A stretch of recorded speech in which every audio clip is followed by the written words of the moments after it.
see. All right. Yep, we are live. Okay. All right. Welcome everyone to episode 614 of the Black Brain Trust, Black Cultural Intelligence. If you like the topic, which is the New Age Society, hit the like button on the way in. Give you all just a few.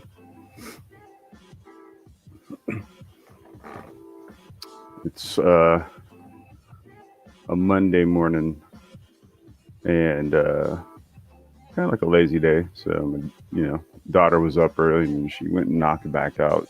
She's on my bed right now completely. She's out of here.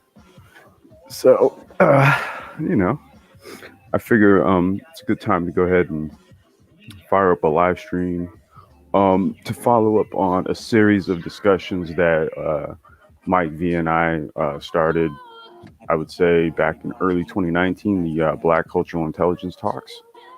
So these were more of like maybe like deep diving on more like cultural inputs,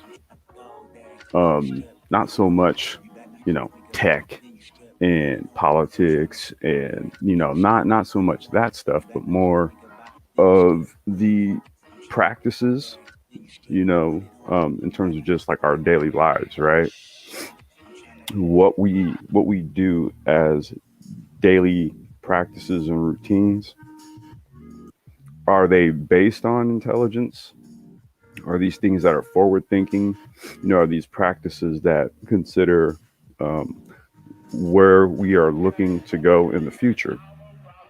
I think what we do is we accept any and all like cultural patterns and norms. Hey, China White, what's going on? Welcome. Aaron B, welcome. We accept all these cultural patterns and norms and will oftentimes complain about the dysfunction, but don't really analyze it. We don't really analyze it and then look at how to like basically remove it or replace it with something functional. Okay. What if that became a practice, right? Much like how the daily routines or the practices that might be based in dysfunction is a practice. Okay. Implementing functional methods can also become a practice, right? So if we're going to talk about what a New Age society looks like, if we're going to talk about what that looks like, then we have to look at new practices. What are some, we have to explore what are some new practices that you can actually implement or institute in replacement of the dysfunctional practices. Okay. So if again we're saying and I'm going to kind of preface it, I have like some points to touch and then I'll drop a link and then we could chop it up. So if we're talking like a New Age society, and again we're talking about a vision of where you see yourself in the future, then that means that today you would have to start putting practices in place that get you to that point in the future. It's like anything else, right? But if you're looking at from a society-wide approach, then these are like wholesale practices that would have to be changed to functional ones, right? Now on this channel, we've explored the impacts of technology, the political aspect of things, which determines how things are moving and shaking in the world, right? So you have to take all these things into consideration. The financial markets, because finances are vehicles, it's tools or resources, right, that have to be applied on the global markets. So we have to know and understand economics. Okay. And then there's going to be the other aspects, and that's going to be the things we're going to touch on, right? So there's like your core components, and all of those we can agree that we could all use a more nuanced take on tech and how we use it, how we apply it, our understanding of politics, geopolitical and domestic, our economic practices, how we see economics, right? And how we engage in economics. Okay. We can retool on all three of those right there off the rip. I dare somebody to disagree. Okay. So the way that's done is through information. Okay. We got to become more intelligent on things. We have to become more nuanced on things. Right? If you look in the description here, I put the points down there, but let me see. We'll go on and touch on the first point. Well, before I do that, let me just go ahead and check the chat here before I get started, get to rambling. Aaron B. China White. So you said I haven't seen Mike Meanwhile. Mike B was just here he was just here because I did like a gaming live stream yesterday, but the one before that he was on there. Yeah, Mike was here. Mike's around. Darth Loa Q, what up, G? Sean Perry, what's going on, man? Good morning to you. Or good day to you. It's morning over here on the West Coast. Know where you are, but salute to you. Okay, so the first point. Oh, and then Johnny Blaze just popped in. Hey, Johnny, I'm gonna drop the link in a bit. I'm gonna like hit these points and then I'll post the link. Okay. But welcome, brother. I kind of you know what?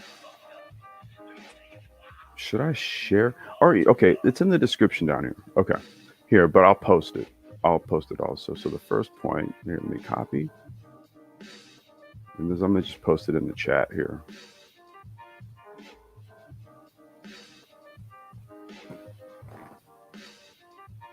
Okay, so the first point, the New Age society, what is it? It's intelligence-centric. Okay, so I kind of prefaced that already by saying that, like, if you critically look at how we approach key sectors of global society, again, i.e. our use and application of technology, our understanding of the political scape, geo and domestic, global economics. So if we kind of understand the core functionings of like the global dynamics, okay, if we get more intelligent with that, we can engage a bit more. Okay, so the first point is going to be intelligence-centric. Now, we're going to apply that though to the other areas of the New Age society. Like I said, the majority of the content on the Black Brain Trust deals with like those 3 or 4 points that I've already prefaced. So I don't really have to go into that, which leads into my next point, which I really don't have to go into. I'm going to copy it.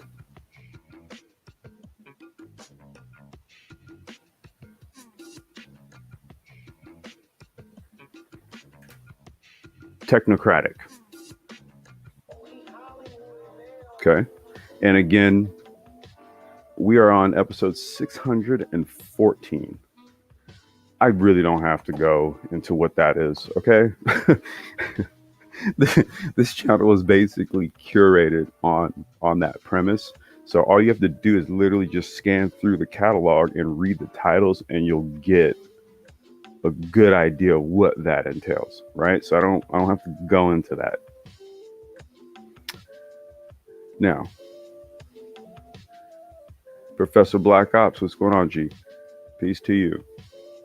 All right. So here, this is what I want to kind of delve more into, right? Because again, we understand, we understand the importance of intelligence, and then we also understand via this platform here what technocratic thought and the position of the Black futurist or technocrat. We know what that is. Okay. The next point.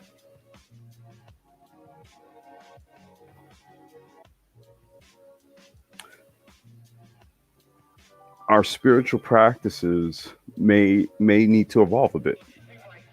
Now, this is something for consideration, right? So, and these are going to be the points that I really want to preface this conversation on. So, what we've done is what we know is that all of the various epochs of time have essentially given us the same story, just in a different form that fits the time that you're in, right? Now, if we understand this, then that would mean that we've kind of graduated to a point now where then we have to sort of like actualize the master within us, right? The way to really do that is through some sort of pursuit of passion.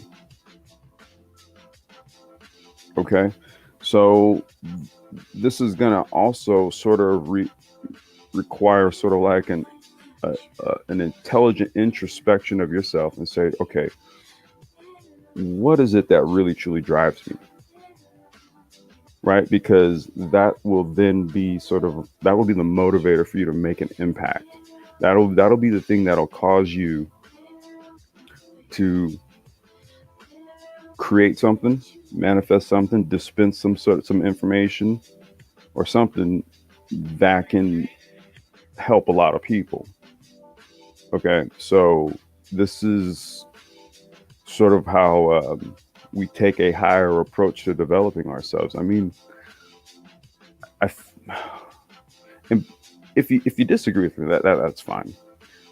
But I think religion as it is today, it can only get you to a certain point.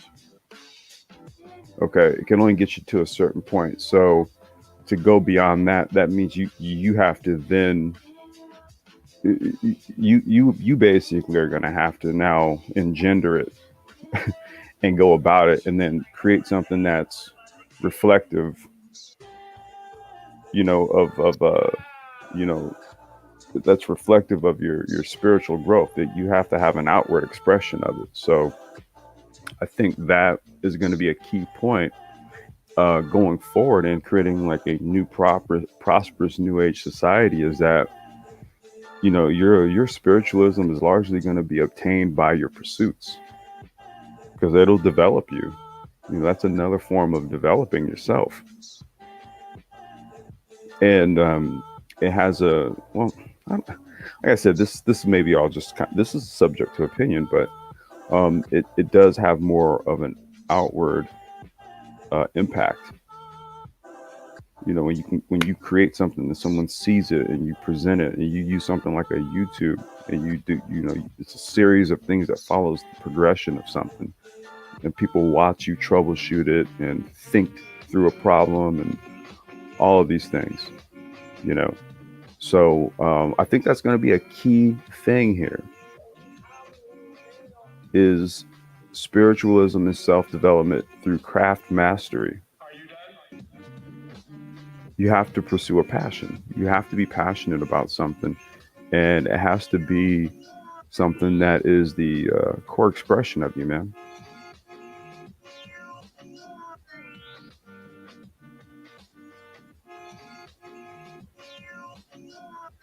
Let's see here. Blackmail Media first says, LOL, really? New Age society? Wow, swagger jacking in this space has gone to an entirely new level. Well, Blackmail First Media, I'll be dropping the link in a little bit if you'd like to come on and expound upon that. I don't know if you're really familiar with this space, this particular space right here, the one that you just made that comment on. You do realize we're on episode 614 of this, right?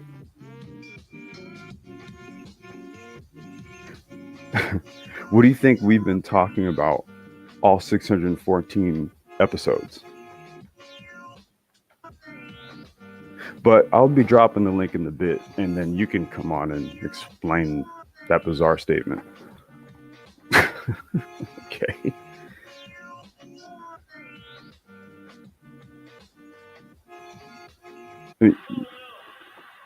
There's you don't hear content over here about 7 granules or the X person. That's not us, bro. I think you got the wrong platform, man. But like I said, I'll drop the link here in a few. Yeah, I need to get your take on that one. Please explain that one.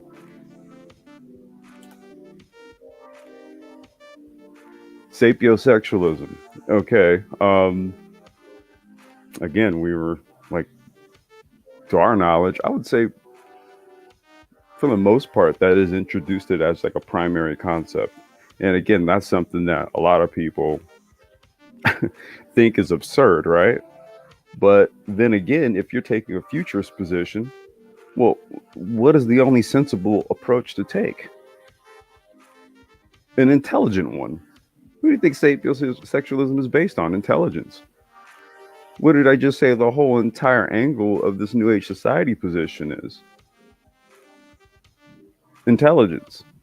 So it's all in line. This isn't, no one's trying to be a PUA or anything like that. We're trying to model out what a Black technocratic society looks like. A prosperous one, a successful one. Okay. I mean, that's the thing. I mean, it's like, okay, understand what angle, what level the conversation is being had from over here.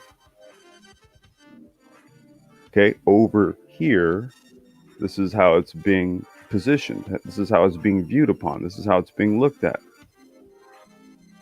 Now, just in the points that I've mentioned thus far, that doesn't include that the majority of people are not there.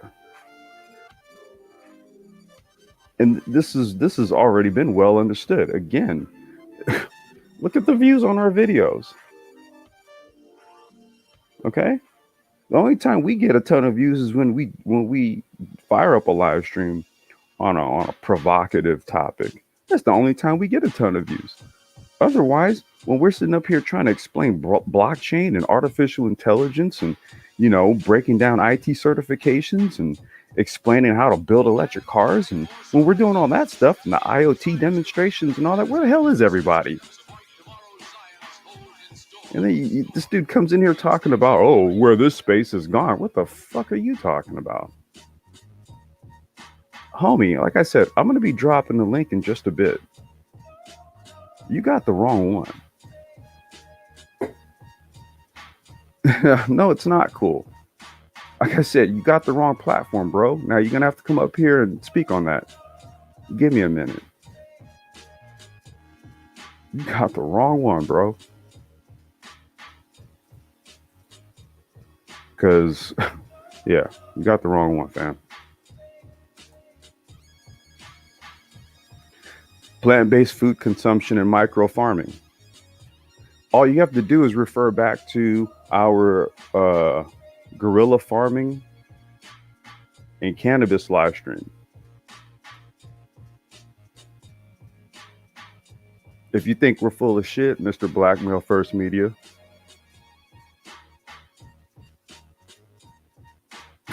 if you think we're full of shit, okay, refer back to that live stream where we broke that down. But let's see, understand something here. Black communities are largely affected by what? Being food deserts and having like open lots and areas where there's no space utilization being had. So let's think about this critically for a second, like Johnny Blaze just said there. Are you familiar with the concept of microfarming, Mr. Blackmail First Media? Because we've done quite a few deep dives on it. Actually, there's actually 2 brothers here in this space, mind you, that have actually developed microfarming applications in container spaces, wrote the programming and everything. Did you know this? Did you know that those brothers are a part of this platform as well? Did you know this too?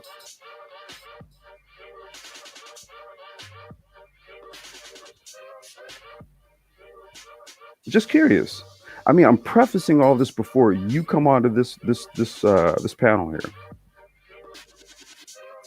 because I got 613 receipts. I'm gonna need you to come up here with some. Next point.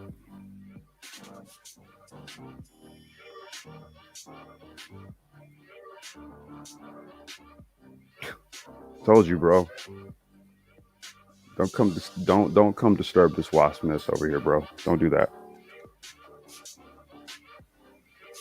Mixed medicine.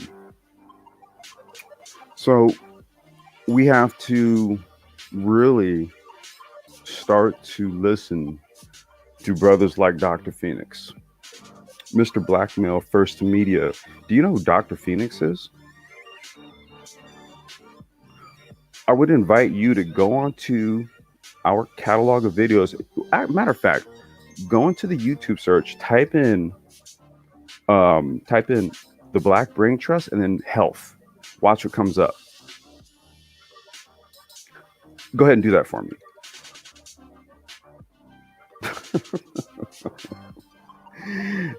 This guy's fucking serious. It's unbelievable. So yeah, mixed medicine. So we're in a weird, dubious situation here. We've got a pandemic. We've also got other things that have been mainstays in terms of like health issues that we've been dealing with as Black people. A lot of these things are things that we can actively change through simple things like diet, like a change in diet, a change in like health habits.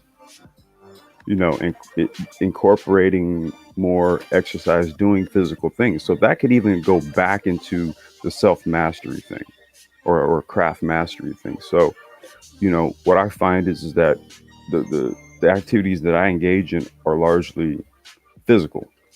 So that physical activity just tends to just kind of keep the body up because it's you're actively doing things, lifting stuff, working on things, moving things, you know, climbing stuff, you know, ladders. And so doing things, being active, right, keeps the body in motion, keeps your lymph fluids circulating and functioning, keeps a lot of things going. You know, one of the things is that I learned an awful lot during you know, when my wife was going through the cancer situation. And so there's an awful lot that I learned that, and Dr. Phoenix has corroborated so much of this, that we can do in terms of just our day-to-day practices. Okay. And these are things that we need to really start to look at critically. That also factors in mental health. Okay. Mental health is also a part of this equation as well. Okay. Which is something Dr. Phoenix has talked about at length on multiple live streams on this channel. We talked about childhood education on multiple live streams on this panel. I've had my daughter read some of my business documents on these live streams. Who else has had their 7-year-old child read a legal document on their live streams to demonstrate the importance of Montessori-based educations and how that type of education is best suited for young Black children, particularly young Black males. Mr. Black Male First Media, do you have any live streams on this type of content? Just curious. The nerve.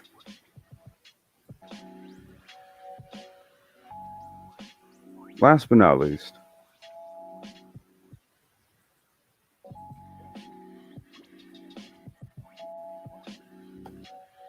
high arts. So we really do have to get back into developing our intelligence vis-a-vis um, our artistic pursuits. Okay, plenty of studies out there on how learning how to play acoustic instruments increases intelligence. Um, well, things like technical aptitude and things like that. Um, Not only that, but there's also the aspect of if you create high art, what happens, what in turns is that people are then forced to consume it and interpret it. The more intelligence embedded in it, the more intellectual value it has. So we have to one circle back to creating um, high art and two consuming high art. Okay.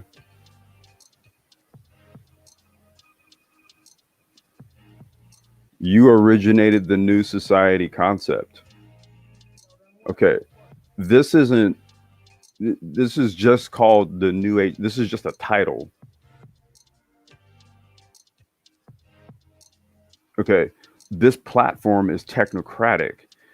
Can you go reference the video, the 2021 Technocratic Agenda? Yours says the new society. You have a Facebook group. This isn't a group. This is just the title of a Black cultural intelligence live stream. No one's stealing your idea unless your concept is technocratic in concept. No one's stealing your shit. Now, like I said, I'll post a link, and then what we can do is go to your channel, and then we can compare and contrast content. But you need to be 100% certain that I'm trying to steal your shit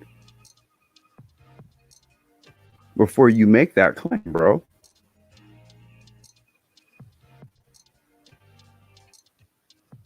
That's my first question. Is your new society concept technocratic in origin?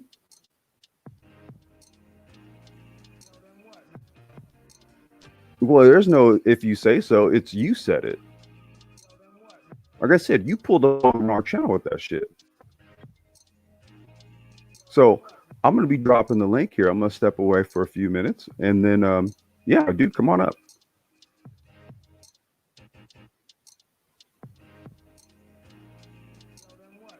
No, there's no spinoff. The question is your position technocratic? If no, there is no spinoff. All you're doing is nitpicking the title of a video at this point, and I think that's pretty dubious.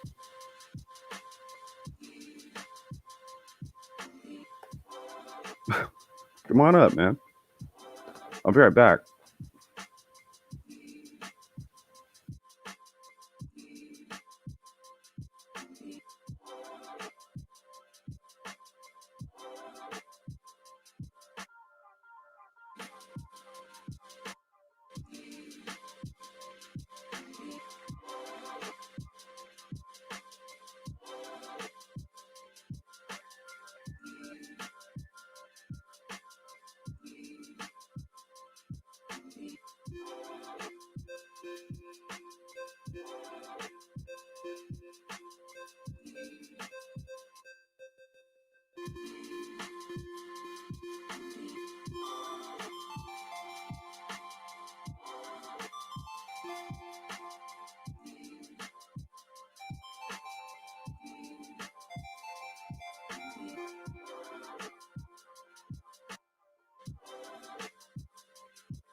And we didn't come up.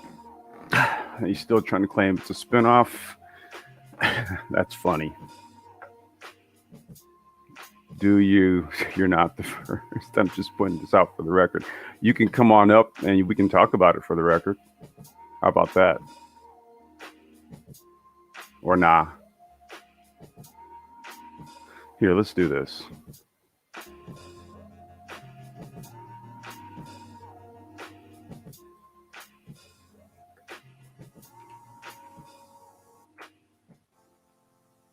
I mean, because here's the thing, dude.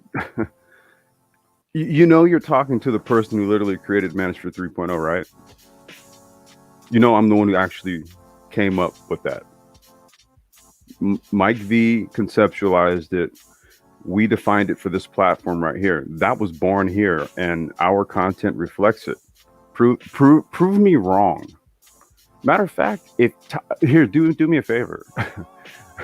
If you go to the YouTube search, look, we're techies, bro. Like, I'll tell you, this is why I'll tell you what to type in and watch what'll come up. If you just literally go and type in the Black Brain Trust, watch what comes up. What do you mean? And there's Dr. Phoenix. Welcome, sir.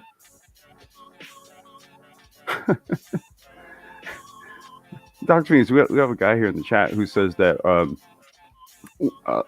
I guess we stole his whole idea or some shit. Wait a minute. This is some bullshit. See, this is the reason why. So here's what we'll do then, Mr. Blackmail First Media. Here's what we'll do. We're gonna compare concepts then. We're gonna do this the intelligent way. You think I'm gonna sit up here? Really, dude? Hold on.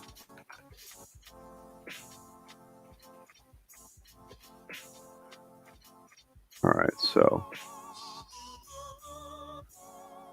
here's what we're gonna do.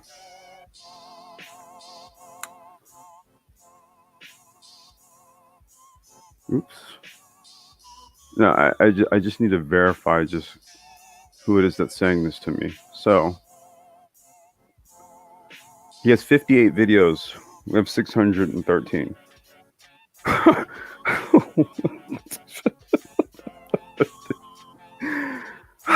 All right.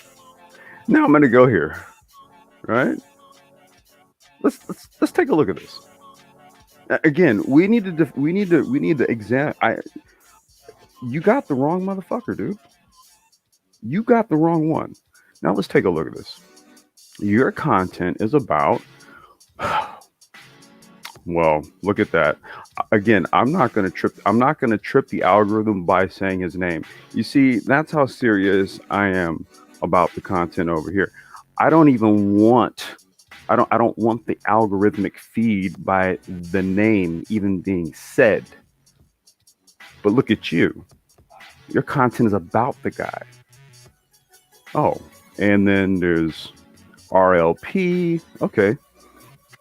So Daggles. So your content's about Daggles. Let's see here. Yeah, here we go.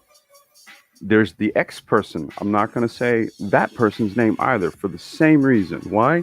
I don't want the algorithmic feed. That's how serious I am about my content. I don't want that draw. We have a whole other notion over here, bro. Look at that. More RLP. Oh, there you go. ARC and some guy. Okay. All right. This is very technocratic. This is very new age. Let's see here. More of that guy. And that guy right there. Okay. So your content is about other people.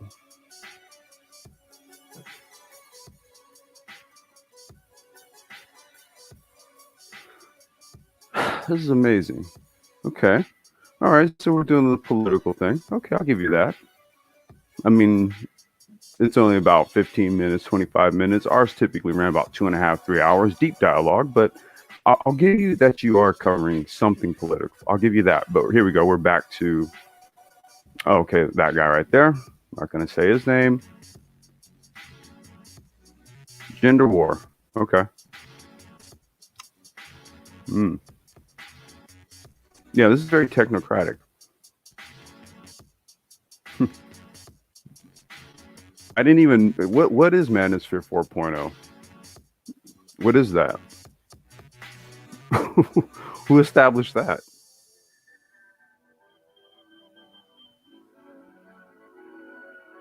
Okay. All right, dude. Well, here, let's do this. Let's do this.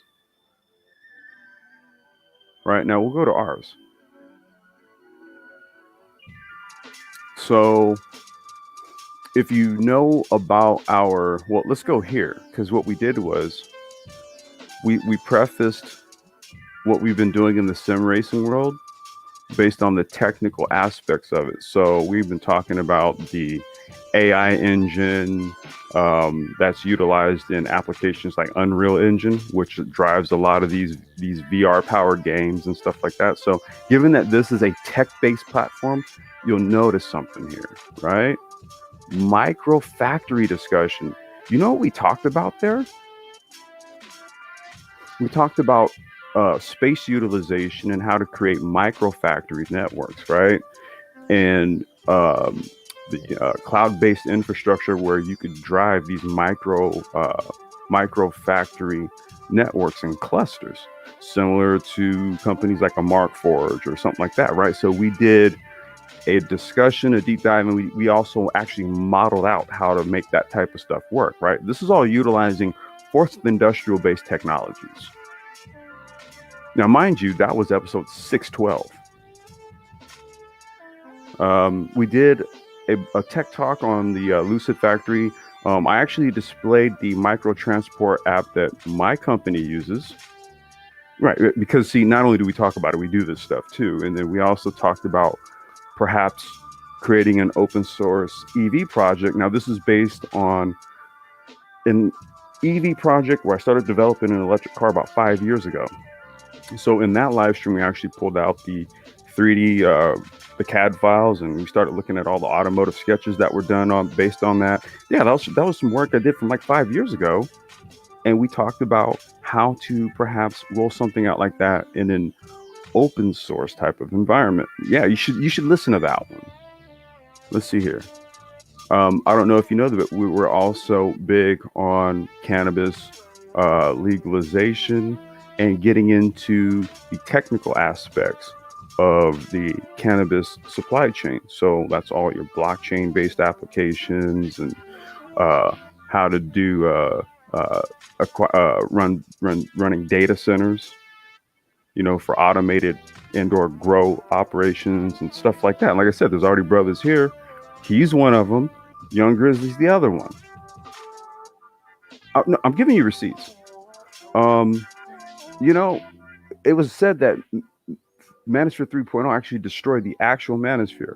And so that was the live stream where we took responsibility for it. You should listen to that one. Space and technology. A lot of people know that's what we do. The 2021 Technocratic Agenda, modeling the future. I'm providing you with infographics. This is how fucking serious we are. Go listen to that one, because see, that is what I think you think your new age society is based on when it's ours, because we're the ones who did this, not you. So I just need to make sure you're talking about the right type of new society. We're talking about a technocratic one. Looking at your content, ain't nothing technocratic about your shit. let's carry on. We're the ones speaking to emotional intelligence from an actual position. let's dig deeper into the catalog, because shit. Oh, well, Black Blockchain Talk. There you go. Another one. Black Blockchain Talk. Black IT Talk. IT Certification Chat. Black Economics Talk. Black Cannabis Chat. Space and Technology. Black Tech Talk. Black Pandemic Talk, where we're sitting there talking about the impact of the pandemic on Black folks specifically. And we have brothers like Dr. Phoenix coming in, giving us key insights. Where's your discussions on this shit? Black Geopolitics. Black Geopolitics. Black Blockchain Talk. Black Economics. Black Blockchain Talk. Black Geopolitics. Black Economics. Black Tech Talk. Black Cannabis Chat. Black Economics. Black Blockchain Talk. Space and Technology. Black Pandemic Talk. Black Geopolitics. Black Pandemic Talk. Space and Tech. Black Tech Talk. Black Economics. I'm just going to scroll down. I'm going to skip a lot, I think, because you're starting to get a clue here. Black Car Talk. Black Economics. Sapiosexual Chat. Look at that.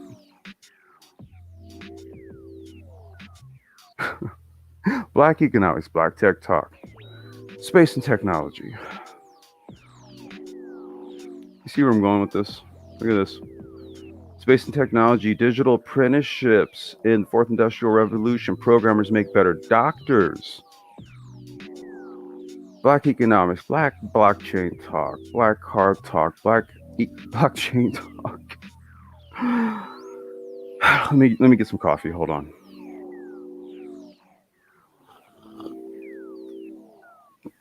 Black Cannabis Chat, Black Health Talk. Geopolitics. Black Blockchain Talk. I mean, all right. You get where I'm going with this? Let me check the chat. I just need to make sure.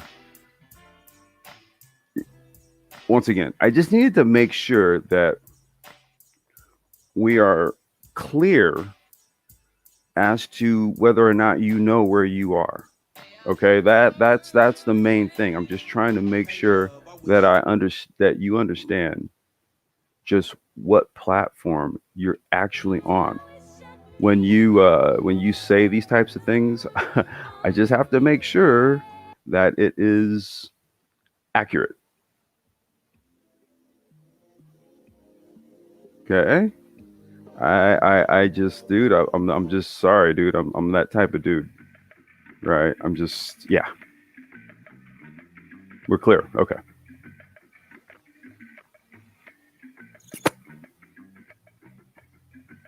All right, Lance, my bad, dude. It's, I'm sorry, dude. It's just really, dude, this cat just came in here and really just, yeah, I had to lay into him real quick. Here, so let me throw the chat back. Let me throw the link back out here again. Because really, this was supposed to be kind of prefacing this, and then we can have a chop up and a dialogue on this. But then this dude came in here on some bullshit, and I had to tear him out the frame real quick.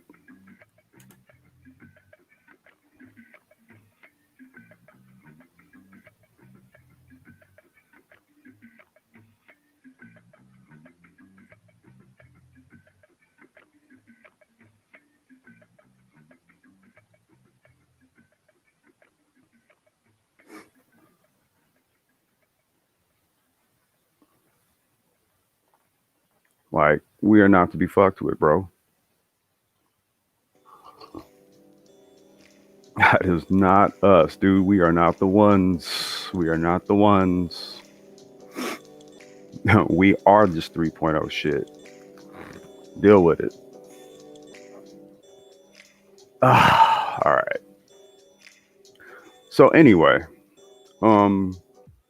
so this was essentially the basis of what it was that we were trying to touch on here, is what this new society looks like, and the points that we've touched on.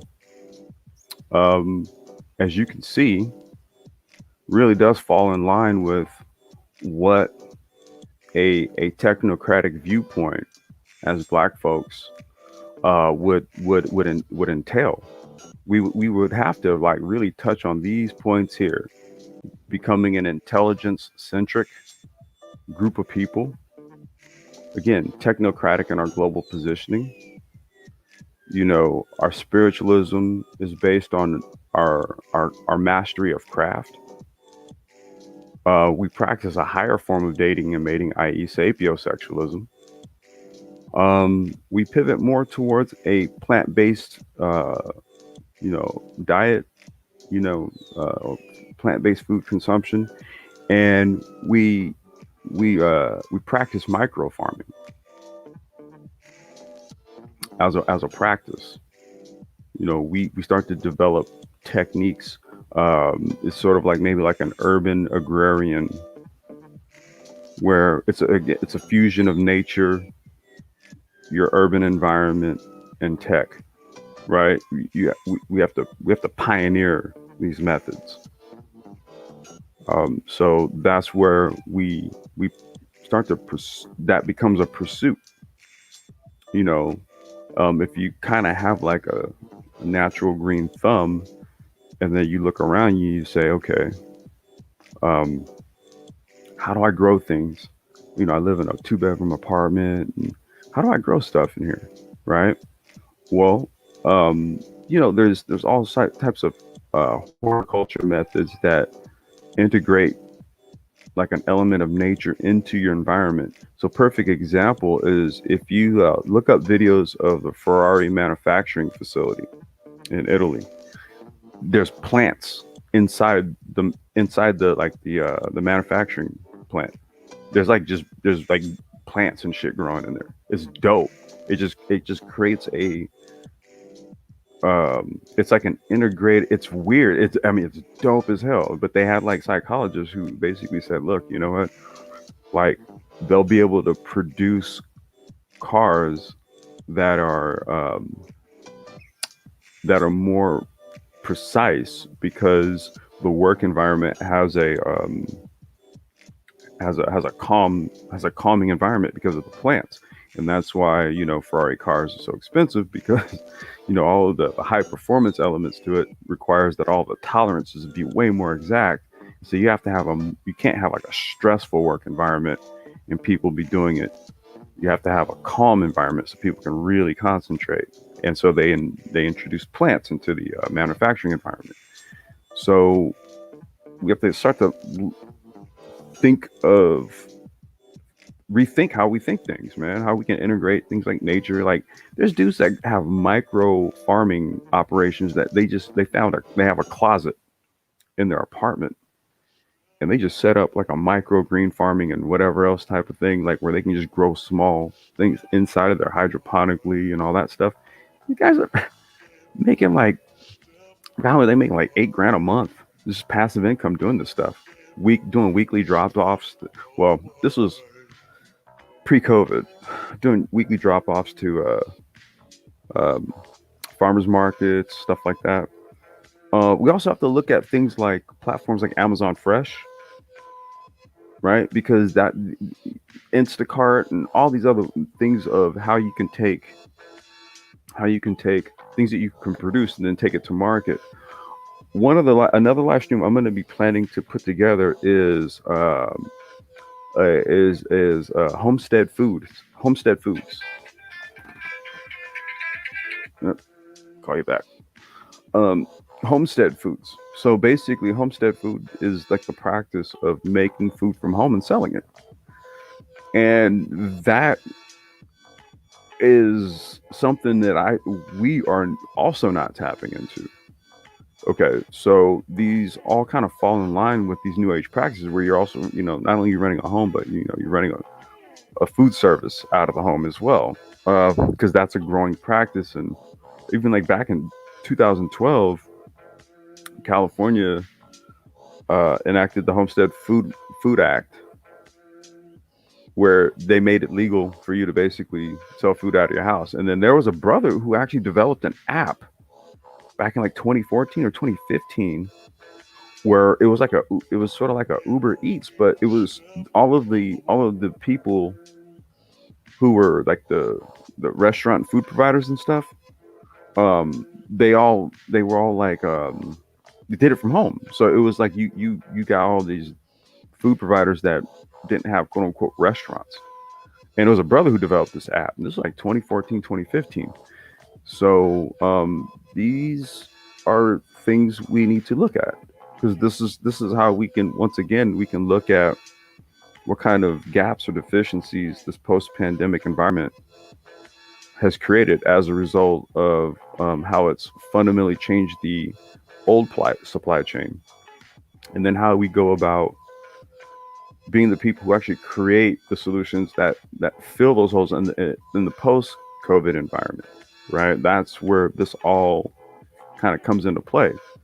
So again, it's a shift in thinking, a shift in practices, applying new ways of thinking to solve problems, all of that. Dr. Phoenix is here, the mixed medicine position again, Oh wait, here we go.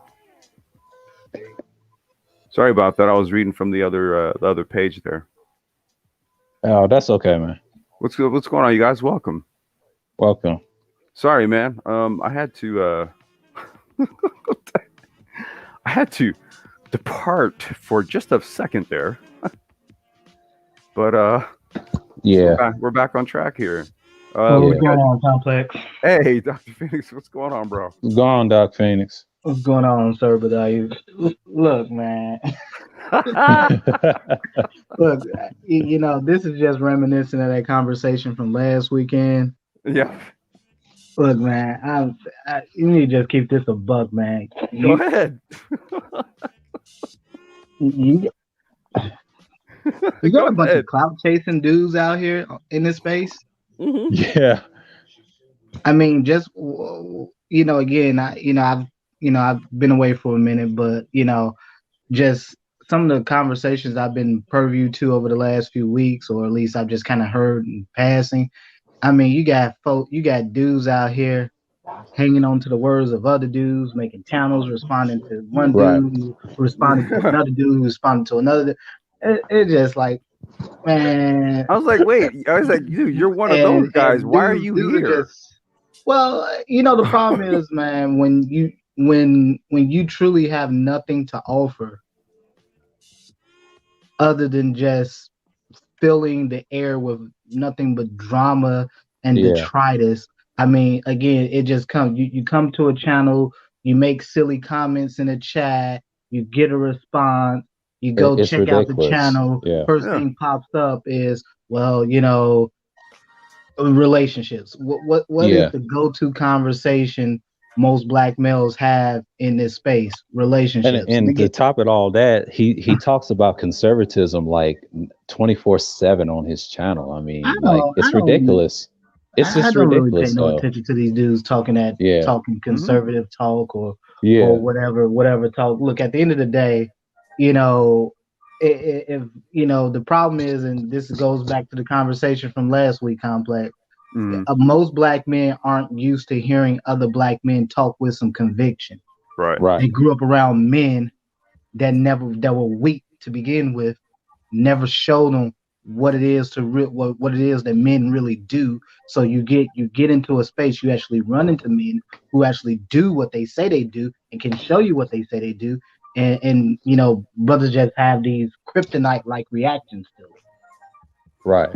And so again, I mean, personally, I didn't think it really warranted a real response from you, but again, nonetheless, it's just kind of funny going through this catch. No, you know what, man. You know what I need. The silliness. No, you know what I need. I need to see, because and I don't, at this point, man, I don't really give a shit, dude. I had a really bad couple of exchanges with Mr. Fantastic, right? And it resulted in him basically bringing up my deceased wife, right? So it really speaks to what Black Dev 417 is saying in the chat. The manosphere is full of immature, goofy dudes, right? Agreed. What I did was that I had to, for the record, see, I understand what you're saying, Dr. Phoenix, but see, for posterity's sake, sometimes you have to put some shit on the record. Sometimes you got to make an example out of somebody. No, I agree. Exactly. I agree. And that's what I mean. really That's what I had to do right there for these dudes. No, I agree. I absolutely agree. Sometimes, dudes, black folks are good for this. They will push you until you really just have to make an example of people. Yeah. And I get it. Most black folks, and certainly black males in this space, are accustomed to an environment where there's just the Maury Povich show 24/7 happening on Black YouTube. Right. It's just drama. It's just this. There's never any conversations that go beyond these silly interpersonal interactions between black men and black women, or just black folks in general. It just, you got to get in. Sometimes you do got to get in the weeds with people. I understand that. Well, you have to do it. You have to do it in a way though, where it's basically it's a one hitter quitter. Okay, yeah. So I mean, I would be curious and also highly entertained at the same time. If and when he does a response, I'm actually daring him at this point. Wow. Well, here's the thing. Since I know because I won't answer. I won't answer to it. I won't answer to it. I just want to be entertained. Well, he won't respond. Well, here's the thing. I know you were talking. I know this conversation is about cultural intelligence. Yes. And again, because there's a point I want to go ahead and make to that. But go ahead, Dr. Phoenix. No. The point I was going to bring up really quickly is that cultural intelligence is about the networks you have and how you leverage those networks and so on and so forth. And the point I was going to make was that, if you go back to some of the, streams that you guys have had over the past year or so, you see that at work, whether it was the Saturday streams you guys were doing where Mike V and Nagone and some other brothers, they were in the IT, computer science, tech fields, and they were offering literally on the spot mentoring the brothers. Yep. And so you can see those things happening in real time. And I guess my question is, what other places do you really see that happening unless you got to pay somebody for it? Or you got to put some money on a Cash App or whatever. Right. And it was always specifically said that, look, we offer mentorships, right? We always offer it. We always say, hey, look, the things that we talk about, that's why I bother to talk about the type of things that I talk about and show that I'm engaged in it. So it's like, hey, I'm a resource. That's what we are. Like, so if you see that we actually do it, then for some, it may click to say, well, let me hit him up. And that's what we're here for. Right, because that's what we was thinking that this whole quote unquote space was for, right? Yeah, it's that's what we thought. Today, yeah, it's about knowledge end of the day. Talking about tech and all this stuff. It's important. No, and again, that was my initial draw about a year ago when I came on when I initially came on the panel. Was okay. There's actually some brothers out here talking some stuff. It's not getting wrapped up in the drama of black male, black female relationships or whatever. Is actually some stuff, black men need to know to function and thrive out here in this world.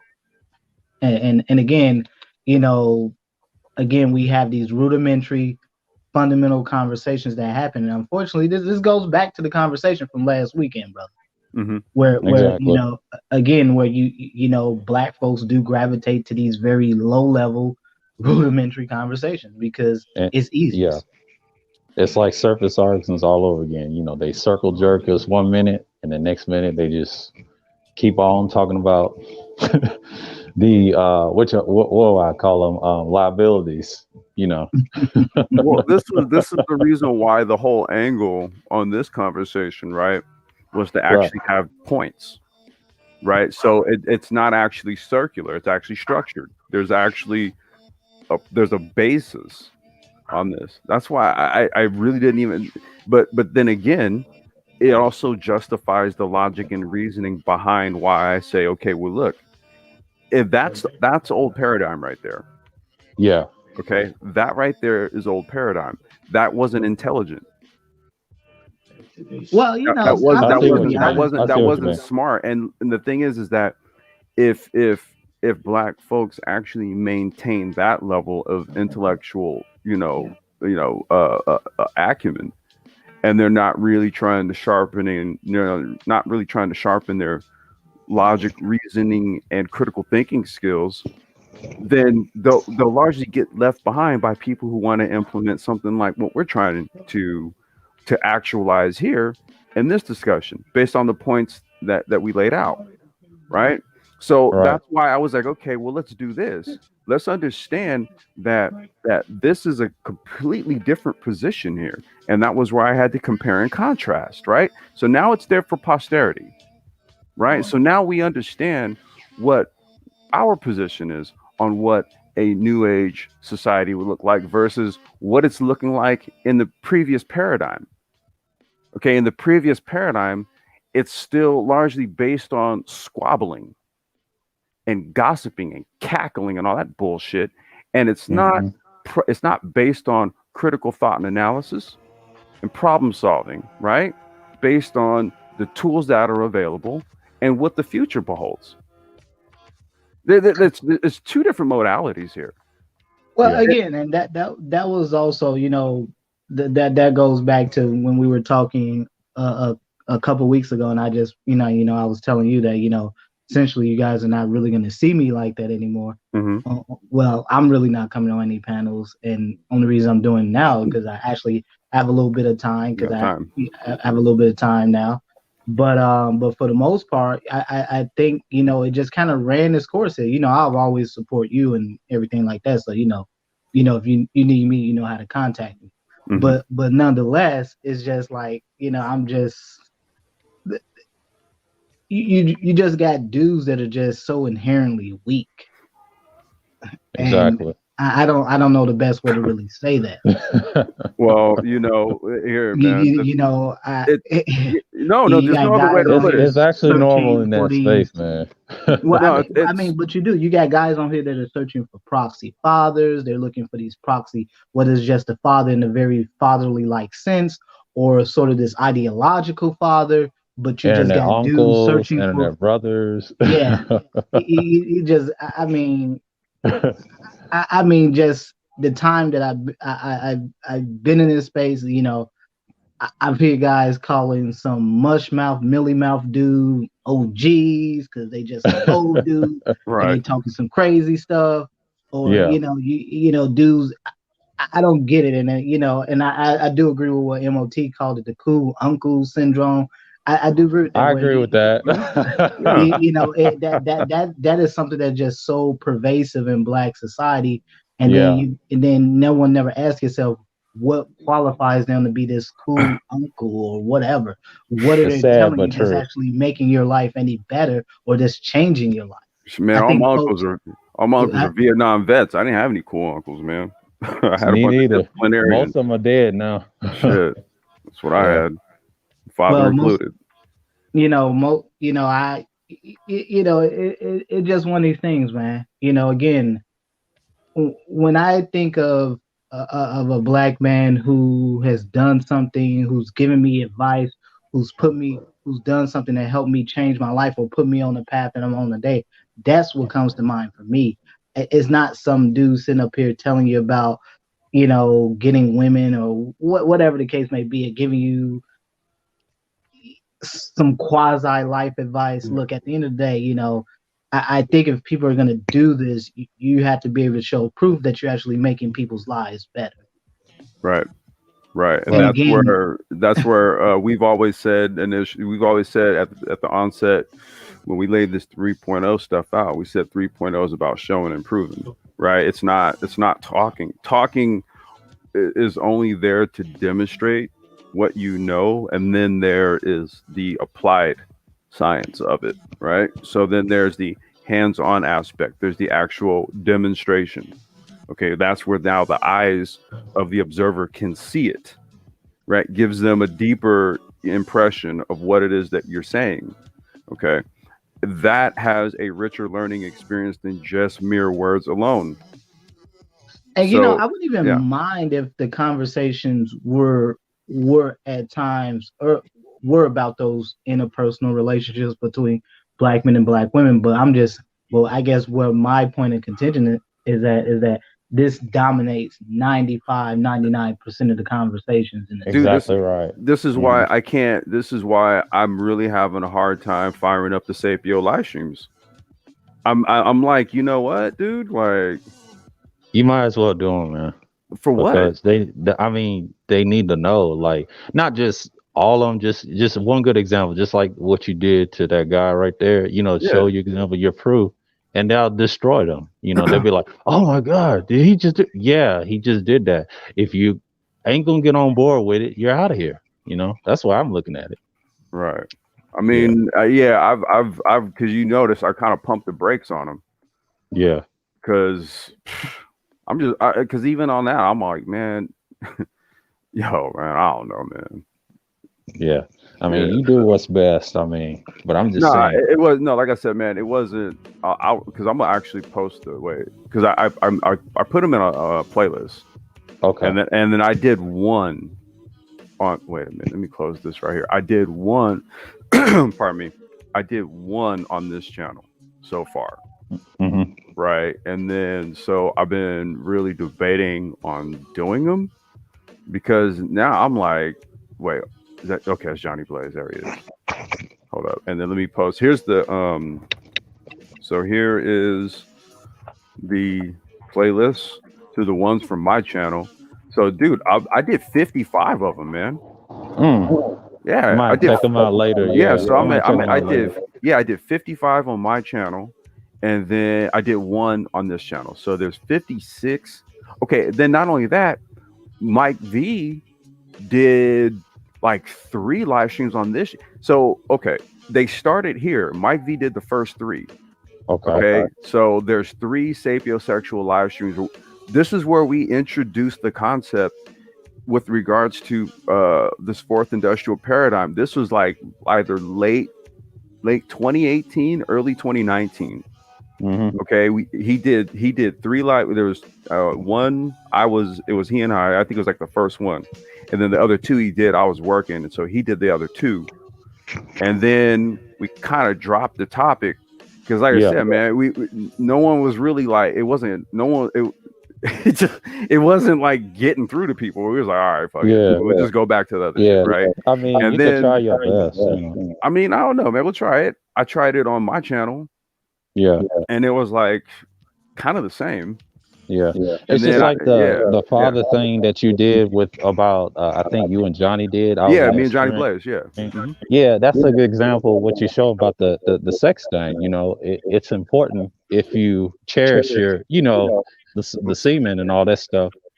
That's just basically you're just trying to protect yourself, for assets. If you want to have children or not, Well, I think it's a conversation that's applicable to all men, whether you have children or not. Yeah. That's just a universal conversation all men should be having, and certainly older men who are fathers should be having those conversations with younger men who may or may not be fathers. Again, we see, just going back to that cultural intelligence aspect of this conversation, we see this is where the genesis of so many of the issues in Black society happen, is the inability for men to choose and choose properly, and understanding that there's consequences for those choices. And again, like I said, like you were saying just a few moments ago, Sir Badayu, the conversation that Complex and Johnny Blaze had is a very important one, and more conversations like that should be happening. Again, it was just I wish it was more in the space stuff, because you get tired of hearing about. Even in the context of that conversation, there was a gentleman in the chat who had, he was an expecting father, and he was asked about, what could he do to prepare. That's right. Yeah. You get real time advice. I'm not a father, but again, I can just tell you specifically from a medical point of view, things that if your girlfriend, whatever, is expecting, things you need to be doing, on that end. Yep. Hey, Johnny Blaze, is your mic working? What's going on, Johnny Blaze? I think. What's going on, Johnny? No, something's happening. He keeps dropping out. Yeah. That's yeah, why. he's dropping Okay, out. I posted the link back for him. Okay. Yeah, I think he's having an issue. Yeah, that happened to me before. And I got a new phone, by the way, for Christmas. It's like a Stylos 6 LG, and it's pretty cool, Nice. man. Yeah, it's pretty cool. And then when I saw the stream, I was like, oh, okay, cool. I mean, it works. Well, Same type mirror thing. Yeah. Well,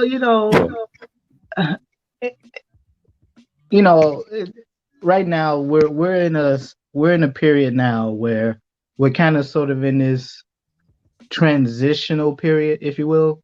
American society is sort of in this transitional period. We've seen over the past year how COVID-19 just completely uprooted everything. It's turned everything on its head, and even now with multiple vaccines in circulation, the general population probably won't see a vaccine until probably around the summer, late spring, early summer at best. I'll say summer. Yeah, I would probably err more towards the latter part of that. Yeah. But again, we're seeing that even once this is under control, because even with a vaccine, COVID-19 is still not going anywhere. Exactly. Yeah. But again, we're seeing really what the fallout of that has been for the past year or so, and essentially you're seeing all of these things that Complex and Mike V and some of the other brothers on the Black Brain Trust have been talking about for the last couple of years. Not only has it come to pass, but we're seeing it being accelerated. So when we're looking at scenarios where you're seeing a very heavy investment by corporations into stay-at-home work models, automation, streamlining their businesses and practices. You're seeing a lot of that happening. Yeah. And that just got accelerated. That was already happening, but that has been accelerated as a result of COVID-19. And again, pretty much every financial analyst, economist out here is pretty much saying that the changes we've seen as a result of COVID-19 are most likely going to be permanent. There is no going back. Right. This is the new normal. Once it's automation is here and AI is here, it becomes the norm. It's just like here. That's the thing. I know, man. It's here, but I'm just saying it's the norm. The average person don't understand, what we're talking about, because it's gonna be the norm forever, But they use it. This is the issue.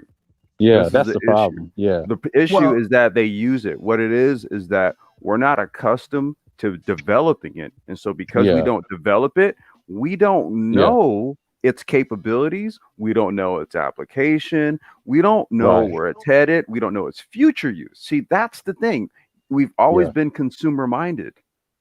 Yeah. Right. You've been the end user. That's what you've been. Yeah. You've been told what to do with it. But not how to fix it, Yeah. Not even how to fix it even. But I'm talking about what about creating it? See, when you when you become a creator, right? You have the intent behind which it is to be utilized. That's a power position. That's a position of power, dude, is to be a creator. Okay. Yeah. And creating this is what I'm it can be very difficult for most. Yeah. Well, I mean, creating it can be difficult. Life is depends difficult. on though. Yeah, well, I know, I but think I'm just this saying, kind of goes to a discussion I was hearing last night about, everyone's familiar with that story that happened last week with the Black physician who died from COVID-19 at Indiana University Medical Center, and essentially how, she essentially said that she was discriminated against. She pretty much said that, had she been white, the outcome would have been very different for her. And while I do agree with a lot of her with pretty much her sentiments in that respect, I think part of the reason why Black folks will continue to see those outcomes, and these are things that I've talked about before, is that this goes to what Complex was just saying about stop being a consumer and stop being sort of the end user of a product or part of a process, and start thinking about okay, where do we need to insert ourselves to actually become folks who actually make decisions? Like creators and being builders, for your own Who are society. responsible for Yeah. implementing this stuff. Yeah. And again, and only way Black folks are gonna fix situations like that and fix situations where you have a distrust of the health system or medical system or researchers. The only way Black folks are gonna fix that is they're gonna have to create their own institutions. I've said that plenty of times. Yeah, I agree with that. And plus, and I wouldn't say military. That's part of it too, because that's part of tech as well. And you got to think about the weapons and the drones, and your coalition. This is something a little different. This is one aspect of it. Oh, okay. Because being a creator, again, part of the reason why I've always talked about health and why I've always talked about, why is it so important for Black men to really consider health professions as careers, even though they do have a higher bar for entry. You actually do have to work, pretty diligently and hard to get into those professions. But the reason that is the case is because you get so much power and control over what happens to people. Right. They do. They usually do.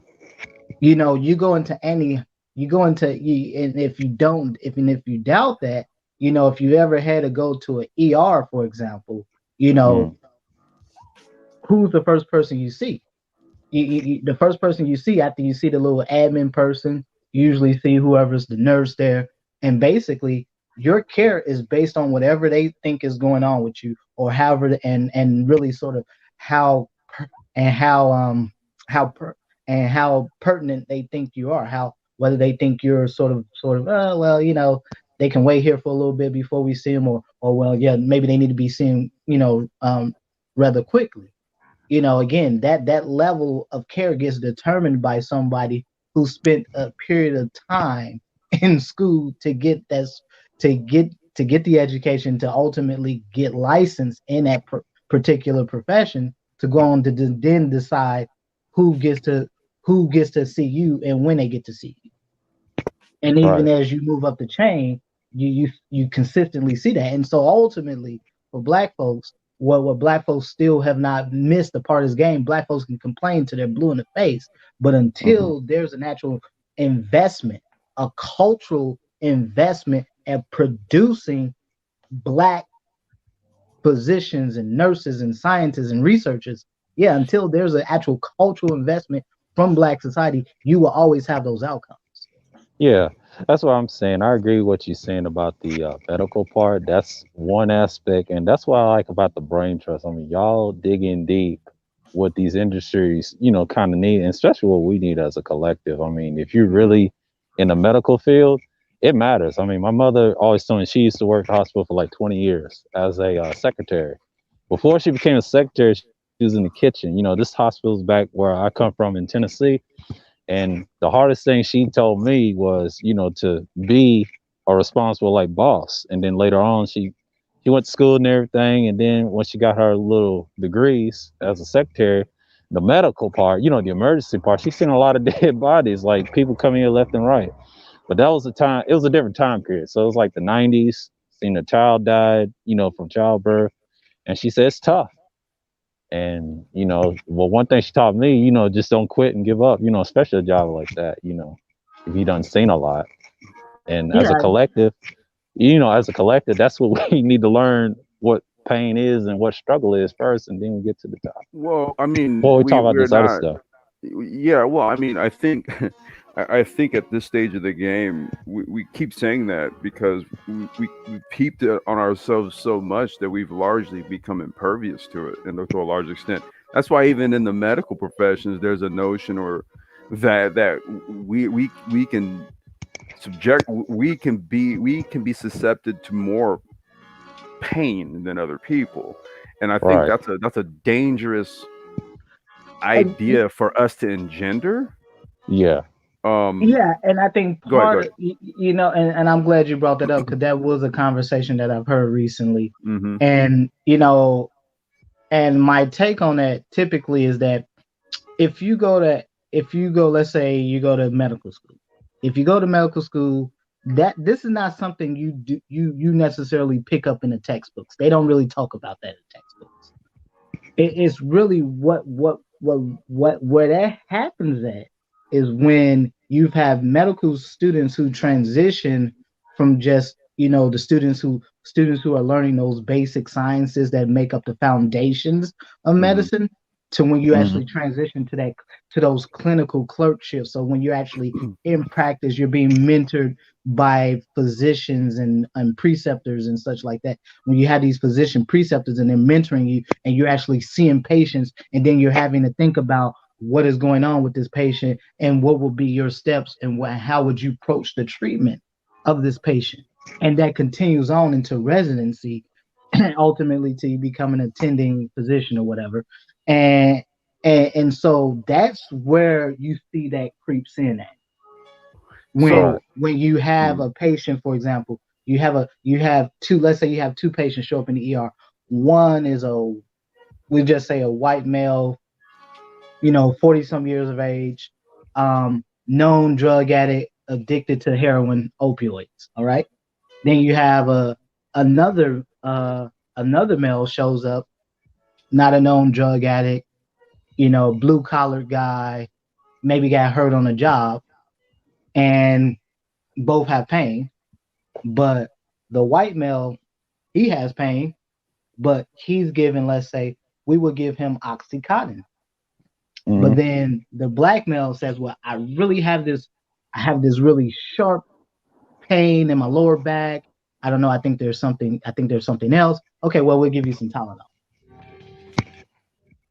And the person that makes that choice is usually that resident, because for something like that, ain't the attending will never see you. It's going to be the resident, right, that will see you, and then they will take that up to their attending and say, okay, well, I have these two guys here. This is what I think in the guy, and the attending be like, well, maybe you should give this guy that's the drug addict. You should give him an opioid, something strong. We'll say Oxycontin or something. And then, okay, well, this guy, he has lower back pain. Well, yeah, he's a blue collar guy. We don't know really what his background is or what it is he does, but we know he has this medical history. He hurt himself on the job. Okay, well, we'll give him acetaminophen or Tylenol. And that's where that starts to creep in at. That's where you see that. That's where you see that happens at. So those things that Black folks complain about in regards to, well, we show up, we get this kind of care. White people, everyone else get this kind of care. And that's where it shows up at. And again, oh, I'm sorry. Go ahead. No, and I'll make this really quick. And again, where I'm getting at is that if Black folks want that to end, yes, Black society will have to produce more physicians and nurses. They just will. Right. This is why I put down there, I specifically put mixed medicine, right? Where there's a holistic and traditional approach, right? Like trying to focus on like a synergy or a fusion where we're actually now creating new methods, right? And the only way that happens is that we have to have more participation in it, right? With a focal, with a more of a focal point on things that are acutely affect us, what we are acutely susceptible to.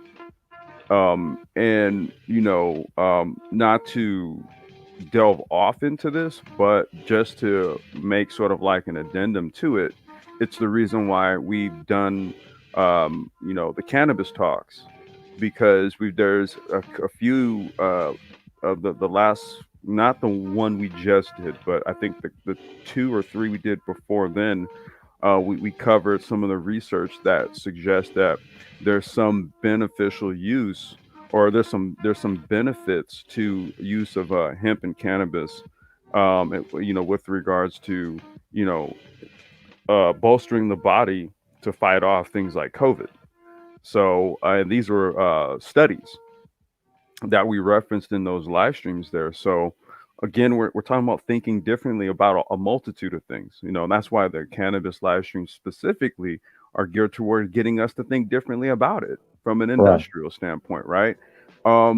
And even what's your guys' take? Because I think we let me see here. Intelligence-centric, we covered that. Technocratic, spiritualism, sapio.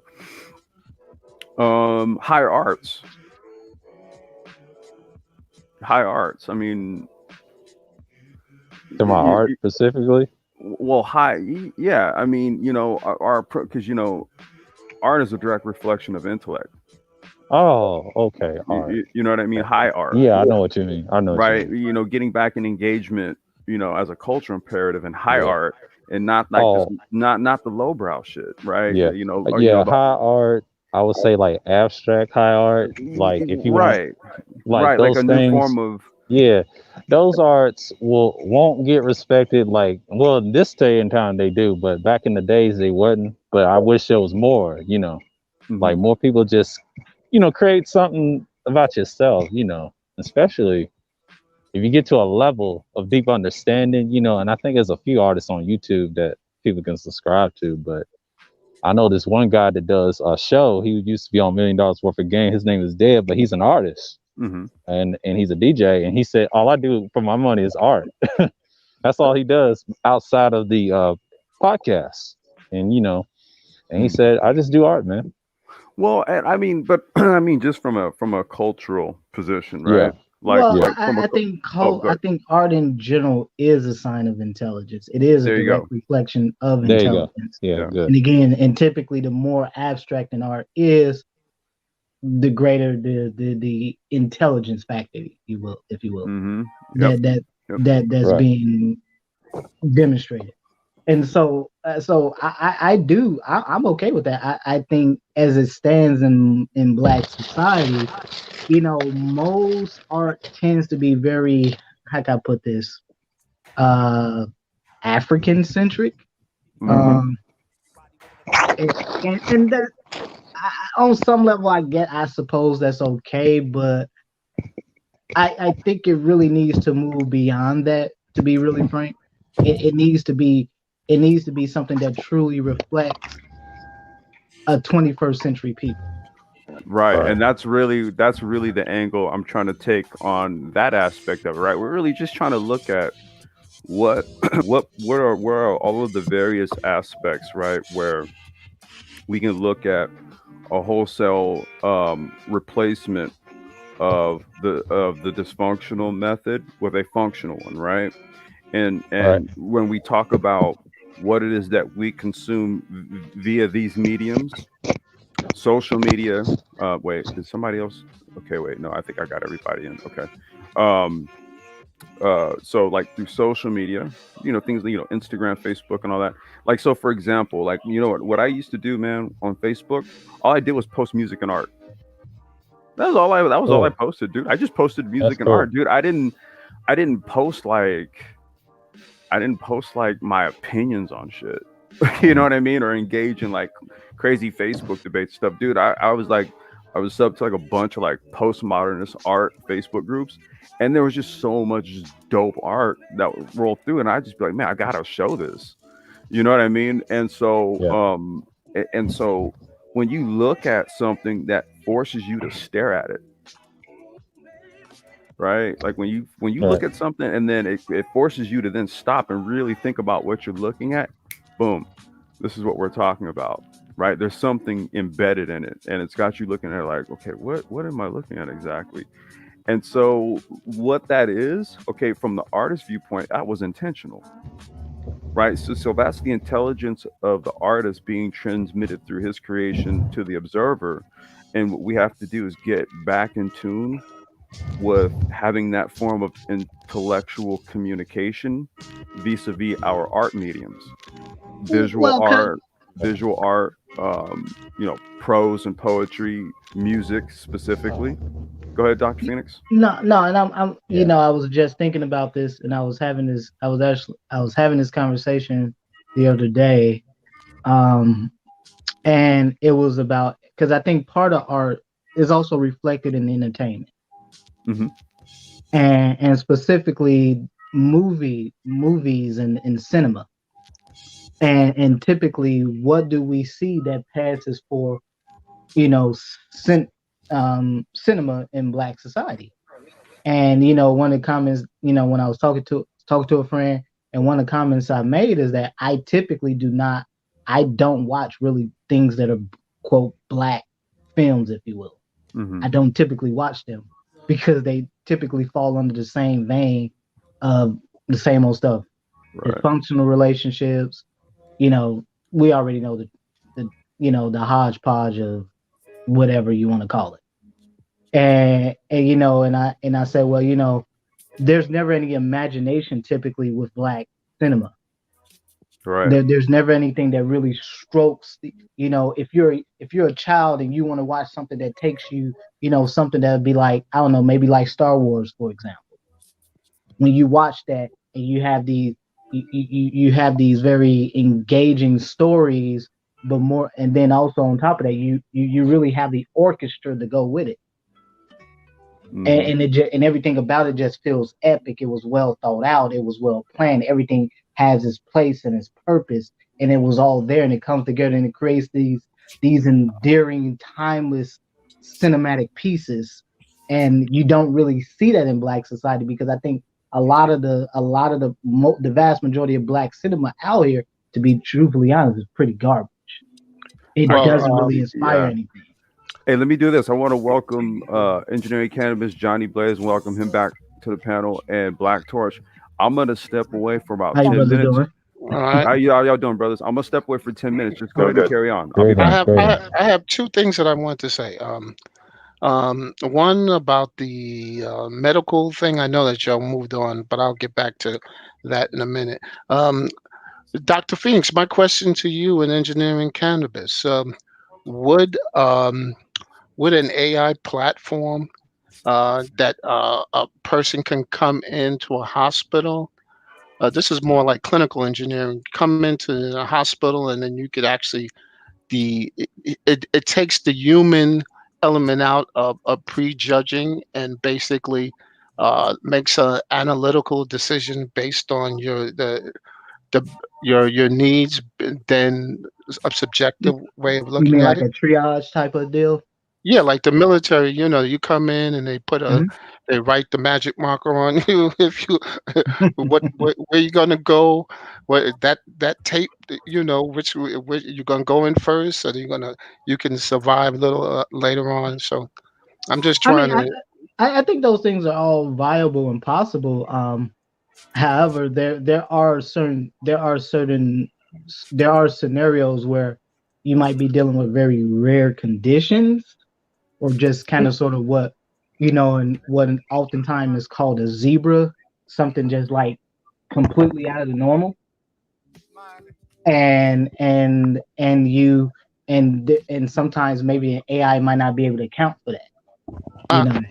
I agree, but I'm just giving that as because that would be an interesting project, because I know there's a I am sure things like that are at work. I'm not. I'm not completely, it's part of aware of all that's going on in that area. But I have no doubt that those kinds of projects are in the works. That would not, again, that wouldn't be very surprising, especially given kind of what the current situation we're dealing with now, where you really want to minimize, person-to-person contact interactions. Yeah, it's currently at work, but there's a lot of stuff that needs to come in play. So when you're doing such basically analysis, if a patient comes in and says, "Okay, I need to be checked in," the first thing the doctor does is basically look at his basically past records. So again, patients' past records needs to be looked into. So now the problem is, how do you get patients' past record? How can you satisfy the HIPAA law with patients' past record? Because remember, patients' past records are an important part of medical assessment. Agreed, but secondly, another part is taking Dr. Phoenix might know this more, the vitals of the patients itself, the blood pressure, temperature, all that. So all that basically leads to where the doctor then basically finds what's wrong with you. your patient history, your current vitals, and basically these are part of what the doctor needs to basically find out what's going with you. Right, but I just want to say one thing. When a person comes in, especially to the emergency room, they're not carrying their records, so it's all Yeah, that's what I'm saying. Right, You're not but No, let me gonna. they're finish. not. And this is principally when we're talking triaging and determining the priority of care for a person. This is principally in the realm of nursing. This is what Right, nurses do. Not right, really. Physicians really don't do the triaging. Triaging is typically in the realm of nurses. Yeah, And that kind of goes to what I was saying earlier about, if Black folks really want to have some real control over what happens to Black folks in these environments, it really has to start there. Because if you walk into the average, for example, you go into the average ER in the hood, for example, you're usually going to be greeted by some white faces. And well, and again, and to your point, Black Torch. I mean, yes, I'm pretty sure stuff like that is very much in the works. yeah, But again, to what engineering cannabis is saying, yeah, those things are all vitally important for a doctor to be able to come up with a diagnosis and trying to determine what's going on with a patient. Yes, right. all of that's vitally important. But that initial experience begins with with the what the nurses think is going on with this person. and What are their impressions, and what do they deem, and what do they deem as the order of priority for this person's care? and Black Dodge. When you're talking about the triage, this is what people are doing right now. They're looking like they're using something like an Apple Watch. And once a patient comes in, they strap him. This is what the proposal looks like an Apple Watch. They proposed something like that. Then when the patient comes in, they just strap it in, and that Apple Watch gives it the vitals immediately, and then those information are then transferred to a medical record where again you're not having that much interaction with the nurses. The Apple Watch or that sensor takes those readings, your vital readings, and say, okay, this is what's going on with him now. So Yeah, I'm something not. like that. Yeah, I got no. I think you guys. I'm not disagreeing with that, but I'm just saying. I'm not saying that this would be a replacement. I'm saying this is being an adjunct, so it would take the personal, a subjective thing that human beings somehow do, and then when they put in the treatment, and then it comes up and say there's a conflict because that's what I'm saying. It's just another eye to look at what they're doing. Um, and and the military already has this thing where you come in and they can tell by your tags, and then they'll get your data sent to them, and they can pull it up. But it doesn't help in a battlefield condition. So, No, the Right. AI. Hey, Black Torch. This is Johnny Blaze. How you doing, man? all right. Hey, what you're talking about, it kind of does exist on the civilian side. I saw it at a conference about 3 years ago, and basically what it does, it's an additional system. The doctor basically put in all the patient's information into it, and it will basically recommend a treatment. Yeah, it acts as a second opinion. Second opinion. And Now, that's what I'm talking about okay, because that's how you would alleviate all the subjective things about. We Well, that's a know little that. different than triage. That's actually yeah, quite a Well, bit well, different. I think no, because I think it should be at the triage level also. The triage level, I know it's moving fast. I don't know if you guys have been in an emergency room. I know Dr. Phoenix, you've been, and I've been in one that I've seen, and you see how it moves. It moves fast. They're looking at you. They're taking your vitals. They're seeing if you got any. What is it? A March, I believe. I forgot. It's been in the massive hemorrhaging and all that, and they take whatever steps they're going to take. I'm just looking at it as a pure engineering exercise. That's how I look at things. There is. It's called basically based on it's called deep learning. They use a lot of deep learning to basically, again, it's a lot of data.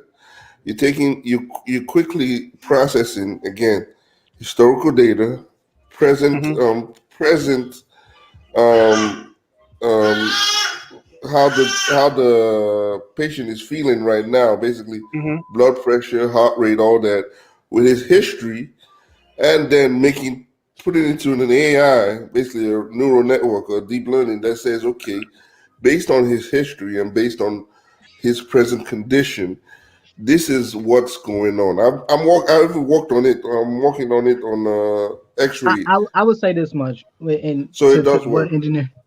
engineering cannabis and Johnny Blaze just said, Black Torch. See, here's the thing.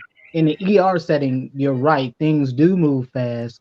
And so there's this volatility about the ER setting that makes something like that a little bit more difficult. If this was more inpatient, let's say like an ICU, for example.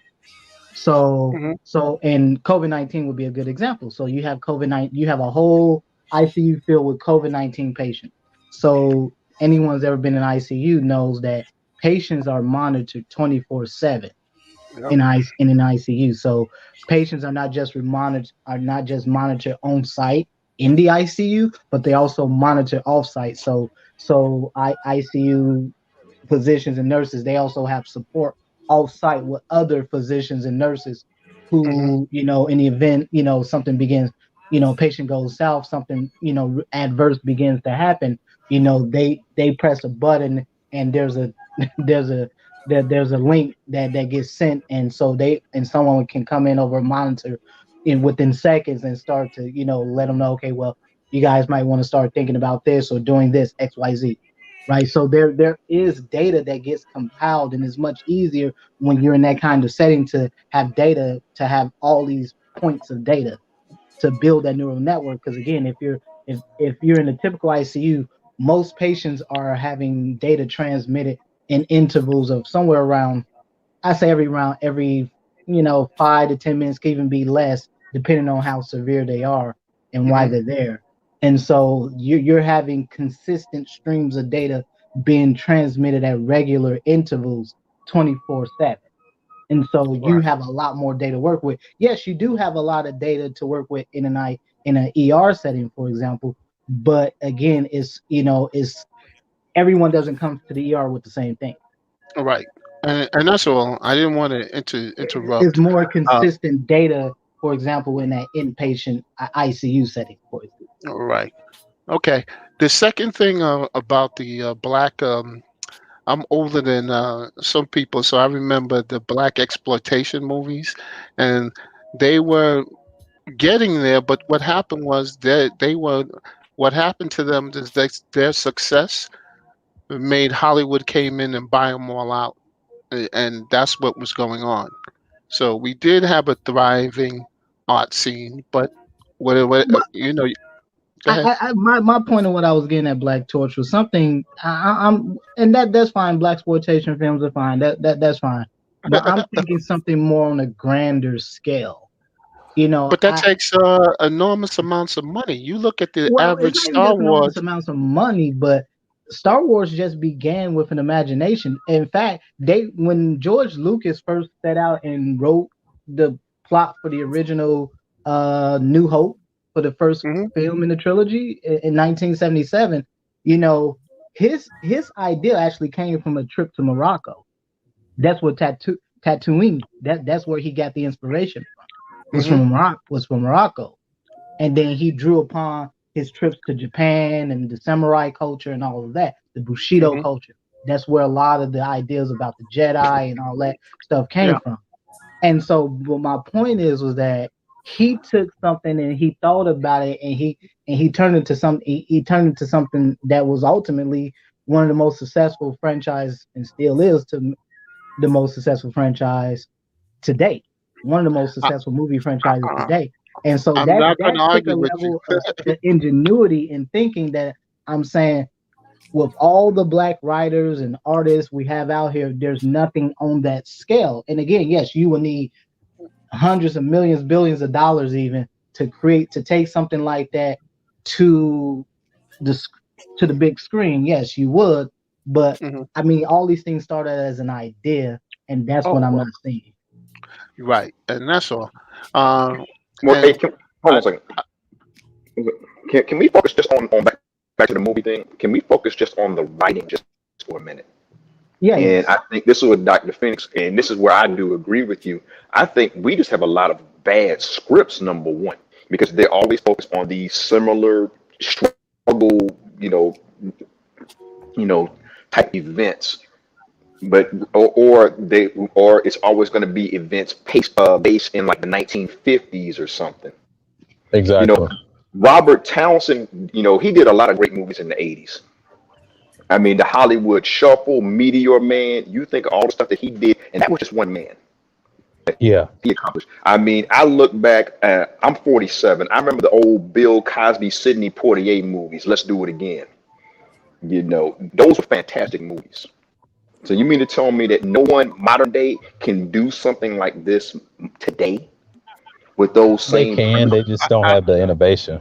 There you go. And they're too busy making the same old formulas where a guy wear a dress and he does his thing. Come on, let's be honest. Let's call it what it is. Right. That's what it is. He's a billionaire doing the same old stick that he's been doing all this time, and that's what. And he's giving them what they want. It's the guy who gives them something different. That's the guy that we're talking about. Right. Look at Get Out.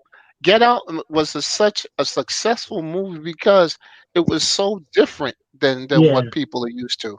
Yeah, Exactly. I agree with that. Yeah, I agree.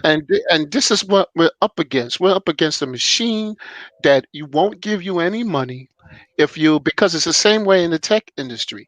If you come up with something completely new and crazy, they look at you and say, "Nah, it's not going to work. I need something that's going to return profit in Exactly. at I least agree with that. 18 months to 24 months, and that's it. And it's got to be guaranteed. And that doesn't work in creativity, in technology, or in other fields, in art and things like that. But that's what we're living in. That's But If we exactly were, right. Yeah. but in the movie industry, what I'm seeing is we're not focusing in the other areas that actually make the movies, like the animation. People who actually make the animation, or people who build new technologies for the movie industry. We are more. We're not even represented within in the pictures, but we're not represented outside of the movies. People who even rent the cameras, people who have human resources who own human resources agencies well, I give an for example. movies. I give an So example. we're I not give an in any example. I'm area. gonna answer your question, engineering cannabis, because Nigeria had one of the biggest black studios, African studios, anything you want to call it, and they just sold out to a French, one of the biggest studios in Nigeria. Those sold out to a French company. So Yeah, even if you're going to get big, you turn around and sell it to the people who's going to destroy your image we. because they want that money. I've never seen anything like it before. But that's why we don't I, need just one. We need yeah, numerous. So one if is you not guys enough. don't know, they call it Nollywood Yeah, in Nollywood. Africa, and they produce more pictures than anybody else on the planet. They produce all these pictures, and one of the biggest studios, they just sold out to the French, which is I can't believe they did that. I really just can't do. Yeah, but again, that's why we need not just one, but numerous. If one sells out, the other then comes in. Again, we are not in the background or in front of the camera. We're not in the back or front. We need more animators. We need more tech people. We need more directors. We need more in both back and front. Not only And the and I front. and I agree with what Engineering Cannabis said, because that was when Steve Jobs was asked about Pixar and why did he create Pixar. That was some of the driving that was some of the motivations behind why he set out and he created Pixar after he was ousted from Apple. Well, I think this was before he came. Was he? Yeah, been ousted. I can't remember exactly. Yeah, But he yeah, was anyhow, ousted from Apple, and he went yeah, and he created Pixar. Yeah. yeah, and so yeah. I mean, this and I think given what Engineering Cannabis has said, which I agree with wholeheartedly, is that yes, you need black design studios, black animation studios, and it can't just be this textbook. Oh well, let's just do this. The typical stuff. I mean, you need to have stuff that really inspire kids, because for someone like me, I grew up reading comics. We all did. That's and why we all to this here. day, they're in storage, but I have I have the whole Death and Return of Superman series. I have the whole Rebirth of Silver Surfer, all of these things. Fatal Attractions, X-Men, Fatal Attractions, all of this. Age of Apocalypse. I have all of these comics that I've collected over the years from my childhood, and these were things that when as a kid, especially as for young boys, these were the things that kind of really inspired you, that made you really think about science and science fiction and stuff like that, and really push you down that road. Again, Gene Roddenberry was so ahead of his time, because a lot of things that he talked about eventually became the things that was science fiction for him became science fact for us. Well, it was him and Arthur C. Clarke that really, them two, because he envisioned satellites. They did all these things. I mean, but I'm just gonna tell you, my most prized comic is Muhammad Ali versus Superman. It's a big one. It's one of those collector ones, No, and I think that's kind of where that cultural intelligence, that ingenuity, that ability to inspire, whole new generations of Black people, where that comes into play. Because you're not going to inspire nobody watching no damn Tyler Perry films. I was trying not to mention his name. You're not going to inspire young people when they watching the films where it's just dysfunctional Black relationships, or some real it's some form of dysfunction. Say it. Ghetto. Say it. Come on, say it, doctor.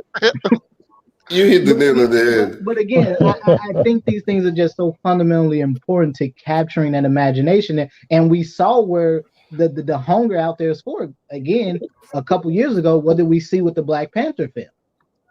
We just saw a whole generation of Black kids. All of a sudden, they knew about a superhero that most Black folks never even heard about. Don't even know he was one of the original Black Marvel superheroes. That's a shame. It was him, and it was Luke Storm. Cage. It was Storm, Luke Cage. I seen the series. Great series.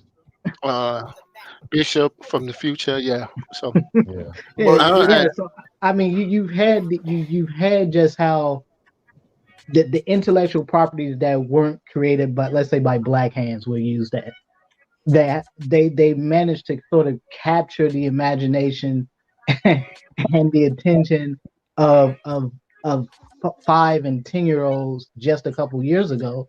And I'm saying, damn, we have all these Black folks out here that say that they're writers, they're artists, and I'm like, damn, where the hell's the ingenuity at? Where is the Black version of a Lord of the Rings or Star Wars or whatever the case may be?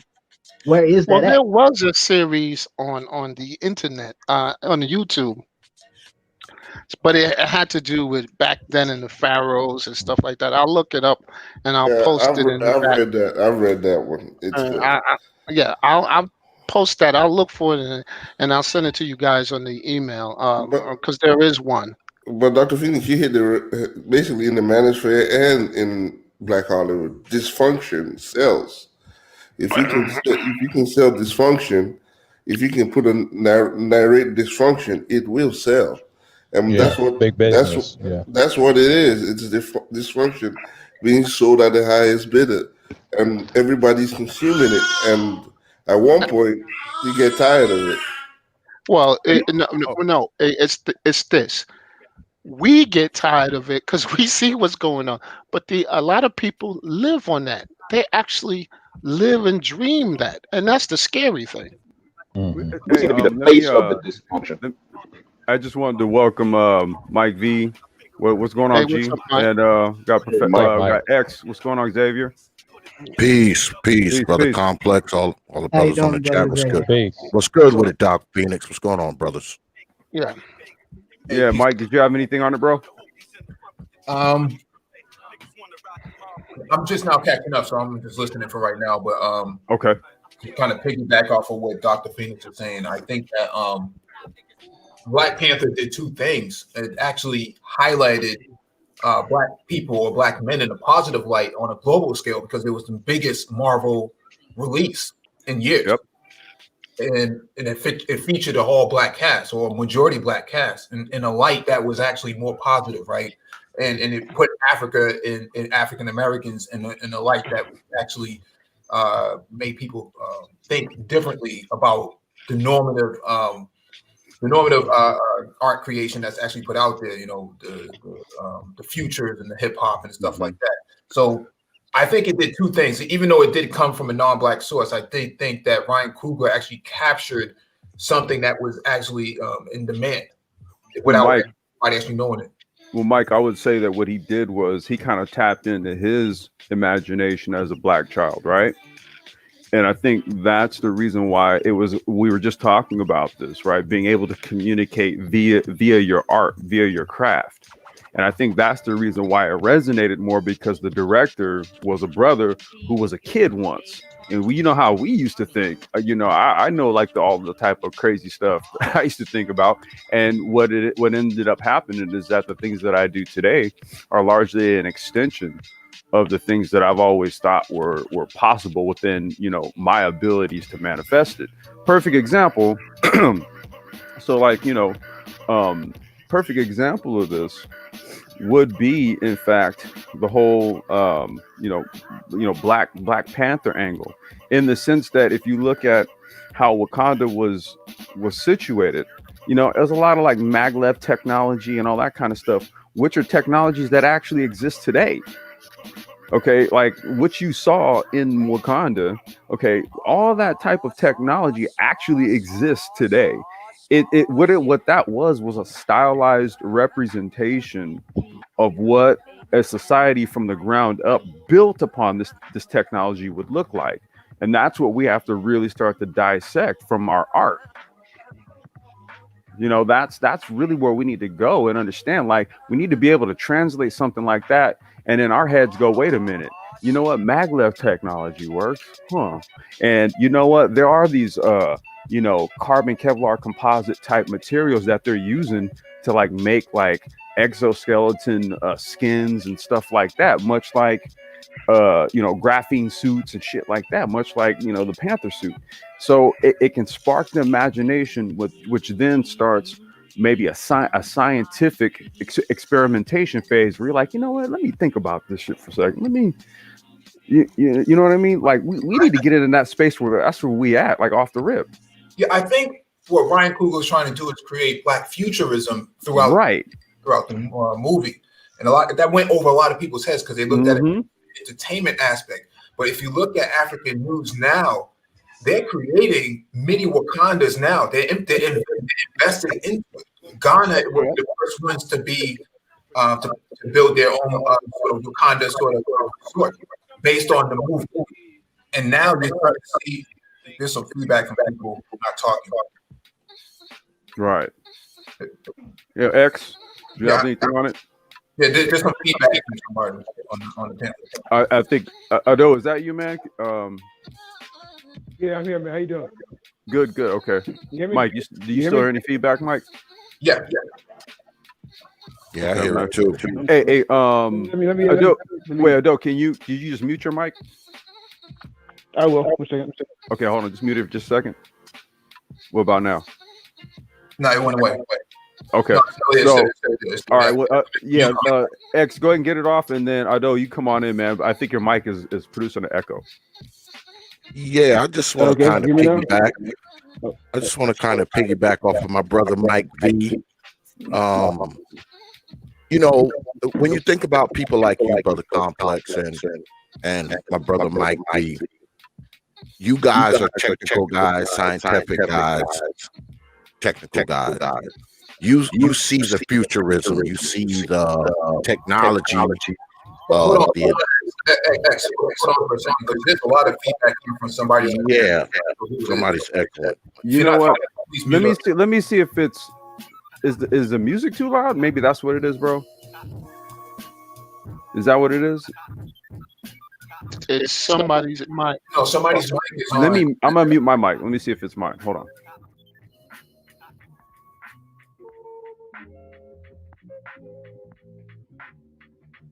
Is it I don't me? hear anything. Testing. Was it my mic? No, the echo is Maybe. I'm not sure who it is. Yeah. Okay. Yeah, I'm trying to figure out who. I don't know if it's mine. I think Ado is muted. Okay. I'm not sure because I don't hear an echo. I hear everybody. I hear everybody fine. Yeah, I'm hearing. I was hearing that echo. Same here. Same here. Okay. Do you guys hear it now? Yeah, who's the person with the black squares? That's Black Torch. Yeah, Black Torch. Hold up. I was mute. It wasn't me. I was mute already. He's muted. I'm on mute. If Complex is mute, then it's still echoing, then there's a problem. Yeah, everyone else should mute up and let it echo out.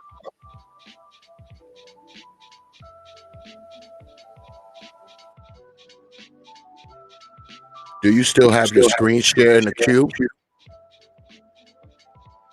Wait, say that again. Do you still have your screen share screen in the queue? In the queue. Yeah. Well, cut that out because you were sharing the audio on that, right? Yeah, I have music playing in the background. That's why I was like, is the music causing a problem? It might be the screen share. That might be your problem. That might be your problem. All right. What about now? Nope. You still hear an echo? Nope. Nope. Echo's gone. You're good. It's gone. Okay. You're good. Oh, damn, man. I had to cut the music. All right. I know it sucks. All these technical guys up here and an old rusty mechanic had to come up here and say that, man. No, it wasn't a problem until you got here, bro. It's all good. No, you good. Go ahead, man. Funny how Xavier causes the problem, then he fixes it. Well, that's what I kind of do for a living. The latter part, that is.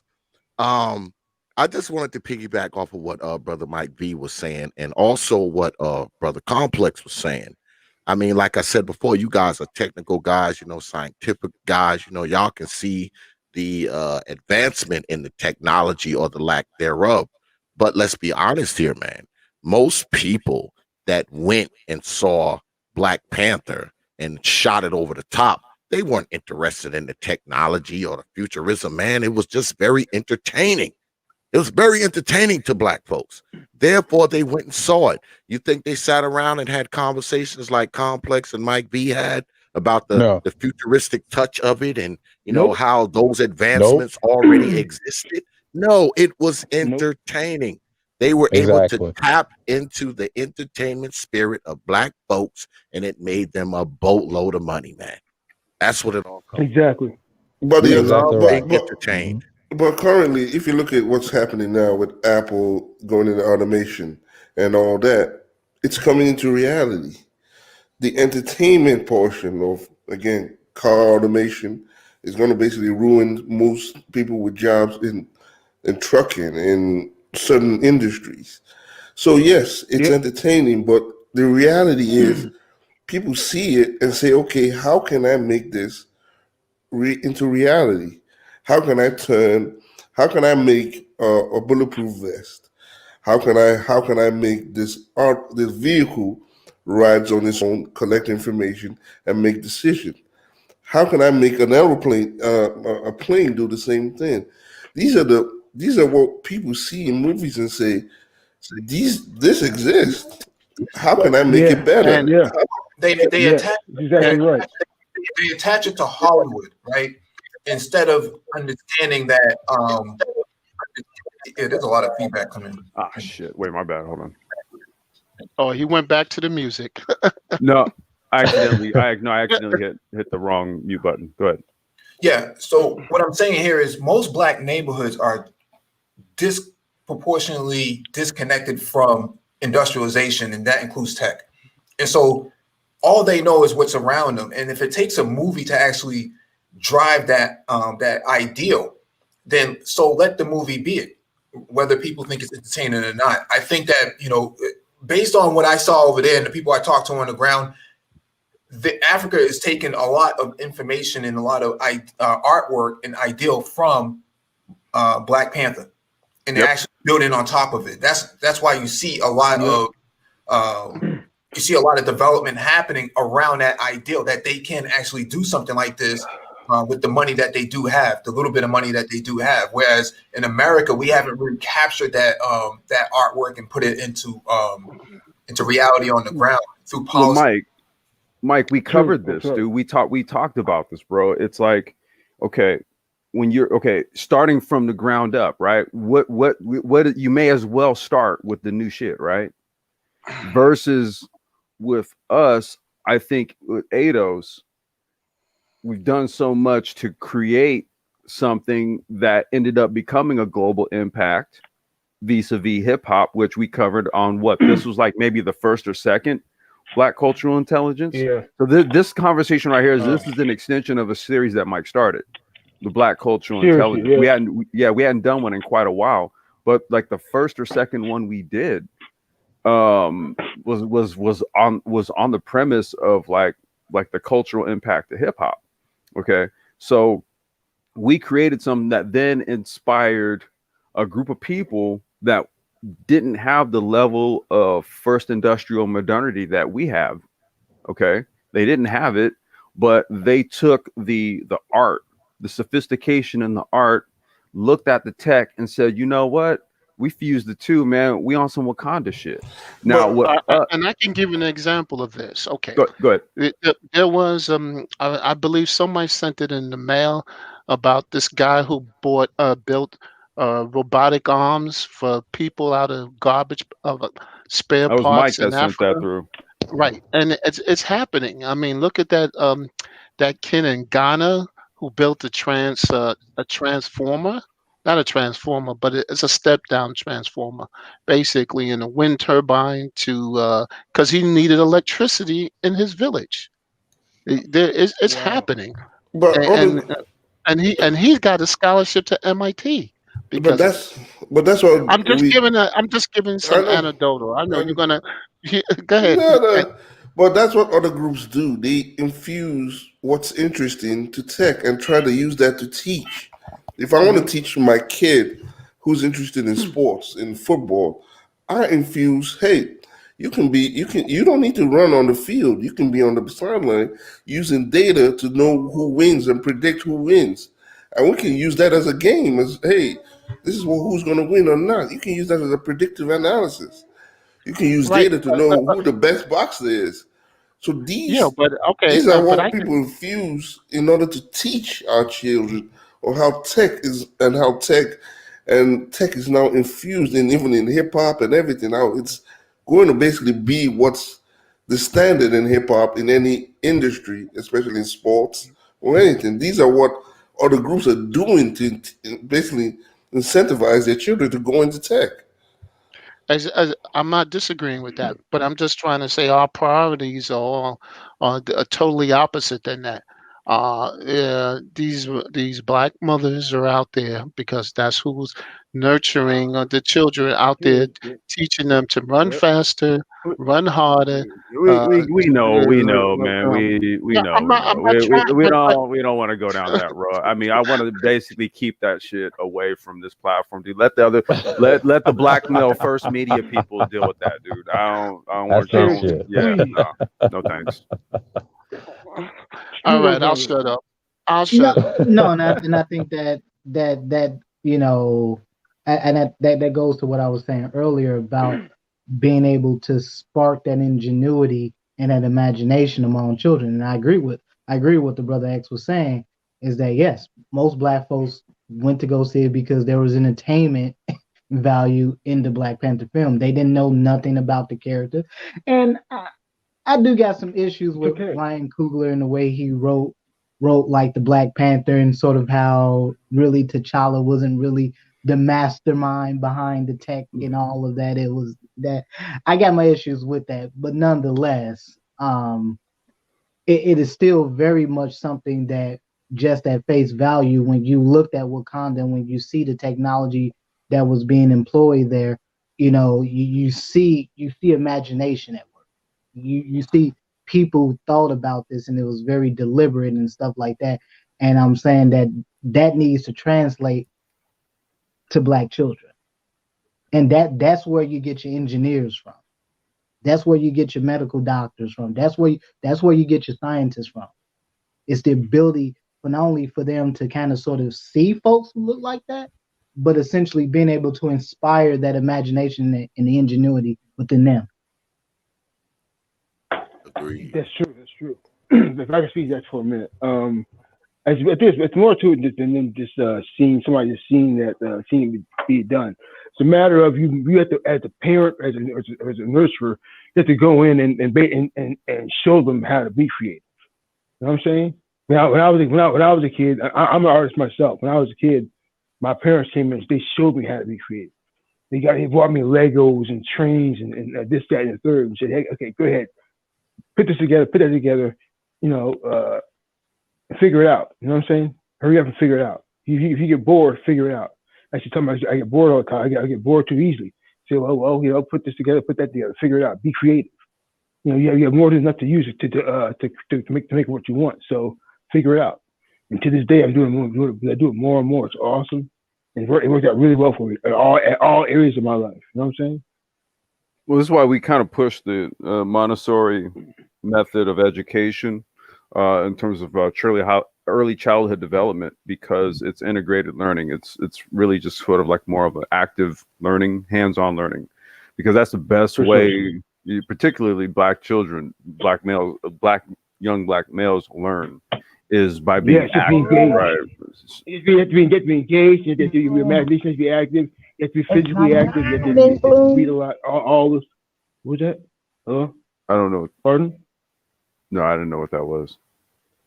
Oh, the women's watch, something like that. Oh, anyway, so you have to be really, really active, like in terms of the boys have to be active in terms of going out and just doing much different stuff, going to the woods, building a fort, just different basic stuff that you do as a kid. That sparks your imagination, makes you go different tangents, different ways in terms of creativity. Go ahead, and drink cannabis. Again, all those things takes resources, and resources even to take off work to go do those things with your kids take resources. Yeah, sure. But then what I'm saying that in terms of children, those are things that they're family time. Let me just do it like this. They weren't always in my life all the time. Just saying, those are brief tidbits of time within my life. Yeah. Right, but what we're looking at is maybe perhaps new ways to do this, right? So, for example, what we've always looked at is things like making maker labs, maker spaces, fab labs, right? So these are centralized. These are basically centralized locations. Mike has spoken at length on these.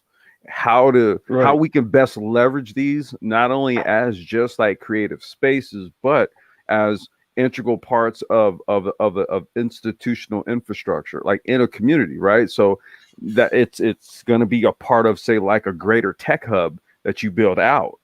Okay, so there's an intrinsic plan to leverage the knowledge gained in the things that are created in that space. And so this is where we talk about what you're talking about, right, is applicable, but we have to look at how do we then take that and then put it into today and future application. Okay? Yeah, real world practice. I understand. Yeah, I understand. Yes, exactly right. Yeah, interweave those aspects into the family unit and into society. I know what you mean. I understand. Go ahead, Mike. Well, it has to first start with policy.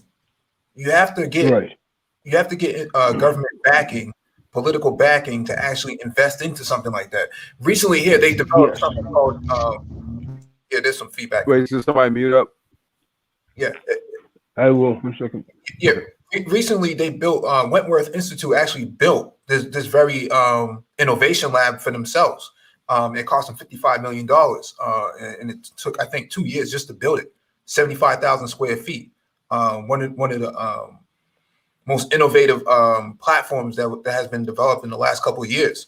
And so it can be done. It's just a matter of transforming it into policy. Now, I'm hoping that with this new COVID relief bill that was signed this week, that the status of Black men and Black boys that has been included in it. We covered it on MOT's channel last night. Yep. I'm hoping that something good comes. I was in that last frame. Yeah. Okay. Wait, hold on. Did you listen last night?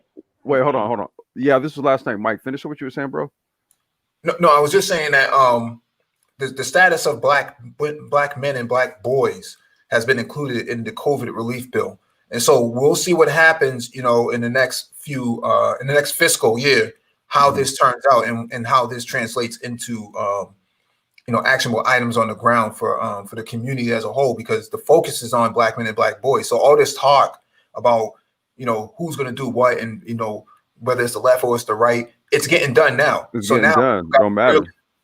People. So, Mike, to that point, are they? How do you?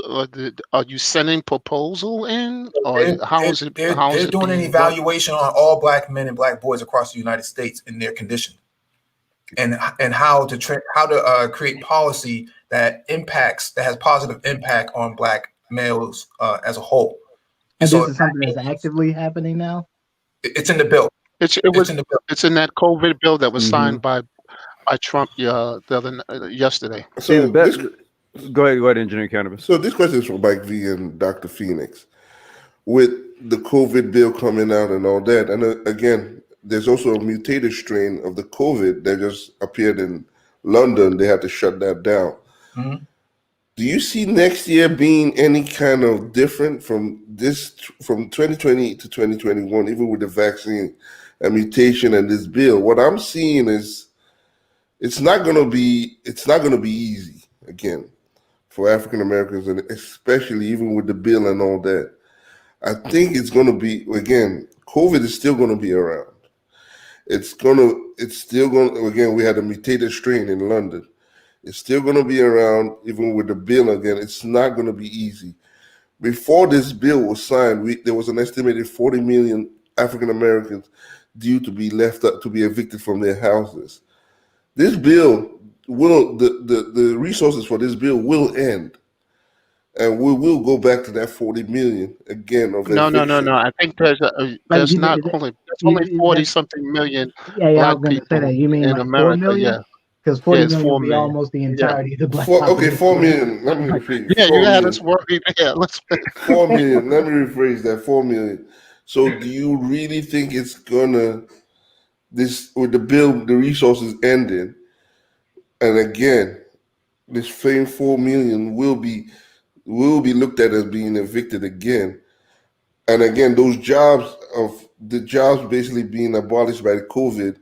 And more jobs being abolished by AI, I don't see it coming back. Oh well. How do you think this is going to be resolved in the long haul? Go ahead, Mike. Go ahead, bro. Yeah, he was just asking me. Let me just respond real quick, 30 seconds. It's about upskilling, right? So they understand this. That's what the bill is. If you look at the bill, and we read it last night, if you read it in detail, it's 5,000 pages. They understand that there has to be relief first, and then the upskilling comes second. Biden's, Lift Every Voice plan actually includes infrastructure and upskilling development for Black and Brown communities. And so they understand the significance of that. The question is, what are you going to do, after the evictions, because people are going to be displaced and they may not be able to have access to it. Okay, fine. Yeah. Is 6 months enough to upskill? It's 7, 8 months enough as an upskill to basically get a good paying job to basically replace what you're doing right now? Well, you're going to have people who are going to be permanently unemployed because they're just ageism is going to play a significant role. Anybody who's over 40 and got displaced during the pandemic, there's a high probability you may not come back. Now, those who are under 40, they still have a lot of opportunity because there's still a lot of growth for them, especially tax-wise. So there's a willingness to actually say, let's invest into these people because they're going to be paying taxes for the next 20, 25 to 30 years. So we need to make sure that they're up, right? So go ahead. Oh, sorry. No, you go ahead.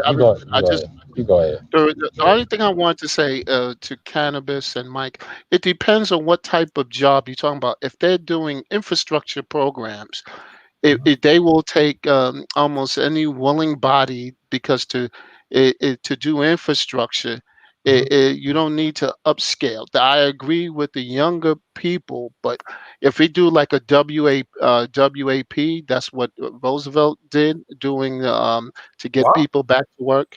You're saying WAP? Oh. No, what was it? What was it called? Workers program. I forgot what it's called, but it was yeah, they did not. They did the 3 C's. Yeah. So it was right. So they took on the federal government actually built the roads actually, and they hired all these people. That's how they dig themselves out of the Great Depression. I mean, I just saw the thing on on Roosevelt, and that's what he did. Basically, he took it out of the private sector, and he moved it into the public sector. I know that's communist for you guys listening, but that's what he did, and he got us out of the Great Depression. Well, so. Go ahead, Mike. Go ahead. No, Mike, you got to go ahead. No, it's Dr. Phoenix was supposed to go. Oh, okay, go ahead. Sorry, no, my personal take is to what Engineering Cannabis said is that no, I personally think that COVID relief bill, I think you're just kicking the can down the road here. I don't think the plan is as grand and as broad as it needs to be and should be. And right now, this country is looking at a public health crisis, and I'm not talking about just COVID-19. You're looking at a public health crisis on the scale of something this country has never seen in its history. You have COVID-19 running rampant on top of a mass eviction crisis that is going to come down. That's coming down the pipeline because it's going to happen. And again, mutated strains in Canada, by the way, also. I mean, I've been talking about this for quite some time. I've talked about this earlier in the year that there were already mutated strains out there. There's been at least 4 or 5 other strains of COVID-19 in rotation here for at least the last 6 to 9 months now. So the strain that we're commonly thinking of, referring to, I mean, that has not been a sole one. In fact, there's actually one that was recently discovered in South Africa, I think last week or something like that. So I know how CRISPR works in terms of creating vaccine, but again, with so much data, I think part of this comes to, will the vaccine be efficacious against these newer strains? Most likely, yes. Well, most likely, yes. Well, it depends on, when he's talking about mutations, it's usually 1 or 2 molecules that have been changed. I think what I've been reading about the vaccines, they attack multiple molecules at one time. It's not just one. So if you make one change, that's why they think that's what the virologist from Columbia was saying. It takes more than 1 or 2 mutations for this thing to the vaccines not to work. So. Well, again, I think, just keep this in mind. Viruses mutate, period. A mutation is always going to happen anytime you're dealing with virus. That's just the nature of viruses. But specifically with COVID-19 being an RNA-based virus, those tend to be more prone to mutations. Just in general, because RNA in of itself tends to be rather unstable. And so, again, with that said, I think that should always have been expected, that you're going to have more than one strain of COVID-19 in circulation. It's no more different than if you're thinking of the flu. Flu has multiple strains in circulation at any given point in the season. So again, this is why people who take flu vaccines, oftentimes many of them still get sick, because the vaccine will only protect you against certain strains. Now, however, we're not sure exactly how many strains of COVID-19 there are out there. There are estimates of some numbers, but again, that is expected, and just given sort of the technology involved in producing the vaccine, I would say that it's pretty likely that the current vaccines out here should be effective at providing some form of immunity against COVID-19. The big question is how long. Yeah, that's the question that when it comes to the COVID-19 vaccine, is how long will you be immune to it for? Yeah, because this is not like some vaccines where you take it and you get lifelong immunity. Let's say like HPV or something like that. So yeah. Let me answer this question in the chat from Lionel Codell. It says, how do you imagine Black men and boys will benefit from the study being funded in the COVID bill? Do you anticipate some policy coming out of this study to fund Black market participation? Do you anticipate some policy coming out of this or in the economy? Okay, so usually a study like that would probably take a whole entire fiscal year. So you're not going to see anything immediately in 2021. You'll probably see something come around in 2022 with some results based on if it starts in January, right? If they sign the bill this week and it starts in January, they start the process in January, February, you won't see something until 2022. So what do I see coming out of that is they're going to see all of the numbers. They're going to see that Black men in STEM have a 70% dropout rate. They're going to see that Black boys are reading at third grade levels when they should be in the eighth grade level or something like that. So they're going to see a whole lot of things that are going to be. There's some feedback coming from somebody on here. You're going to see a whole lot of things that are going to be impactful on Black males. That's going to paint the reality that something is wrong here, and that some additional investment from the government is going to have to take place. And I say that we should take on that whole entire. No Black men will get anything out of that bill. Yeah, I was gonna say, Mike, did you see that comment? Yeah, I don't know where that's coming from, but if they're looking at the statistics and they're looking at the incarceration statistics and things of that nature, how much is it costing to keep a person into prison for a nonviolent crime? $50,000 a year. How much does it cost to get a bachelor's degree at a state university?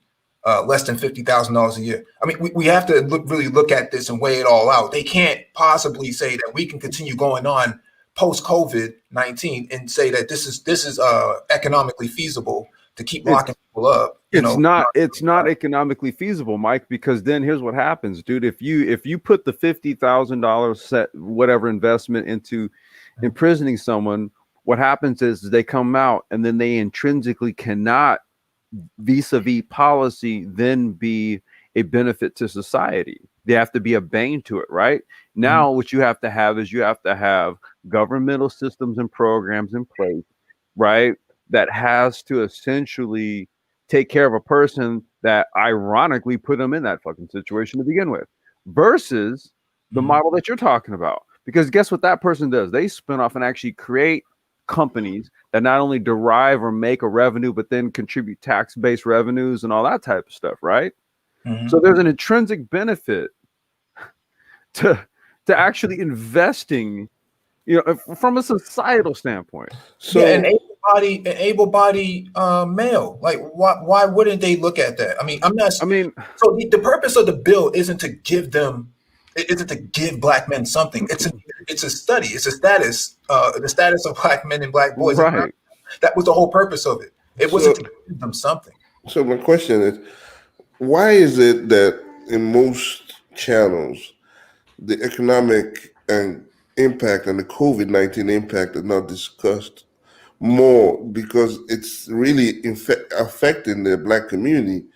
But what is more paid attention is the fictional hysteria on what COVID-19 is and what's not. But what the economic impact and the actual medical impact of COVID-19 and the effect of the Black community is not looked at and studied at and appreciated at, but more of the fictional hysteria is more basically welcomed in most Black manosphere channels itself. I've seen a lot of stupid stuff going on. Well, a lot of stupid stuff basically being embraced, but not the medical, not the economic, not policy, but more of the stupid stuff is being embraced and more pushed out, and that's a problem. Yeah, that's kind of what our responsibility is here on this channel, right? We can't worry about what everybody else is doing. We can only worry about what we can do here. And so what they found during COVID is that Black people live in the medical desert. Not enough clinics, not enough city and state-run hospitals. I've been telling you guys that for a long time now. Not enough pharmacies, not enough anything. Yeah, well, so I've been talking about this for the longest period now, about the fact that you at most, if you go to any urban environment where you have Black people in any significant numbers, you typically only have one hospital that resides in those areas, in those neighborhoods, and and that's not even typically a level 2 facility. It's more of a community hospital, so maybe something that's tertiary. Wait a minute. I'm gonna read this, and then maybe Mike, Dr. Phoenix, you guys want to take a stab at this, because I think this is kind of a response to what you guys are saying here. Perfect Blackness said it's not economically feasible, but it costs to keep the machine of white WS going, and it's going to it's a cost they're prepared to pay in perpetuity.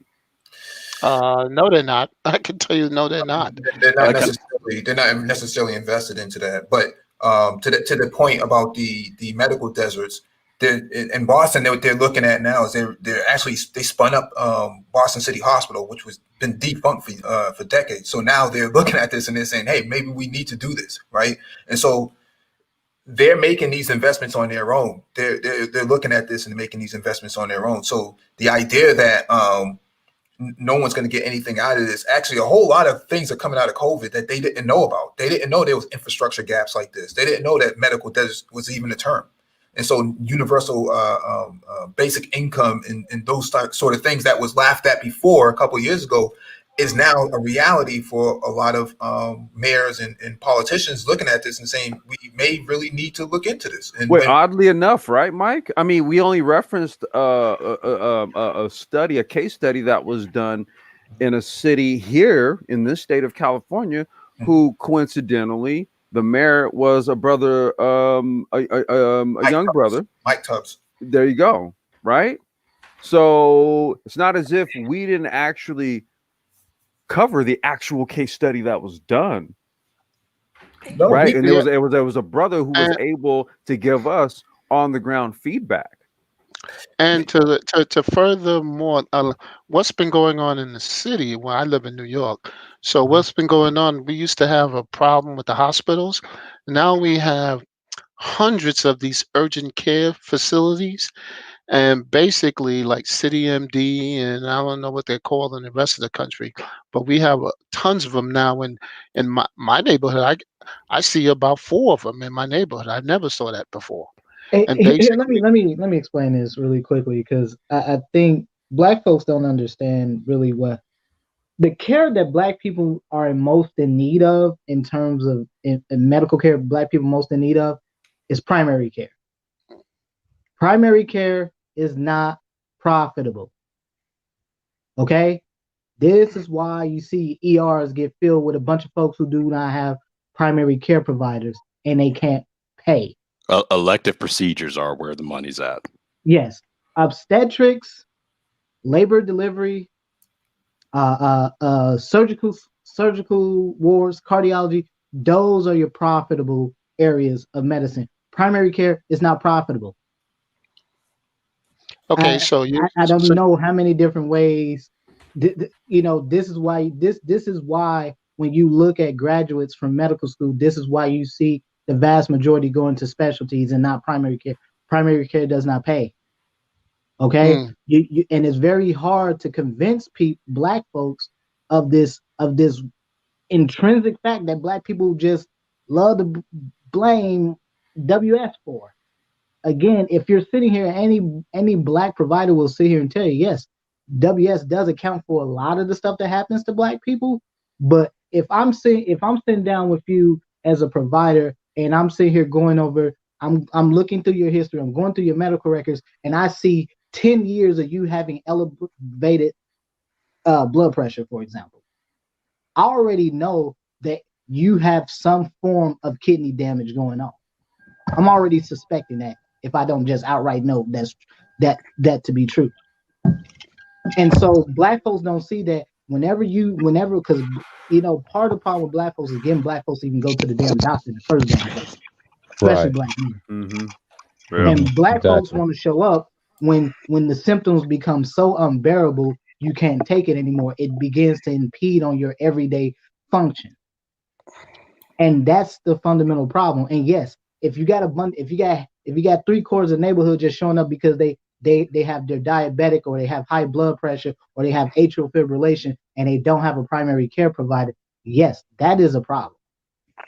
And that becomes what overburdens many of these inner city hospitals, is really the need for primary care service. Not necessarily folks need to be having surgery and all these elective procedures and stuff like that. No, it's really the need for primary care. And which is why I have always believed that, single parent should be an option for folks, because again, this will help to alleviate just some of the stress of having folks who they show up to an ER. You're having droves of people showing up to ER just to get seen for care that, one, they can't afford, because an ER visit is really expensive. Yeah, I was going to add too quickly, Dr. Phoenix, that it's not just a urban problem, really. A lot of people, I think, tend to forget, because of the media portrayal, that the majority of Black folks still live in the South. And you got a lot of rural hospitals that are shut down. So you have a lot of rural places where, the nearest hospital is, can be an hour, 45 minutes away. And you have, there are programs out there. Like, I have several people that I know who I went to college with, who enrolled in some of these rural scholar programs, where essentially one went to pharmacy school, another one's in medical school right now doing her rotations. But part of the thing there was they were trying, their requirement was they had to live in basically a rural area that had, I guess, like a certain percentage of maybe the population below the poverty line, or a certain radius from a hospital, as a means of paying back some of their scholarship that they received in tuition assistance. So it's a problem with rural as well too. Yeah, and we have that in New York. We had NYU is giving out free tuition, medical school tuition, for if you go primary care. But it's never gonna, that number. That's only one school. It's not gonna. Well, typically primary care. If you go into primary care as a physician, typically you typically will get your loans paid off. That's typically how it works. It doesn't work for specialties simply because the pay is higher. The pay ceiling in general is quite a bit higher. You just will make a lot more money over the course of your career, as opposed to a primary care provider. So folks are going to primary care, loan repayment, is typically a part of part of that. Hey, but I was just mentioning. Oh, go ahead. I wanted to get Professor Black Ops in, because I can drop if you need me to drop. No, I just, because I think he had a point that he was kind of coming in to make.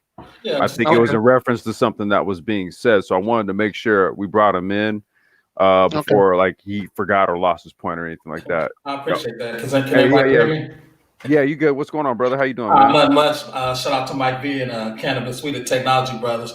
I just kind of slight disagreement with Mike V with the COVID bill. Is I think everything he said was true, but Black boys reading at a low level, and Black people in technology has been that way for 20 years. So I don't think there's going to be anything special in the COVID bill. Then also, if you look at Kamala Harris, she said on the Black Club, she wasn't doing anything specific for Black people to begin with. Specifically on the Breakfast Club, she said she wasn't doing anything specific for Black people to begin with. But hold on, let me finish. One more point is the brown people she talking about is the Indian people, because they just uplifted the H-1B visa cap. So 300,000 Indian people about to come out here that's already tech savvy, and I'm gonna sit back and listen. That's my 2 points. Yeah, the bill doesn't have anything to do with Kamala Harris. She's not even. I don't even think she's a part of the council on it. So I think there's 19 members on the council. I don't know if she's even one of them on it. I didn't see her name listed.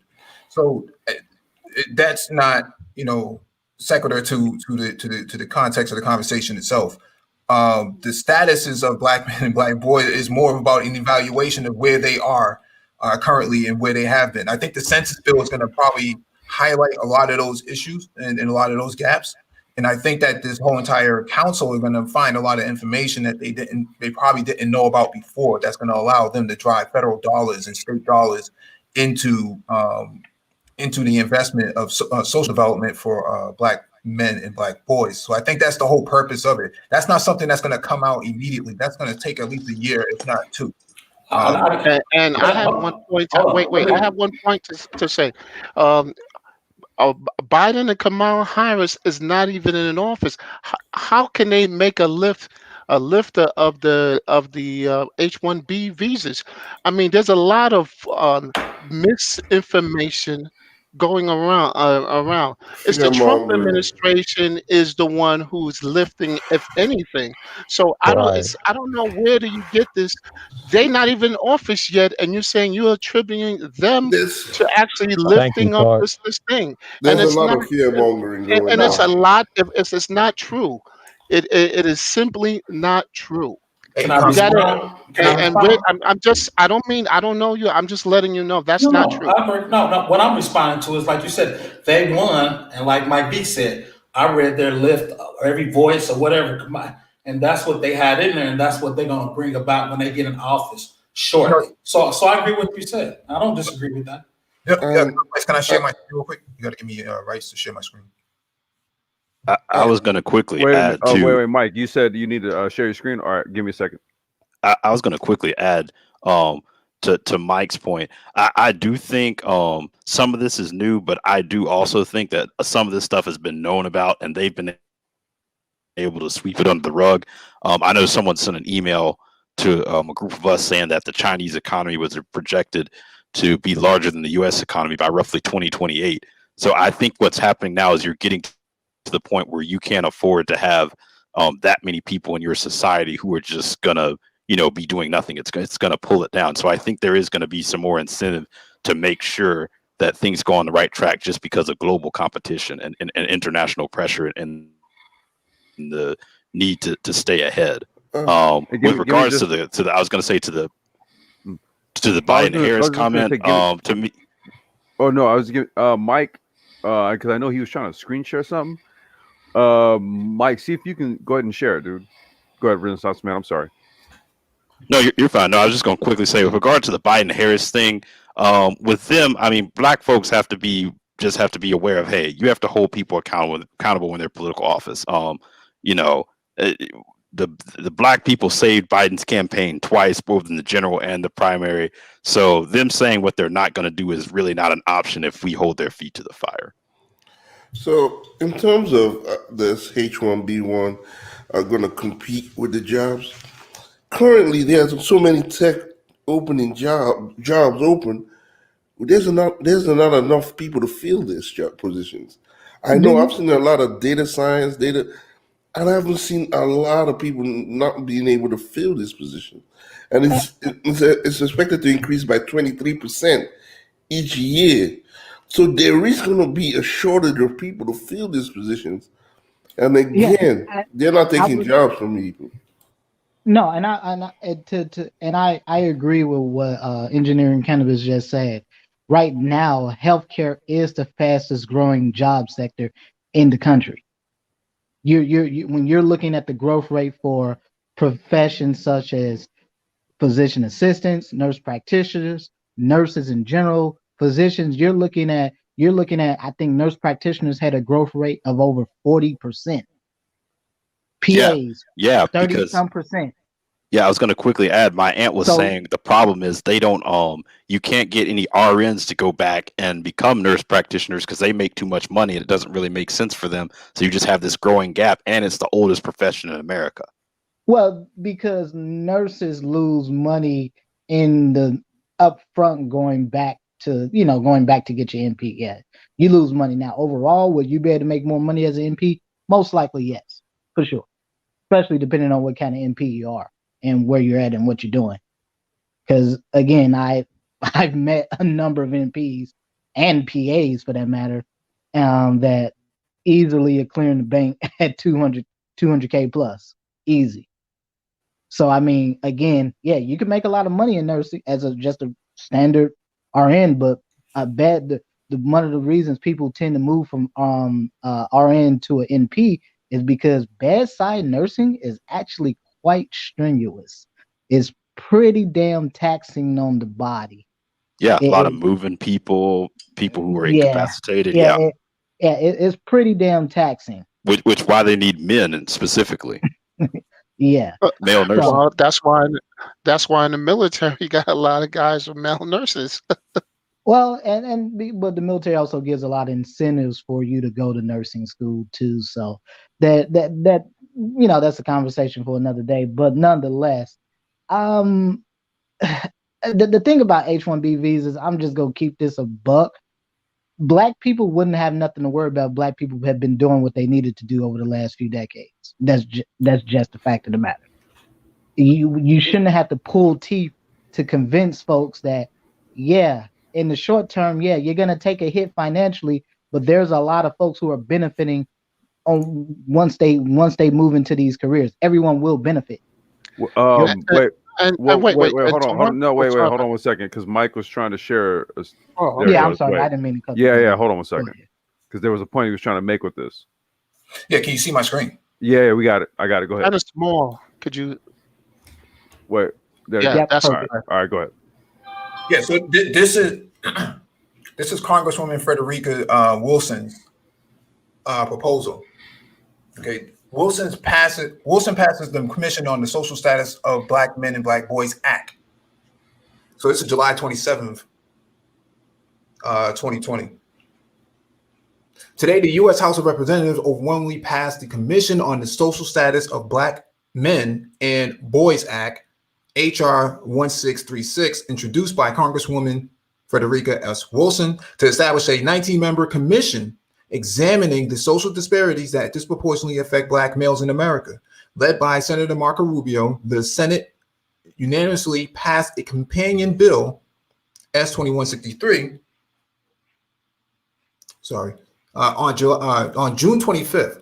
The two lawmakers created a similar commission when they served together in Florida state legislation. I am elated that this legislation, which I have been fighting for several years to pass, is now poised to become national law. The commission will review police brutality, gun violence, fatherhood, recruiting and training Black male teachers, and even sneakers, which play an important role in the lives of Black boys, welfare reform, and the 1994 crime bill, which includes the controversial 3 strikes provision and harsh sentencing guidelines, also will be revisited. These federal policies left a devastating impact on Black men and boys in America, said Congresswoman Wilson. The commission's underlying goal is to interrupt the school-to-prison pipeline and to better understand and eventually eliminate the educational and social chasms that have made it extraordinarily difficult for Black males to become upwardly mobile. That's what's in the COVID relief bill. So I'm not sure why anybody would be against this. This is actually good. This is probably one of the best pieces of legislation that has passed in some time. Okay, any opposing views on this? It's just me again. Mike, I hope you're correct. We done had many bills, many studies over the last 50 years, and the numbers have not moved. I hope I'm wrong. That's just my 2 cents to the panel. I hope I'm wrong. But y'all gotta admit, we done had studies, reparation, inner city bills. We done had them. Nothing's moved in the last 50 years. I'd ask, what have we had? I'd like to expound upon that a little bit, of things that we think that rivals this. Well, I have to admit, we haven't had the bills, but we done had NAACP, PUSH. They moved legislation. There's legislation in New York. I'm in Indiana. We done had many legislation for inner cities and the poor. We done had core drives. To me, it just hasn't moved the needle. I just hope I'm wrong. I'm just a pessimist. I was going to say, I just think this time right here needs to, like we're doing, help the young boys and build them up. I just don't think there's going to be a national bill that's going to help. I don't think have we had a national bill. Renaissance man, real quick. Hey, Mike, I'm gonna step away. Just hold it down for me. Go ahead, Renaissance man. No, I was just going to quickly ask. I can't recall a national bill that did something like this. Well, we had a national reparation bill that never went anywhere. No, this got passed. No, that was okay. Another point of correction here. We had a study that was done. It was never. There was no actual bill to do reparations. I don't even think the study got passed, did it? No, it was a study just to think about it. You're correct. Yeah, I don't even think the actual. I think the only actual study came from the UN. The last time they did something on a national level for Black people and Black men, but they watered down, was with Lyndon Baines Johnson. That was it. Nothing's been done. They had proposals to do these economic zones, but that was never really funded, or nothing really happened with that. So there's nothing. That's what we're trying to figure out. I know a lot of people are suspicious of the government, but I think a lot of it is misinformation, and that's the only thing I can tell you. We're so used to getting nothing that when we have a chance to do something, we're still suspicious. I just don't get it. No, I agree with that. I am suspicious. Like I said, I hope I'm wrong. Mike V brought up the information right here. Like I said, I'm just a pessimist. I hope I'm wrong. I want Black boys and Black men to do well. That's all. I'm not trying to be super opposed. I guess my only question actually to Mike V, because that's my man, is what's the dollar amount they put on the bill? Did they say what dollar amount they putting on? How much money is being invested into this? Yes, sir. I don't know what the dollar amount is, but I think this is more about just evaluating the statuses of Black males over what has impacted them, including the 1994 crime bill, what it says right here. So for all these people who are saying, well, Biden, he created the crime bill. Well, now they're looking at this and they're saying, and according to this briefing, they've been trying to push this for a while. This is something that didn't just come a couple of weeks ago. This is something that they have been working on for quite some time. So I think that there's a vested interest in upskilling and really addressing all of these sort of issues that came down from the federal government. This is not just, a Black man fell off a sidewalk because they had a broken curb. No, this is something that was systematically implemented to impact them overall, specifically. And so I think it's competitiveness. I mean, if you've looked at what's happened to the U.S. over the past 40 years and the policies, the U.S. has lost competitiveness. I mean, we were sitting here talking about the other day how we think, the U.S. automotive manufacturers are going to be out of business in the next 10 to 20 years. I mean, you've got to do something to make your society competitive, and you can't have a large portion of your population unskilled like that. Yeah, you can't have favelas all across the United States in the next couple of years. So I think what's going to happen, to answer your question, and answer everybody else's question who asked, I think the same thing that happened with the legalization of cannabis, I think you're going to start to see something trickle down in the same way, probably in the next couple of years, probably by 2024, you'll see something you start to see things come about. Something like free community college, something like, free access to different sort of institutional programs and things of that nature. Because if you look at the framework for the social equity of the legalization of cannabis, people who were disproportionately impacted by the drug laws had first position on that in these blue states, California, Massachusetts, and I think maybe New Jersey now too, and a couple other places. Here, you can't a white man cannot open up a cannabis business here in a predominantly Black neighborhood. That's against the rules. And no outsider can come into a predominantly Black area and open up a cannabis business. It's against the rules. At least until 2025 or 2026, something like that. So Black people have first position on this. This is written into law. This is code. So what do you think is preventing that from happening? Preventing Black. And I was going to go ahead, Mike. Yeah, it's the upfront cost. The capital. The licensing someone was talking about. Yeah, the capital is the beast. Yeah, and one thing I got to say, Mike, as you know and I know, they already lowered the barrier to entry for IT. Right now, before they used to say you needed a 4-year degree. Now they're saying you don't need a degree at all. So there is all you need is a computer and an internet connection and $10 to take a Udemy class. Or in Google's case, they're giving it to you free. Well, you have different platforms, right? You have different platforms like Europe. Europe is probably the oldest platform that's been out there to take young black males out of these neighborhoods, put them through a 6-month college accredited program, and then give them 6 months of internship, and then they get hired 99% of the time they get hired. So I'm saying those sort of programs come out of policy. And so the next phase is to get rid of people's criminal background checks. Most Commonwealth states, you cannot look at someone's criminal background. And Obama did that. He put it for a federal job. You can't ask that question anymore. Yeah, ban the box. Yep. So so when people ask, what is the left doing? What is, things have been done. You may not be aware of it. And I'm saying this proposal, this act right here is actually beneficial. I mean, I don't benefit from it because I wasn't, a victim of the 1994 crime bill. But I'm saying those who have been impacted by it, this is the beginning of it. So let me just finish reading the couple of last paragraphs. The Commission on the Social Status of Black Men and Boys Act establishes a permanent bipartisan commission within the United States Commission on Civil Rights. Its 19 members will include congressional lawmakers, executive branch appointees, issue experts, activists, and other stakeholders who will examine social disparities affecting Black men and boys in America.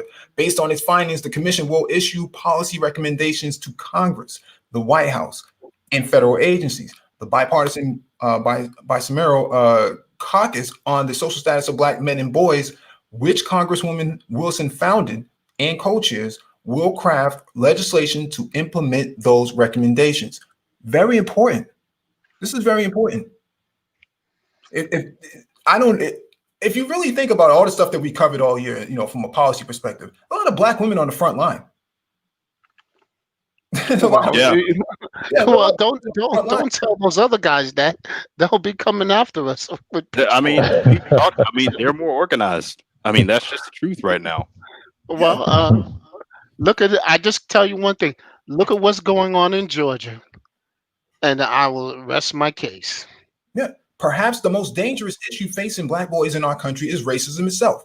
Too often, they are perceived as criminals by the time they reach the age of 5. They are labeled delinquent, not rowdy. They are hardened criminals, not misguided youth. Their very existence is often seen as a threat. It is a tragic reality that Black males in America are treated as their own class of citizens, Congresswoman Wilson continued. This treatment is reflected on social outcomes in such areas as education, criminal justice, healthcare, Dr. Phoenix talked about that, and employment. More than 1 out of every 6 Black men who today should be between 25 and 54 years old have disappeared from daily life. Low rates of high school retention among Black male students directly relate to the high rates of joblessness and incarceration. More than 2/3 of Black male dropouts end up serving time in state or federal prison.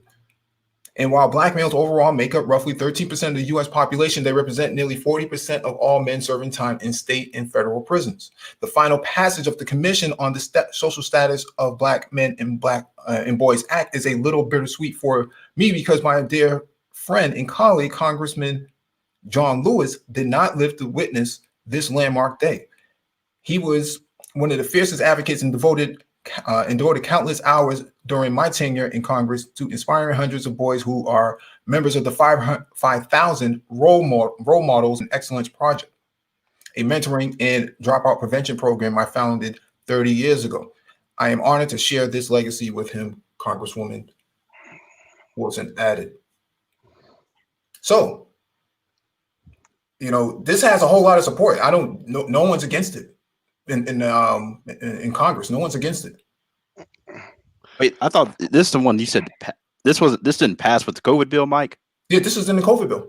Yeah. Oh, okay. Yeah, but it's a commission to craft bills to submit to both houses, right? Say that one more time. No. It's already been passed. No, all right, but when he read it, he said they're going to craft specific bills, right? This says this is commission for the commission to craft bills to submit to both houses, right? Yeah, based on the information Okay, and research that they find. Yeah, based on the information and research that they find. So it's I mean, for example, technology. There's a tech gap, right? A digital. Oh, definitely digital gap. Yeah, right. We all know it's a digital gap. Right. Right. So here, if you attend at the public library, if you attend one of the Google classes, you get a free Chromebook. You also get a 4G hotspot too if you don't have internet at home. So, and Comcast, they have worked with Comcast and Verizon to subsidize the internet down to, I think it's like $10 to $20 a month for people who make less than, I think it's $18,000 a year or $22,000 a year or something like that. So it's a percentage of your income that they look at. And so there's a lot of things that are going on that I think a lot of people may not be knowledgeable on in these areas. And that's why we cover a lot of this type of stuff, so that people are not just shooting in the dark and saying, well, the left hasn't done anything. The left has done a lot. Well, and this is, can I ask our interlocutor, what has the right done? I don't think he's arguing from the right perspective. I'm not arguing from the right. Oh, okay. I'm just making sure. I don't know who I'm. Okay. This professor, me and Mike go back and forth. I'm not for the right or left. I don't really trust any policies. I'm just trying to say, which I think Mike V brought up an excellent article. What I was saying is they're going to craft bills to get passed. All right. The Republicans do have they still have a nice majority that could block some of this, right? So no, they only have a majority in the Senate. Right, but some of these bills got to be passed by 2/3. No, but no. It's only by the majority. The McConnell killed that. They used to be 2/3, but now McConnell killed that. Yeah. So that was called the nuclear option. Yeah. Yeah. The only thing that could really stop them is filibustering to stop a vote. But if you get enough votes to say, hey, in the Senate we want to have a vote, if they win these races in Georgia, Democrats will have the votes to get it passed. And Kamala Harris, if there's a deadlock, she would file. She's the president of the Senate, so she can actually file the deciding vote. So, well, I hope so. I pray that this happens for especially black boys and black men, because we're behind. So I just really hope it happens. Like I said, I'm just kind of pessimistic. So until I see the bills passed and signed with some money on it, I'll be praying for the bills. Well, I don't know. It's how to say. I think we got to also work from the ground, like what we see what's going on in Georgia. We have to work more than just waiting for the federal government. We got to also work on the ground, like what's going on in Georgia. That's all I can say. I've never seen a ground game like this ever. Yeah, this is the opportunity for a lot of brothers in the space. They can be the ones going out there to each black neighborhood doing canvassing on the disparities in tech. How many black people are being left behind from a diversity and inclusion standpoint? You can go through a black neighborhood and see a whole bunch of people riding dirt bikes and whatnot, but where are they working? Are they in tech? Do they have the skills to get into it? How do you transfer that into policy, and how do you direct federal dollars into something like that? There's a whole lot of opportunity that can come out of this. So I wouldn't throw the baby out with the bathwater just yet. Yeah, I was going to say one of the things I don't think we realize sometimes is that's how Republicans win. Is or the right in general is they play to black men, specifically to the pessimism, and that's how they essentially win. Is, hey, if I can either get these people, if they won't vote for me, if I can get them to not vote at all, then that'll still help me win. So people have to be engaged, organized, and realize that they can make a difference. We've done it before. Yeah. We've done it throughout this country's history. It's just us going together, putting the money together, putting the resources and organization together, and determining what we want. Yeah, I just seen. Just like fear mongering. I just saw a documentary on YouTube about a black dude came back from World War II, and they told him he couldn't golf in a golf course. You know what he did? He went and built his own damn golf course. And that's what I'm talking about. We seem to have lost that spirit when they said, "Okay, we can't do this. We'll do it on our own." And that's what we need to do again. I think we. No, go ahead. No, I was just. That's what I was just giving that. I saw that, and I was just amazed. One man built his own golf course. What documentary was that? I'll look for it. I'll look for it, and I'll put it in the. I'll send it to you and guys in an email. I thought it was amazing. Yeah. It wasn't in Ohio, was it? Yeah, it was in Ohio. Okay, yeah, it's a public landmark. He was a doctor, wasn't he? No, he was just. No, he had black doctors invested in him. Okay, He was okay. not a doctor yet, and he built this thing by hand. I don't know if you guys realize how big a golf course is with 18 holes, and he did the cutting of the grass, everything of this thing. It's a national landmark. I've heard about that. He wasn't the same guy who built some in New Orleans, was it? No, it was this. Okay. This was Okay, there was another one who built several golf courses down in the Louisiana, New Orleans area and couldn't golf on them, but he designed them back in that same time. Mm-hmm. Great article, Mike V. Thanks, man. I appreciate that, man. Yeah, no problem, man. I just for everybody else's information as well that this is even happening. A lot of people did not read the COVID relief bill. They just said, "Oh, you know how it is around here." But I'm saying, there's a lot of things for Pakistan.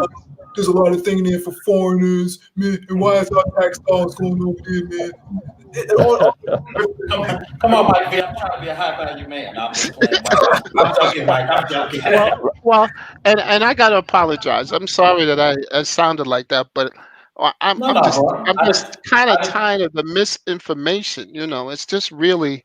I don't take anything from this panel personally. I know all these brothers in here trying to do good for everybody, so I never take anything personally, man. I just took it with deep respect, man. I appreciate that. That's cool. That's cool. He's good. No, I'm just saying, man. A lot of people did not read the COVID relief bill. They just jumped out there. They made their live streams, and they said, maybe Bernie Sanders pushed, Trump to sign it. No, that dude was going to sign it.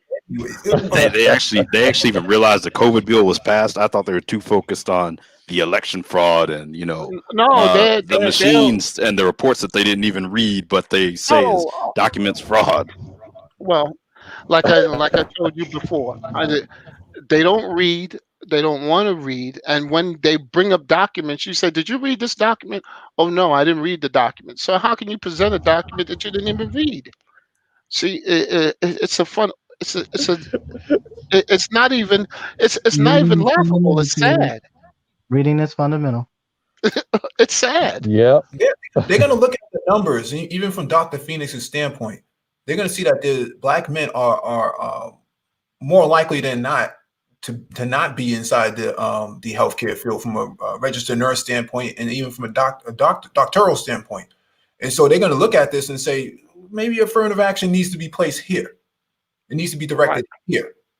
This is a good thing. I'm not in the healthcare field, but I think that, if you have some modicum of mechanical skills, you should be going for nursing and maybe information systems. Well, here's the thing, brother. Here's the thing, Mike, about healthcare, and the reason why I talk about it. I kind of really get tired of black folks keep complaining about how you get mistreated, you don't get the standard of care. You can't complain about something you inherently don't have no equity in. If you don't push your children into these fields, you don't push your sons and daughters into these fields, what the hell do you think is going to happen? People are going to people are going to see you that don't look like you, and of course, they're probably not going to give you the standard of care. Mm-hmm. I mean, I don't get black folks complain about shit that they can actually change, but yet refuse to understand, yet refuse to do the work. Well, I don't get that. You can't sit here and complain about it and then not sit here and say, well, what you just expect people to treat you good based on goodwill, morality, yeah. I'm just saying that this. And I know it's going to sound terrible, but this COVID, what happened with this is to give a great opportunity, because, like I told the guys, there's There's no MCAT. There's no LSAT. There's none of these things you need to take anymore. They sending me things for like post baccalaureate, and I haven't even been in that program. They sending me stuff to go to medical school, and I'm saying like I'm not going to medical school. Hey, well, they're going to look at the numbers. They're going to see there's more Filipino women in nursing school than there are Black men across the country. Well, like if you remember this time last year, we went through the data, and we went through the numbers of Black folks, specifically Black women, for example, in the nursing field, and how as that has gone down, the numbers for Latinos and Asians have gone up. Yeah, and I mean, look, at the end of the day, this is the only Black folks are gonna have to put some skin in the game. Mm-hmm. There is no debate about this. You're gonna have to focus on building your own institutions. There's no reason, and again, I have to say this because I think this needs to be said. I think the HBCUs are at fault with a lot of this craziness going on out here. Oh yeah, they have not been able to take. I'm sorry. Can you guys hear me better? Yeah. I think like Bluetooth on his Infinity. No, what do you define as craziness quickly, Dr. Phoenix? Well, I think a lot of what's happened is that HBCUs they've long known what the problems are in healthcare. Again, you have four major HBCUs that have associated medical schools. So you had the Morehouse, Howard, Meharry. Meharry, and you have Drew out in California, but Drew is actually technically part of UCLA, but that's neither here nor there. But the point is that Howard used to have his own hospital. I heard they still do. As far as I know, they don't own it anymore. Oh, they don't. Okay, it's still called Howard Hospital, but they don't own it. Okay. Yeah, as far as I know, they no longer own it. Okay, that may be true. Because I have a cousin that actually goes, and I remember parking there and seeing the hospital, and I think they had some like big renovation or just recently got some money for something. But I assume just the name was on it, they owned it. But I could be wrong. Yeah, I'm pretty sure they don't own that anymore. But the point of what I'm getting at is that again, we know the difficulties of getting into medical school and just how much of a difficult process that is. And this is true whether you're Black, white, or whatever. It's just difficult, period. And again, where the HBCUs drop the ball at is that, okay, well, we know we don't have enough medical schools to train Black applicants. We know we get a number of Black applicants. We know that at least 60 to 70% of all Black males who apply at least once to medical school and they're not successful don't apply again ever. Mm-hmm. And okay, so well, what can we do? Well, let's look abroad. There are partnerships with Caribbean medical schools. You got some of the major Caribbean medical schools, for example. They have partnerships with some of your big state schools. Right, like Ross and you have Ross, you have AUC, you have AUA. They have partnerships with FIU, stuff like that. And so again, you see this happening. And again, what HBCU should have been, okay, well, we don't have enough spots in our medical schools, so maybe we need to form some partnerships with some of these Caribbean medical schools so where they can start to accept some of our undergrad students. Yeah, but they can even send them to Europe where you can go to Hungary. Because when I was looking at it, they have some. I know of one specifically in Cyprus. I know of a couple in Czech Republic and stuff like that. But again, and those are all, and I think those are all viable options. The fundamental problem is that, this is something where I definitely think HBCUs dropped the ball, but also just dropped the ball in general with just some of the lot of the when I say craziness, I've met some of these HBCU graduates, and I'm just gonna be frank, man, I'm not really impressed with a lot of them. Well, a lot of them are wholly immature, and I just don't think they understand the world that they're walking out into. Yeah, Black Toy, did you say send them to Hungary? Yeah. Well, no, before, but this was before when I was looking to school. There was okay. Let me explain. Hungary, just like United States, just went through a radical thing. Before, Hungary was a good place to go to medical school, just like Poland, just like Ukraine. There was places where you can go to school that was in the Philippines. But I'm just Hungary now, as you know, has a crazy right-wing dictator. So Yeah, he's the same thing. yeah, Go ahead. that's what I'm saying. Like, there's something about sending black men to a country called Hungary. Niggas is Nah, come on, man. Okay, I got the joke. I got the joke. All right. But here's the thing about those schools. For example, a lot of those schools overseas actually do get Title IV funding. Right. So they get funding from the Department of Education, which means that students who matriculate to those universities and or medical schools there, they can apply for they can apply for FOSS and get student loans through Stafford and all that other stuff. And this is true. I know specifically at least 2 medical schools in Australia where I've met American students at. And they get funding. They get funding through the U.S. Department of Education there as well. So I mean, there's schools all over the world where folks can go to, and I feel that this is an area where HBCUs have dropped the damn ball, where they should be forging partnerships. Look, if we're not getting the kind of support we're going to get from these states or whatever, you might want to think about expanding your scope beyond the borders of the U.S. And Mike, the only reason I'm saying this because we had a program in New York City where Cuba, they were getting poor students who couldn't afford to go to college even, but they want to be doctors. You send them to Cuba, and they came back with their doctor, with their MDs. So Black Torch, we talked about that at length about what ends up happening with the medical professionals who are educated in Cuba. They end up getting deployed. Mike, you could actually speak to this because this has a lot to do with like the UN involvement, how these doctors end up getting deployed into areas in Europe. Well, they have a Doctors Without Borders program. They were the first. That's it. So, that's how they make their revenue, right? They get paid. Yeah, but I'm just telling you one thing: Cuba produces more doctors than the United States, to the size of the United States. Produces more doctors because that's their policy. If you wanted to do something on that scale, you have to have that policy.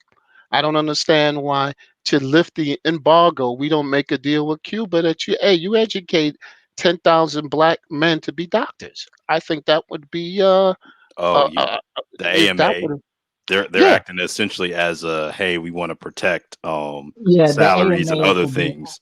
Renaissance Man is correct in that. It's the AMA and those various and the various state boards of medicine that really control that access. Yeah, they can force those partnerships, but the AMA has been one of the principal lobbyers of against just students in general going abroad for medical education. Yeah, but that's why I try to tell them. That's what I was looking at a European school, because the European schools, even by their own laws, they allow the Europeans to come over here and to go to school. See, Cuba, they might give you some issues, but Hungary, Czech Republic, especially Charles University. No, I know 2 guys who went there and they came right back and one of them went to the Navy to be a Navy doctor. So I'm just giving you some things. I understand that. What I'm saying in general is that they're generally against students no matter where they went, whether it was a European school, Caribbean, wherever. They are generally very much against that. And so again, they many doctors have been fighting this for a long time to try to get the for the AMA to be less involved with this process of certifying and forbidding students, because typically you have to be for students who go abroad, their school has to be certified in the states if they want to be able to do clinical rotations in the states from their schools. And So I'm if their assuming. schools- Oh, go ahead.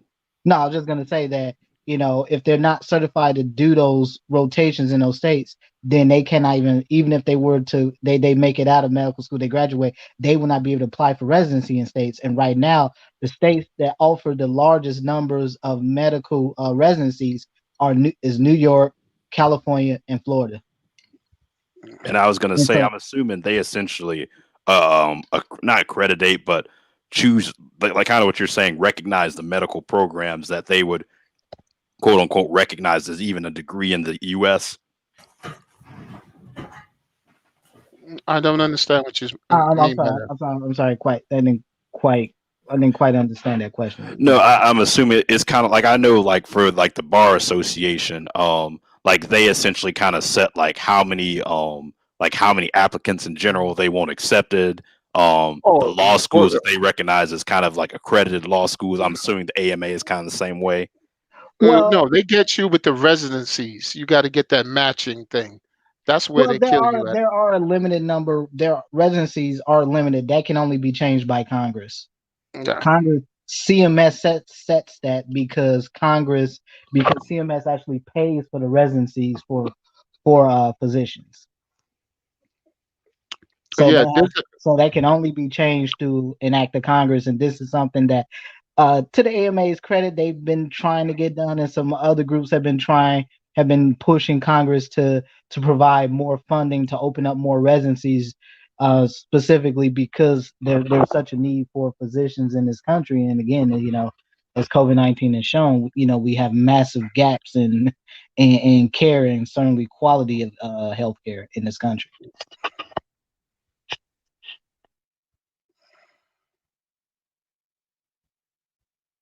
Next.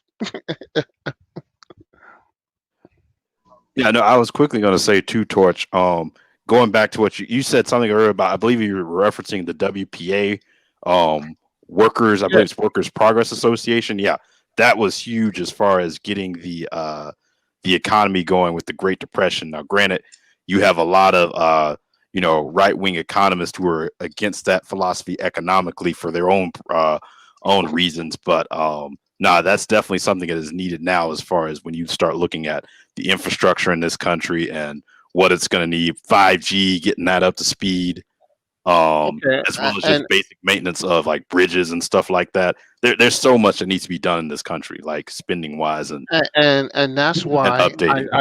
that's why I made that reference, because as long as you have give me an example of how bad it's gotten. You had the telescope in the Arecibo, Puerto Rico, just collapsed. It collapsed. It just collapsed because of lack of maintenance. It's just something that I just don't understand. And the only way you can do it is, I have to say this, you got to take that money and pay it directly to people to repair and build new infrastructure. We need high-speed rails. We need all these things in this country, and I don't see the private sector doing it, because the private sector, as the way it looks now, is for profit, and we don't need a profit. We need people to get people back into working, and that money to come into the economy and to lube the system, not to do what to get a couple of people's pockets filled, Yeah, no, the problem is what you're suggesting is that the payoff for something like that is going to be over, say, 20, 30 years. And you have private sector essentially is going to look to get paid back in 4 to 5 years. So that's going to be the main reason something like that is off their radar. Well, because I'm looking at it as a technocrat. I'm not looking at it as an investment it's literally an investment in the country. And Mike was saying earlier, things like free community college. Now that is one place, like you've even got that, and I believe Tennessee was one of the first states. And that was because of Volkswagen. So some of it's going to get pushed to the forefront just because companies are going to say, hey, it doesn't make sense for me to build this factory or this here if I'm not going to be able to find the employees to keep it staffed. So some of that will be driven by private sector needs, but bigger things like infrastructure are going to have to require public investment. It always has. Well, isn't that always sort of like an interesting marriage? We just covered that a couple of days ago with the Lucid factory, essentially breaking ground in Arizona. And what you had was a third party player that really made it all come together, i.e. the Saudis. Okay. So it's an interesting sort of mix of players involved to actualize that, right? And oftentimes what we think is that it's just the state and the corporate entity, right? But in all actuality, it's the state, the corporate entity, a couple of local politicians, some private investors, you know what I mean? Local area interest. It's actually a little bit more nuanced than when we'll just kind of look at it on paper and we say, okay, well, it's this and this, right? But there's a few actual hands that are trying to get into the pot. And if they can't get enough out of that pot, they'll actually put the kibosh on the shit. They have that kind of power. Well, that's the problem with that's the problem with with capitalism as a whole, that it creates these sort of ideals that are unwarranted and not necessary for for growth. And so my position has been that for Black areas that have been hardest hit, the government has to be the venture capitalists behind this. They have to be the ones to actually invest in these areas, not the private sector or any other outside group. It has to be the government, because they have to be able to drive. They have to look at policy and how it's going to connect to the people on the ground, and then funnel the federal dollars behind it. And so they have to act as the venture capitalists behind a lot of this type of stuff. And unfortunately, it's fallen on deaf ears in this administration. But I'm hoping, the only thing you can do is really hope that what comes out of this the Social Status of Black Men and Black Boys Act is going to translate to something bigger, based on the numerical findings that they come across in the next couple of years. Mike, when you say that, it sounds pretty damn socialist, but when it's for anyone, when it's for anyone else, it's just a simple subsidy. Right. No, a technocratic socialist is what I am. I am a technocratic socialist. I mean, I'm being facetious, right? No, I know. Don't let the conservatives hear that. No, but real talk. Well, I mean, it's like when you say it, right? We want to get. We're charged as being bloody socialists. Right. Damn near communists, right? But in the current scenario, all it is a simple corporate subsidy. Yeah, make it. I think you guys said it. I think Renaissance Man and Mike V had made the point best earlier, is that this country is wholly not competitive with the rest of the world for the most part. When you look at some of the emerging industrialized countries like China, the U.S. is really not competitive. Certainly in terms of graduates in relevant fields, you have China on average, annually graduating over 100,000 STEM grads versus maybe 10,000 here at best in the U.S. Yeah, per capita. Yeah, per capita. And most of them are from foreign countries. Well, I think they graduate 1 million per year. To the United States is 100,000. Oof. Well, there we go. Oof. So we even have a bigger ratio. Damn. Yeah, because they've opened up. Remember, they don't have student loan debt in China. That's unheard of. That's the thing. Yep. Because again, undergraduate education is subsidized, and I'm actually for subsidizing undergraduate education. I really think it needs to be subsidized. What are you talking about, Dr. Phoenix? You have to get out here and compete in this world.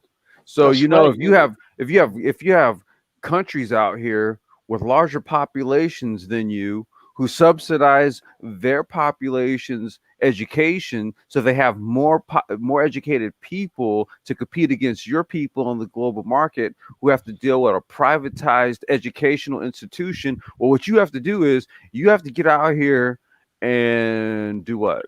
Work harder. That's what they're going to tell you. A return on investment here.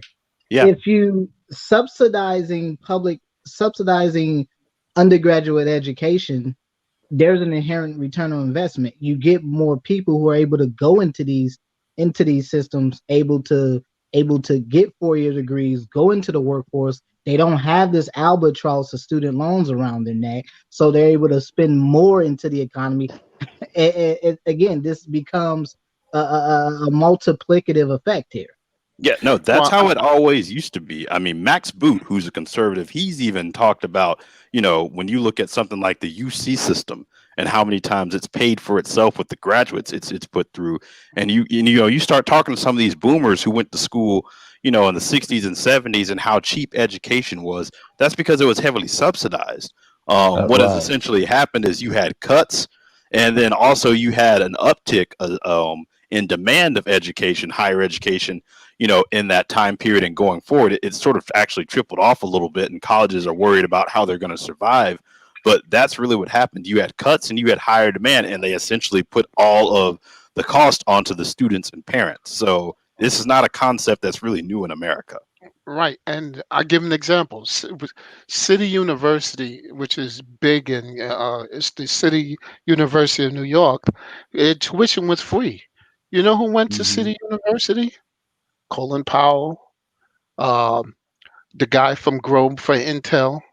All these people went to Einstein, taught there. All these people went, and it was a free institution. That Japanese Nakaku, the physicist, Michio Kaku. Yeah, he teaches there. I mean, it's a known thing. If you give, well, I live in an immigrant city, but if you give people the education that's free, it pays off, and hundreds You get of thousands. you get more tax revenue from those people. And Germany is a perfect example. They just sent me a thing. I just got an email because I was looking at foreign schools, and Germany just sent a thing. Americans come to Germany for school for free, and I'm saying, yeah. Well, they go down to Mexico as well from California to get free health. Yep, they sure do, especially dental work. Yeah, but Germany wants like Baja, California. But the catch with Germany wants you to come over there, go to school, and stay. They're not trying to let you to come back. They want you to get there and help produce Germany. Well, Australia has a similar program too, because I talked about this when I went to school in Australia. They have a similar program to what you see in Germany, where American students go to Australia in droves to universities there, get degrees. Some of them come back, and many of them stay. Especially because especially if you're if you're interested in the biology, food chemistry, ecology, marine biology fields, Australia is one of the best places in the world to go to study those fields. And I was going to add that also gives an opportunity for Black people. Black Torch, you sent the article talking about how many Black people are looking abroad, for opportunities. I mean, dealing with those countries that you just listed will be, exponentially better than dealing with some of the problems you deal with in America, especially as a Black male. Well, like I said, I didn't go to school in Europe or Australia, so I don't know. I did spend some time in Asia, as you guys know, so I know about that experience. But Australia, don't know. I can't tell you. Dr. Phoenix was there. Dr. Phoenix was there. I went to school in Australia, and I can personally tell you, like, it is, brothers that were, if you're in the trades, if you're in the trades, if you're a veteran, you can go to school in Australia. You can use your GI Bill at most of the schools in Australia. Interesting. Yeah. The only thing I know about Australia, in fact, you can use your GI Bill at many schools across the world. In fact, the VA has a website. I can't remember the exact website, but if you go there, they have a list of over 1,000 plus schools where your GI Bill where you can use your GI Bill at across the world. Right. Yeah, I know that. Australia to Germany, Canada, wherever. Yeah, I know a lot of guys went to the University of the Philippines when they were there. A lot of guys went there. I knew cats when I was in I got a couple of friends that were in the Navy. They lived in Western Australia, so in Perth, because the Navy regularly docks in Western Australia. Went to school there. Number of schools in Spain, because the Navy docks in Cartagena, Spain. And so I know Heidelberg. I was stationed in Heidelberg, Germany. Okay. And so there's a major I know university there's there. one in Rota also, Rota, Spain. Yeah, Rhoda. I mean, so they're all over the place, and so you can use your GI Bill at not just U.S. schools, but basically any school. I can't remember the exact website, but if you just look up GI Bill, schools, VA education, whatever, the website should pop up, and you can see all these lists of schools that you can use your GI Bill at. So, and I'll put in the chat a website. When I was looking to go to med school, what I use called Value Med MD. In case anybody's looking for medical schools, I'll put in the chat so you guys can see. Yeah, I'm familiar with that website. But I mean, again, you look at countries like that where there's a fundamental investment in education because they understand that over a period of time, this pays off. When you don't have an entire generation or generations of people indebted to student loans, this means that they're more able to buy the things that they want to buy, make the investments into the economy, buy homes earlier, and again, you get more tax revenue over the course of these people's lifetime, as opposed to people who are just paying $1,300 a month in goddamn student loans every month. Not to mention cars, furniture, all of that. And I was going to add, I saw an article, it was saying like 50% of millennials due to the COVID have moved home. So you got, 50% of millennials living at home right now. And it's just like, if you don't do something about this in the next, 5 to 10 years right now who are living at home with their parents, and while because most of the medical schools went to online. If you were in the basic sciences portion of your education, you're online. So I knew folks who just went back home, live with their parents while they're doing their online medical school courses. Yeah. Or I mean, even some who were like people who were working, who lost their jobs and had to, move back home with their parents as well too. Or some of them that never really got out, and it's just like you're going to end up. Essentially, the article was saying you could end up with a lost generation if something is not done to correct this in the next few years. Yeah, I mean, Dr. Phoenix is not going back to Chicago anytime soon, man.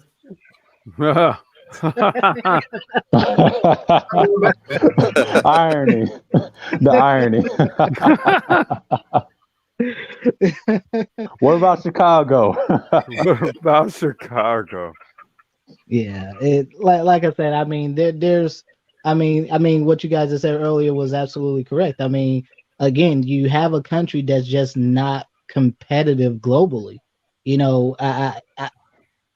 would not be surprising if you do see your American car manufacturers out of business in the next 15 to 20 years. I would not be the least bit surprised. No, they're already getting out, Dr. Phoenix. That's why Ford is going into the transportation sector and not the actual car manufacturing sector. Yeah, because I knew Ford has pretty much streamed down their product line about a year or two ago, or whatever. Yep. Well, we just covered this whole sector Saturday, Mike. Well, I don't know which day it was. We did the EV with the Lucid factory in Arizona, and the micro transport app live stream we did. How this whole entire sector is pivoting, right? Lucid's giving us another look or another take at what new age manufacturing looks like in terms of their their supply chain model and their business model. They're going intrastate, also doing business with Mexico, right? So you have a California, Arizona, Mexico type of supply chain line that's going on here, right? So we're looking at all of these new. This is why this stream was titled like the New Age Society, right? Because it's all about the new, most efficient model. I'm actually glad that Mike V did mention something about transportation, because I've been meaning to say something about this for quite some time, but I see I know MOT is on the panel, and he can affirm this. But for example, and reason why I talk about why brothers should get in healthcare, if you're in the transportation industry, what is the one thing you have to do every year? You have to go see a healthcare professional for every year. I'm sure MOT knows. Like a physical? Yeah, DOT physicals. Yeah. MOT, you there? Yeah, I'm here. Can you hear me? Yeah, we can hear you. We hear you. Yep. DOT physical. 2 years or 1 year. Yeah. Yep. And the interesting thing about that is that healthcare providers have to be independently certified to do DOT physicals. Every healthcare provider can do it. So you have to get certified, you have to take an exam, and basically there's a bunch of things that you need to know. It's a whole lot. And so, for example, for folks in the transportation industry, for example, a lot of folks tend to pay out of pocket. So a DOT physical might be about, if you're paying out of pocket, somewhere between about $100, maybe $200, and then depending on where you are. It Yeah. ranges anywhere from the lowest I've ever seen it was like in Memphis. I seen one for $50. I got one there 2 years ago. Okay. And the most expensive was New York, like $250. Like what Yeah. the fuck? Yeah. Yeah, and the interesting thing about the DOT physicals is the fact that you don't, this is a way a lot of providers or a lot of practices tend to make a lot of extra money is doing DOT physicals, because oftentimes, again, when folks are in that transportation industry, you have to get seen. You have to make sure that they're not taking any meds that might inhibit their ability to drive or stay focused on the road. Also, when you're dealing with issues, many truck drivers, for example, tend to have weight issues, tend to be overweight. And so when folks start to hit those BMIs around 35 to 40, then you got to go do a sleep study. And sleep apnea test. Yep. Yeah. Those sleep studies cost about $400, give or take. And then if you might need a CPAP machine because you're sleep apnea, that's gonna run you like another $800 to $1,000. So I mean, the numbers add up here. But the reason this is important is because, again, these are some of the ways where Black men can, and the reason why I talk about this, you don't need to be a physician to do this. No, a lot you of do PAs not. do this, nurse practitioners do this. Yeah. Yep. And because this is a totally separate qualification from the federal government to do these DOT physicals. A lot of private people do them as well. Like if you go into the actual database, you'll see people that's not even affiliated with a hospital, and all they do is travel and do these things right here. They do about 3 or 4 a day. They travel all over the state. Like Atlanta, one of my drivers found one. 7 o'clock at night. Was able to find one. She came to his the truck stop. They performed it, and he got certified. Boom, just like that. She was a I forgot, but it's above like a CNA. It's LPN? Not an LPN. No, I think it's above that, but. Yo, somebody has some feedback playing. Yeah, so I was gonna say I can hear some feedback going on. Also, I want to welcome Jay and Johnny Blaze. Johnny Blaze, I want to welcome back to the panel. What's going on, y'all? Peace. Yeah. Go ahead, Mike.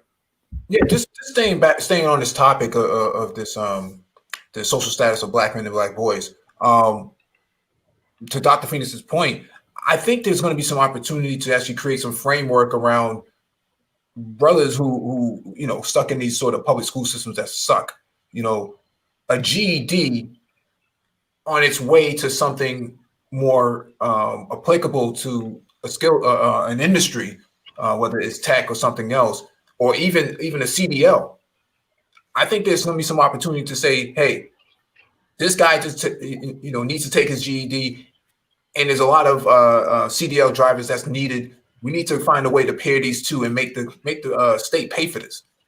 Well, Mike, okay, in the tech sector, we are, you've posted it numerous times. We already see now Tesla and SpaceX will take you with a GED. Yeah. Yeah. And that's what I'm saying. Like, there's a lot of, there's a lot of ways we can finagle this and make it work without actually, trying to do a moonshot. You don't need to put somebody on the moon. We're talking about connecting opportunities, connecting ambition to opportunities. That's really the whole purpose of this whole Social Status of Black Men and Black Boys Act, is actually to figure out where the disparities are and connect the ambition to the opportunity itself. And you're right, Mike. So all you have to do is start off at like the Mississippi Delta and just repeat that across the country, because no matter what it is across the country, it's going to be the same for the people in the lowest position in the actual United States. Yep. Not to mention, I was going to say, you even have you have a lot of employers right now who are complaining that a lot of the college grads they're getting aren't even having the skills, and you're seeing I believe it's like the Big Four over in the UK and abroad was waiving their requirement for a degree as well. So you're starting to see a lot of rethinking on collegiate tests and the need of degrees as well. That's why we've been pushing micro degrees, nano degrees, certifications, right? As well as the environment in general for getting them. I was going to add, because like people are working longer, having to reskill more often. So they're thinking about even things like MBAs. Does it make sense to just do an MBA for 2 years and then be done? Right. Let me do this. First, Johnny Blaze, are you good, man? Can you hear me? I can hear you. Because I know you've been dropping in and out like the whole life. My phone just wasn't working. I had to finally get on the computer. You on the computer? Okay. So let me do this. Let me get to Jay, and then Johnny Blaze come in after Jay. No problem. Yo, Jay, you there? Yep. Quick question. What's going on, brother? Welcome, man. Oh, thank you. I just had a question on the 70% of Black men dropping out of STEM. What's the source for that data point? Who mentioned the? I think Mike mentioned it. I've been looking for that. I just can't find it. That's alarming. That's true. Mike. I think Mike might have stepped away for a second. I know it's relatively high just in my experience. I think, at least from what I saw, what seemed to make a difference is when they had programs that were specifically focused on minorities at schools versus some where they just kind of threw you in. I know my alma mater, they had a minority engineering program, and that seemed to, when I looked at other schools, to lower some of that retention, in the sense of they were almost put together in sort of like a cohort. There are office hours and things like that to make sure, mentorships to make sure people who are further along sort of help people who are sort of newer into the program. So, I think it's going to depend on the institution and what they're doing to combat some of that. Well, in general, across the board for all undergrad, you have roughly about a 50 to 60% dropout rate for STEM, for especially engineering in general. So 70%, 70. Yeah, that was my question. What was that? Wait, there's my okay. Oh, sorry about that. I had to step away for a second. No, you good. Hey, Mike, I'm gonna step away for a minute. Go ahead, dude. Yeah, no, I was just saying it's 70% for dropout rate for Black men in STEM. First year, 70%. Yeah, he was just asking where you got that from, the source. We covered this about maybe early last year, on one of the tech live streams. I can't remember exactly which one, but I'll see if I can find it. It's in the archive. But basically what they were saying was that they were comparing the diversity and inclusion in STEM. And they were saying that it starts with enrollment. And so how do you get more Black people enrolled into these programs? Because you can't work for Google unless you have that sort of background, right? So Google not hiring Black people is one thing, but Black people not having the background to begin with is another. And so you have to get them enrolled. And what they found in the study, I think it was like 70% of Black men actually drop out. Black men have the highest dropout rates in STEM at 70%. I'll see if I can find the article. The data might be old now, but I think it's still relevant. Okay, thank you. Yeah, if you're able to find that, I'd appreciate it. Yep. Hey, real quick before I go run a quick errand. There was a question. Let me go Let's see here. Maybe this was for Dr. Phoenix. Multi-Dice Man said, I'm in medical school, just finished MD1 RN. Any recommendations on moving forward? Okay, that's probably more than likely for Dr. Phoenix. Well, the advice he should be preparing for step one. That's the advice he needs. I hope wherever you're at, you're enrolled in some step one program. So like Kaplan or Princeton or something like that. Kaplan tends to be the one that tends to be most rated, or you can use UWorld or something like that. But you should be in a step one prep program, because if you're done with your first year, with your first year of medical school, you should be looking at a step program, and you should be doing step one questions every day. So I would recommend start out doing about 10 questions daily, and and maybe you might want to double them maybe every month or so, starting out at 10 daily, then the next month moving up to 20. And I would just do it until you get to a number where you feel you have enough time to do it, but you should be doing that now. So I was going to ask you, Dr. Phoenix. So with the testing, so that's insight I didn't know about, just because I figured like Kaplan and all that prep work, they made all their money off of the MCAT prep, but it sounds like they make money off of you during the program as well. No. I've never talked about this, and maybe this is something I should talk about. So as expensive as MCAT prep is, so if you go with Kaplan, for example, Kaplan got their cheapest program is somewhere around, if you catch it on sale, you might catch it for around $1,800, and it can go all the way up to about 20 grand. And so 20 grand gets you basically 101 tutor, somebody that's an expert MCAT taker. They done scored at the very top of the percentile. Versus when you're in medical school, when you're doing step, a step program for USMLE step one preparation program, excuse me. Those are even more expensive. So typically your typical step one preparation program will run about anywhere from 3 to 7 grand.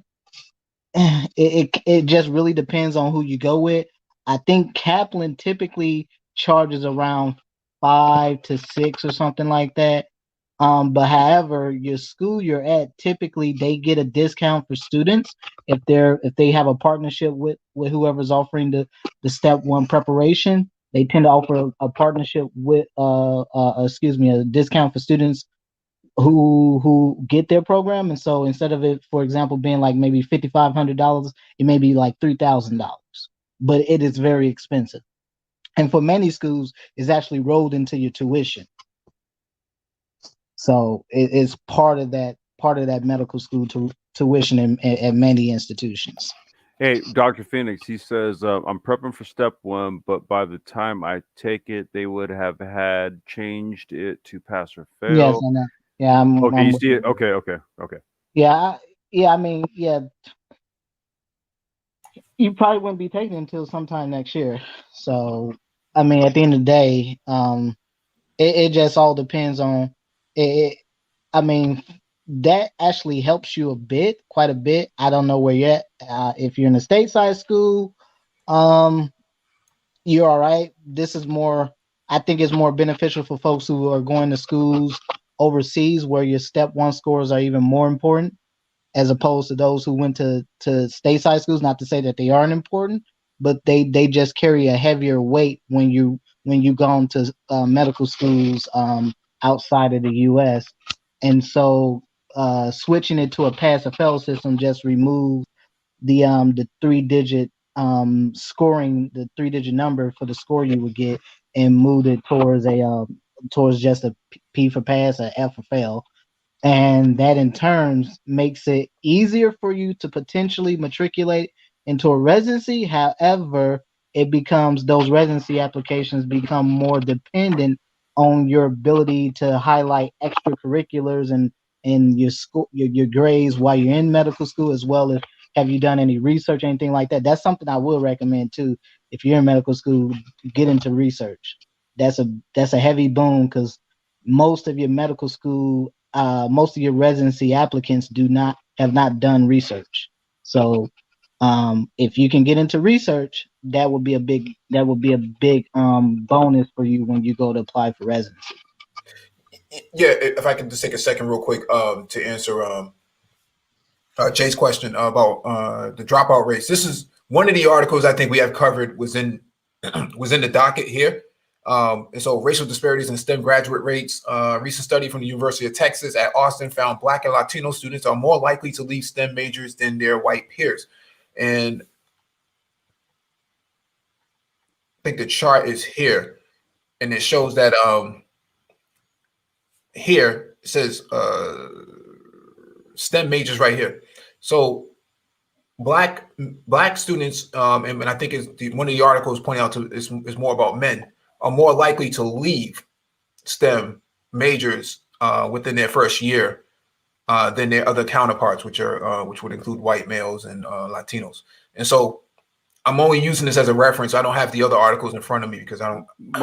Mike, let's not even use that as a reference. Let's go on all of the Saturday mornings IT certification live streams we did, right? Mm-hmm. Where we would get questions in the chat that would say that I started here and then I switched, right? Yeah, how many of those questions that we get where they switched, right? They moved out of it, and then we're looking at how to get back into it. Yeah. Right. Yeah. We used to get that. That was a common question all the time. Every Saturday morning we did the IT certification live streams, and it's not a knock, but it's reflective of what you're talking about right here, the statistic. Because we used to get that question every Saturday morning when we would fire up for the certification live streams.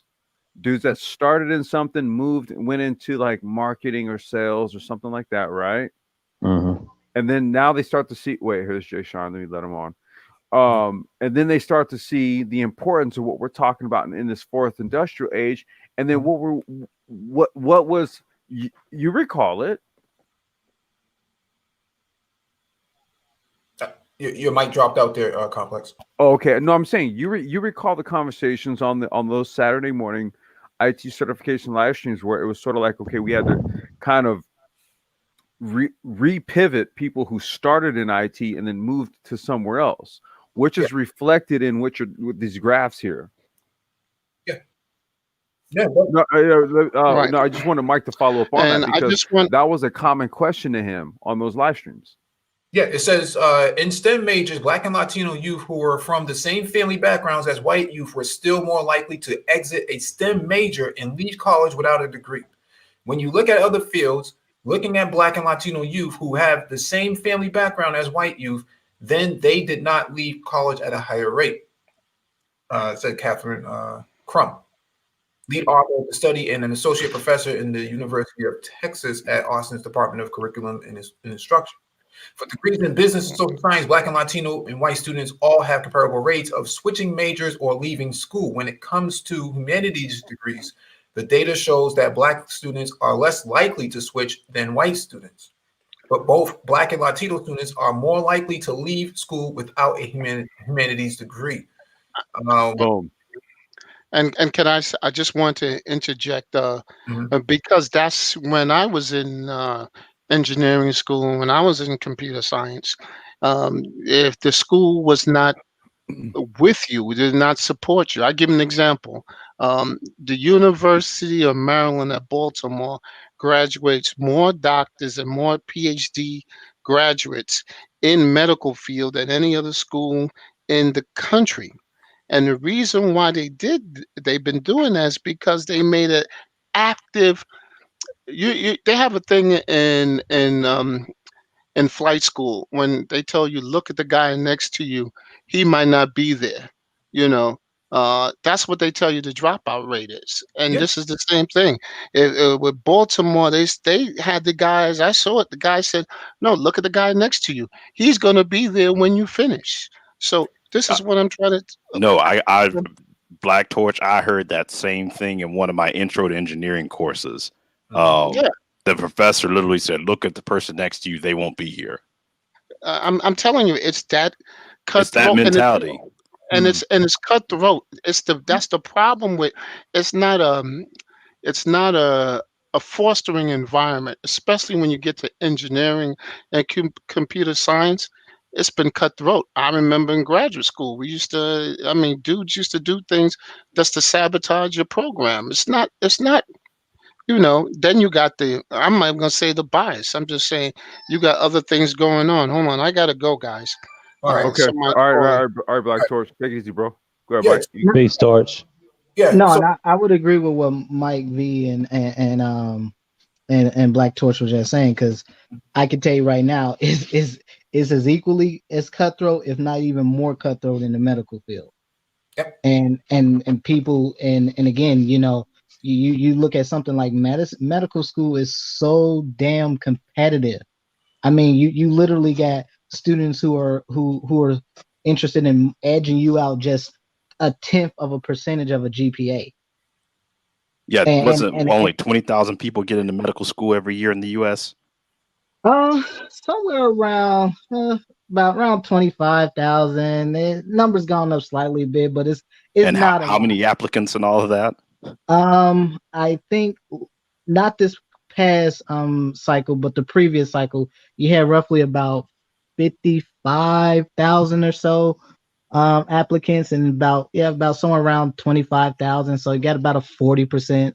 40% of all applicants were accepted. But then when you start to look at the schools individually, you see an acceptance rate more like 4 to 5%. Even less if you look at some of your top tier medical schools, your Ivy Leagues, your NYUs, and your Cornells, and your Northwesterns and Harvard and stuff like that. You're looking at acceptance rates around 1 to 2%. Oh wow! No, I was going to say quickly that 40% acceptance rate that seems to be a recurring theme I've heard of any profession. When you look at things like the pass rate for the CPA exam or the pass rate for like a CFA, things like that, that 40% seems to be a recurring theme of acceptance or passing for professional standards. Well, again, and that goes back to that conversation Mike V and I had last year about nursing and about getting into these baccalaureate programs in nursing. They're very competitive. You will, I mean, there's no two ways about it. Yeah. People, you will get edged out on the margins. These are where you find your A-type personalities at in these professions. These folks are wholly competitive, and you're literally looking at margins of 2 or 3 percentage points of a GPA. Is the difference between you getting into a program or even you staying in. And for example, in nursing isn't as forgiving as medical school. Medical school, yeah, you can fail a couple classes, you can fail a step 1, and you'll get a redo. In nursing school, no. You fail, you always staring down the barrel, getting your ass kicked out. Hey, I want Mike to cover this right here, and then I wanted to welcome Jay Shine to the panel and Black Torch back onto the panel. Go ahead, Mike. Yeah, I just wanted to highlight this caption. It says, quote, in STEM majors, Black and Latino youth who were from the same family backgrounds as white youth were still more likely to exit a STEM major and leave college without a degree. And a lot of people would say, well, you need a 2-parent household, you need this, you need that. That doesn't matter. That doesn't matter. If the support is not there, if you haven't been cultivated into STEM like that, it's a problem. That becomes a problem. I graduated with a majority Black male class, but the women who got free tuition and had their things subsidized, they left too. But that's not. But I seen the different issue. I'm saying when you get into the program, there is no support to keep you into the program. No, that's true. I give an example. I was really good in math, so I took a couple of the actuary tests even as an undergraduate and a graduate student, and you would look for the math department for help and things like that, and you got no support. But I always noticed that you had huddle with them a Chinese professor huddling with those students to help them pass those exams.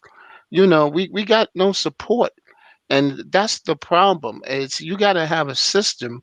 And that's where I guess I didn't go to a black school. I guess you did, Mike V. I didn't go to a black school. I went to predominantly white school. Huh? No, I didn't go to a black school myself, but I wish I did. I kicked myself now for not going to an HBCU. Yeah, I couldn't afford it. I just couldn't afford it. Yeah. But the thing is, I went to a more technical school, but yeah, I had the same experience that you did. You know, lack of support and stuff like that. But yeah, and that's the critical thing, because when I started working with the Africans and the Caribbean people and all of them, and we got together in study groups, that's how I made it through. I'll be honest with you. If you're trying to make it in these schools by yourself, you're finished. And that's the thing. We see a lot of people who look like us as the enemy in these classes, and that's because of the competitive nature of them. Because they pit one student against another, and I learned that in school from he was from Ethiopia. And he says, like, yo, we need to get together because these guys, we ain't gonna sub none of us.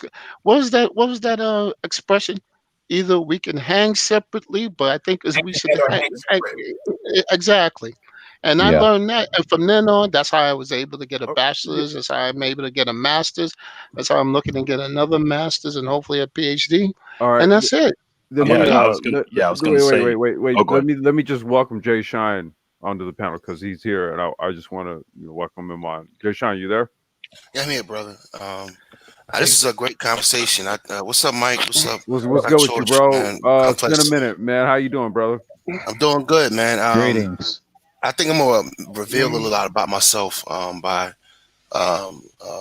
weighing in on this, because my path to becoming a professional was very unorthodox. All right, I never went to college, and I'm a high school dropout.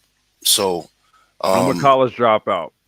Yeah, so I mean, I went and got my GED. I did the GED route, and then so I got a lot of certifications and stuff like that. But what Mike V is pressing on with the dropout rates, there's a lot of components to that. So when I was in junior high school, I was IS-49 Dreyfus in Staten Island. They had a program. Let me back up real quick. I was identified as special in elementary school. So before I got to that junior high school, they already knew that I was special. But I had a problem. I was caught up in hip hop culture and cutting school. So and I had luck with the ladies. So I was addicted to that shit. So I was a kid that cut school 2-3 days a week and would come in and get a 95 on a math test. That was me.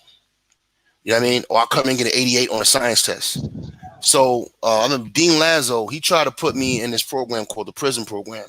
It was called the Port Richmond Institute for Science and Math. It was sponsored by Hunter College and Cornell University. This is what white folk do, at least what they used to do before they started letting a lot of immigrants in the country. And it's something that black people need to understand. When they identify special children, they will usher them in programs, and try to get them into colleges, and get them into those labs and get them into certain things so they can make money off you later. All right. This is something that American society has done for hundreds of years. It's this thing of infusion of immigrants is actually kind of new, and that's who you're really competing with. So we got smart kids who might not have the support systems that Black Torch is talking about. You know what I mean? And those communities are coming in and they're supporting each other. And these are kids that are getting to these programs. Like, for instance, that when I didn't go to the Port Richmond Institute for Science and Math. So Dean Lazo called me a dumbass in front of my mother because I had one pants leg up and all I wanted to do was get with them hoes. Right? So, what I did end up doing is because it was this real cute girl.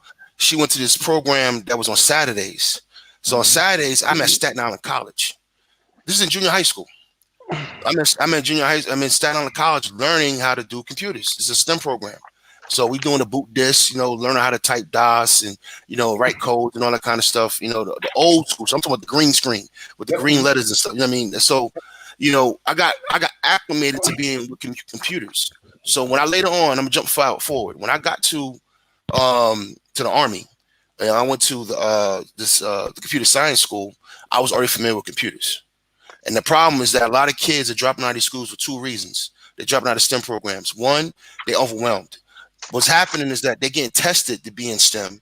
They're getting high math grades, they're getting high math scores, high science scores, but they haven't been around it. So when they get into a STEM program, it's overwhelming. It's kind of like being in a foreign language. You know what I mean? They get processed, they throw all this stuff at you. It gets overwhelming. If you don't have that kind of support system that can kind of calm you down, you know what I mean, where you can focus, you know, you go into one of those classes, you become overwhelmed and you want to feel stupid. And guess what happens? You drop out. Also, something really simple. The second thing, when I ran a Big Brother program in DC, it was getting the kids there. You know what I mean? Kids have to fight to get into a program. They can't even get a ride. You know what I mean? So there's a lot of issues going on in the Black community. So when I hear some people, you know, brothers or sisters, whatever, say F these boys that belong to single mothers, I cringe, because there's a lot of smart Black boys down here who don't have support. You know what I mean? They can't even get a ride to a STEM program. They can't even get a ride to an extracurricular program. You know what I mean? But they can get a ride to a football game. You see what I'm saying? You know, so we got to change how we do certain things, because we have individuals who are smart, who are identified. They just misguided, and they just need a little bit of support. I'm not talking about you got to take them in your house, but I tell you what, at this point in my life at 43, when I get back to the States, because of how I'm set up now, if I see a special boy and his life is really a wreck, I will take him in. You know why? Because these white boys will take in a fucking football prospect. These white boys will take in a basketball prospect. Correct. You see what I'm saying? We identify a boy that's got that genius with him. We got to take him in. We got to support him. And that's what's happening with these STEM programs. When the support is not there, and it's this, you know, we in these hoods, these ghettos, these high-paced life where we got to survive. So what happens in a lot of cases, you're going to take that job at Home Depot. You're going to take that job at McDonald's. You're going to take a job making some money. You know what I mean? Or even worse, you'll get into gang culture. You see what I'm saying? So these are the things that happen. We got a lot of smart dudes that are in gangs. You know what I mean? You got a lot of smart dudes out there who are selling drugs. That, you know what I mean?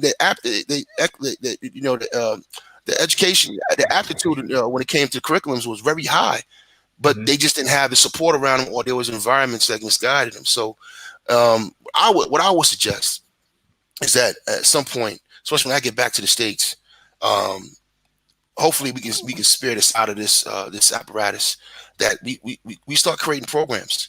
You know what I mean? We start getting with these local colleges, these city colleges, and create programs on the weekends. Actually, Sean, are you familiar with this right here? Yeah, I'm just learning about it now. Put it on the screen. So yeah, you know, so we need these programs back because they help.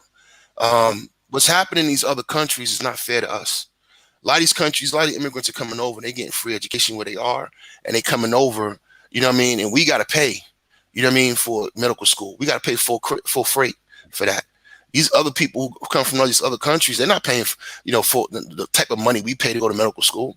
And they don't have the same pressures of living in America as a young adult, trying to make it through medical school or make it through law school. You know what I mean? They just come over here, get a, what's that test called, Mike? When they come over here, when they get a medical degree somewhere else, it's the USML. Yeah, it's like a capacity test, right? And you got to pass step 1 and step 2. Yeah, you know what I mean. And it's not fair to our children at all. That's why you see a lot of African doctors. You see a lot of Indian doctors. You know what I mean. This is not by accident. You know what I mean. So this is what we up against as Americans in our own country. And, you know what I mean. And we got to recognize that. You know, so policy is very important. Jason, that's what I was telling the people, like American students, especially Black students. You can go to Germany free for school. Yeah. You know, and they don't. I'm telling you, man, it's just Slovakia. All these places you can get free education. You can get out of that trap, man. That's what I try to you know what? It's good. I'm glad you bring up Germany, because there's a support system over here for you, young brothers, if you want to come to Germany, because we're here. All right. There's people if you don't know the language, it's not going to be such a culture shock. You got some people you can hang out with and feel kind of at home. You know what I mean? That's one thing. Another thing immigrants do, you know, because you don't have everybody that come over from Africa is not a medical doctor. Some of them are fucking cab drivers. Okay, but they have their families here, they have peoples here, they have AME churches. You know what I mean? They have a small community here where they can still feel like they're normal and be off to themselves, where they're not just lost in this wilderness of America and a strange country away from their own culture. And that's what we got to start finding. You know what I mean? Where are we at in the world? Where's other Americans? Not just Black people, Americans in general. Americans are in Germany. Americans are in Japan. Americans are in help me out. Americans are in other countries. Australia, right? You know what I mean? So you have places where you can go and feel kind of comfortable, where you're not just dealing with another culture carte blanche. You know what I mean? So the only reason I mentioned foreign places, because you can go to school free, and you can get that monkey off your back, that student loan monkey, which is crazy. I mean, the average fees, the average student loan is what, 68,000. It's crushing. It's crushing. It's like having a small home loan at 22.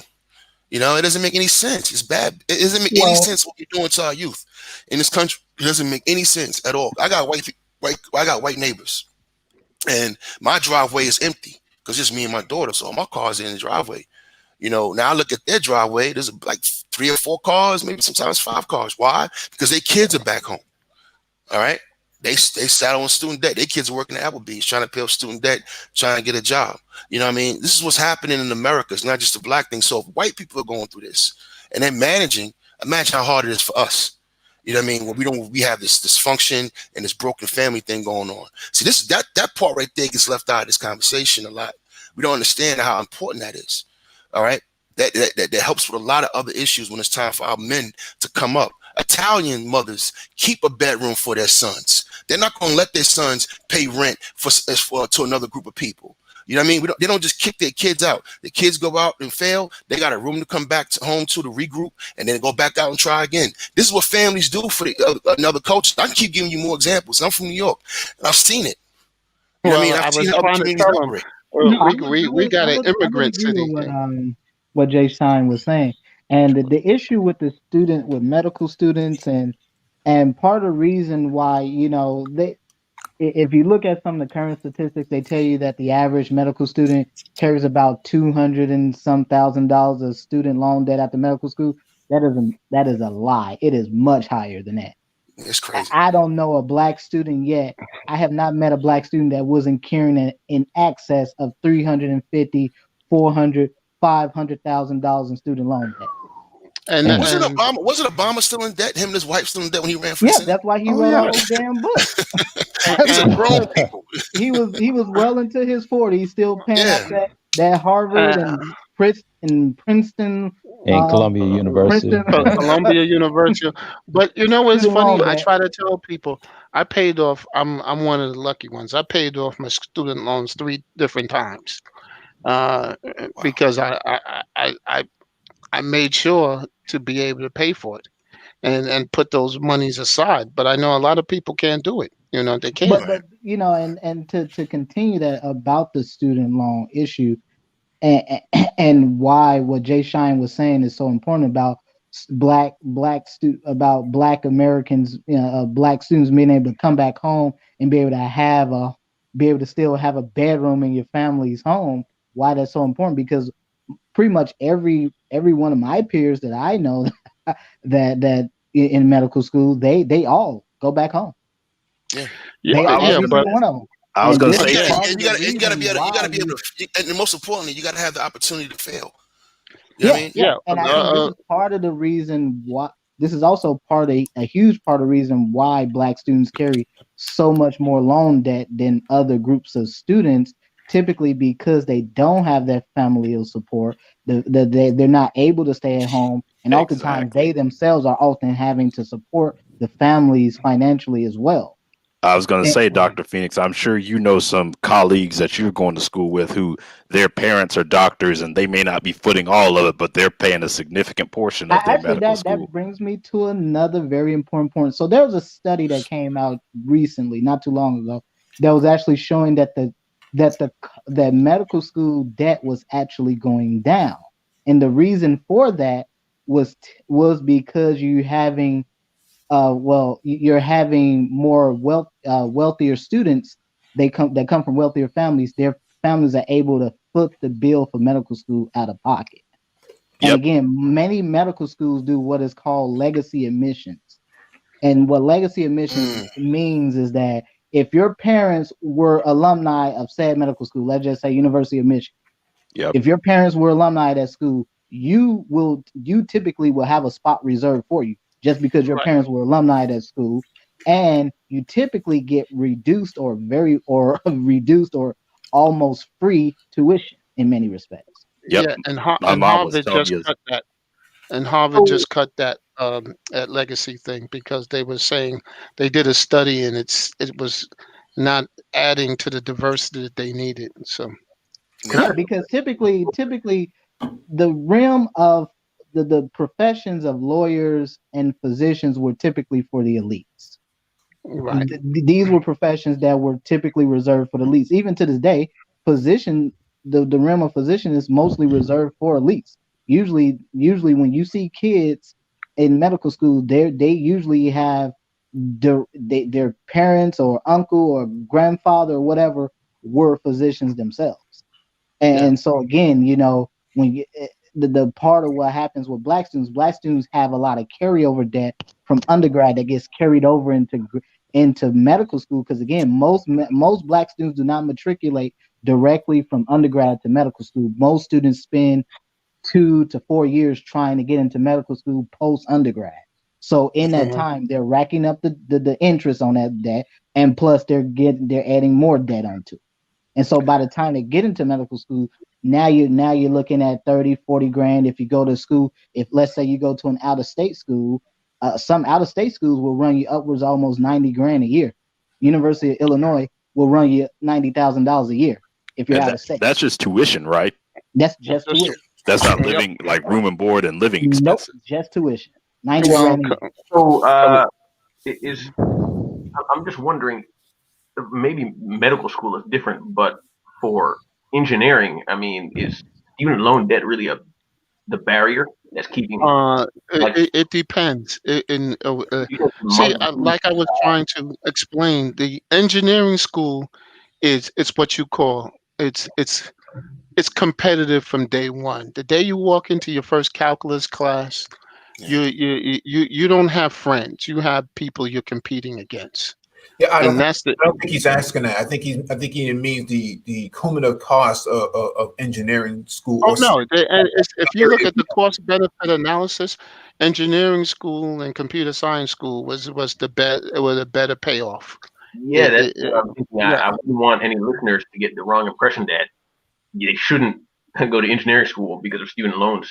I mean, oh no! In fact, furthermore, there's so much. I'll give you an example. I torch. Let him finish the statement. Okay.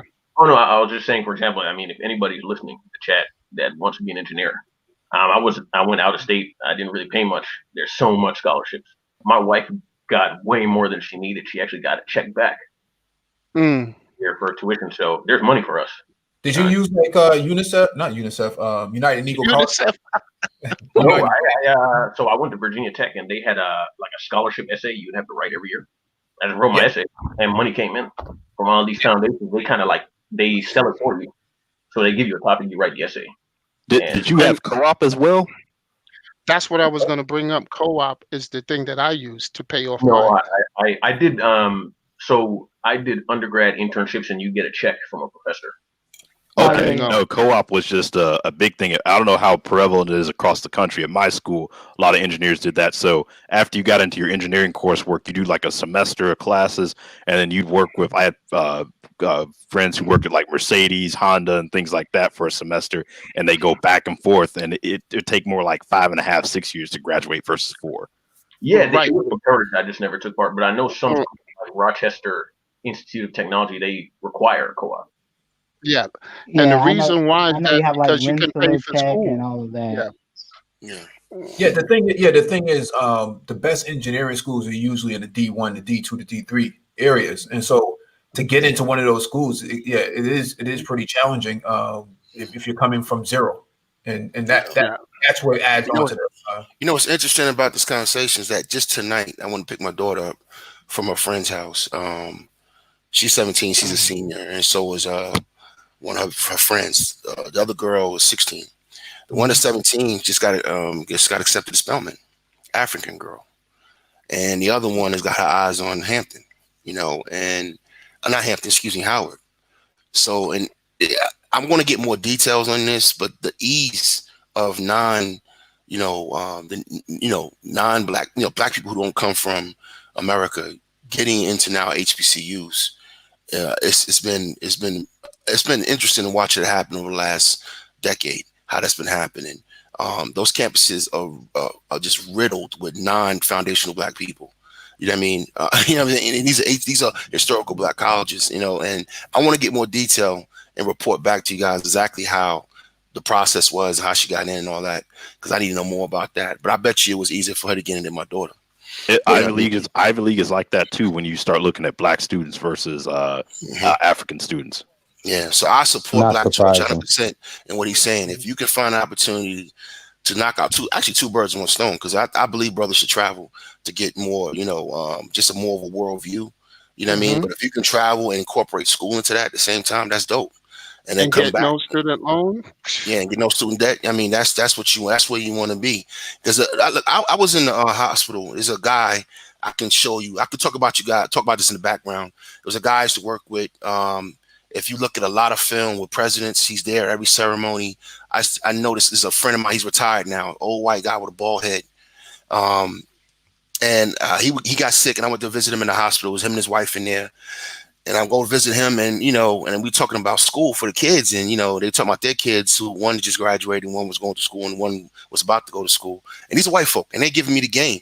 And they was talking about how they fucked up with the first kid by putting him in a Division I university, and now what they're doing with the last child is putting them in a 2-year college, and then they're going to transfer that kid over once they get a certain amount of requisites, classes under their belt and credits, transfer them to Georgetown for the last year to graduate as a Georgetown, alumni. But they're not going to go to Georgetown for 4 years. They're not paying for that. You know what I mean? You don't want to pay them that it's a hustle now. Yeah, it's a hustle now. So if I'm listening to white people who got money, because he's not broke, you know what I mean? And they telling me this is what they're doing. So we're gonna have to have a lot more strategies for our kids, even for ourselves as men, because a lot of us don't have degrees, right? So some of us in our 20s and 30s might still want to get our degrees. We're gonna have to come up with different strategies on how to get that paper. You know what I mean? Well, the best, Mike V and I, we've talked about that before, and my best advice for brothers is always start at a community college. That is the best place to start. And that's if you want to get to a that'll be more supportive too. Yeah, if you want to get to a D1 school, the best place to start is at a community college. And you know what the mother told me? His wife said there, she was sitting there knitting. White women, they be knitting a lot. But anyway, she was sitting there knitting, and she said, and another thing, because we talking about the girl, just the girl, the last child. She's close to home. She got a little job. I know where she's at. I don't have to spend all that money for her room and board.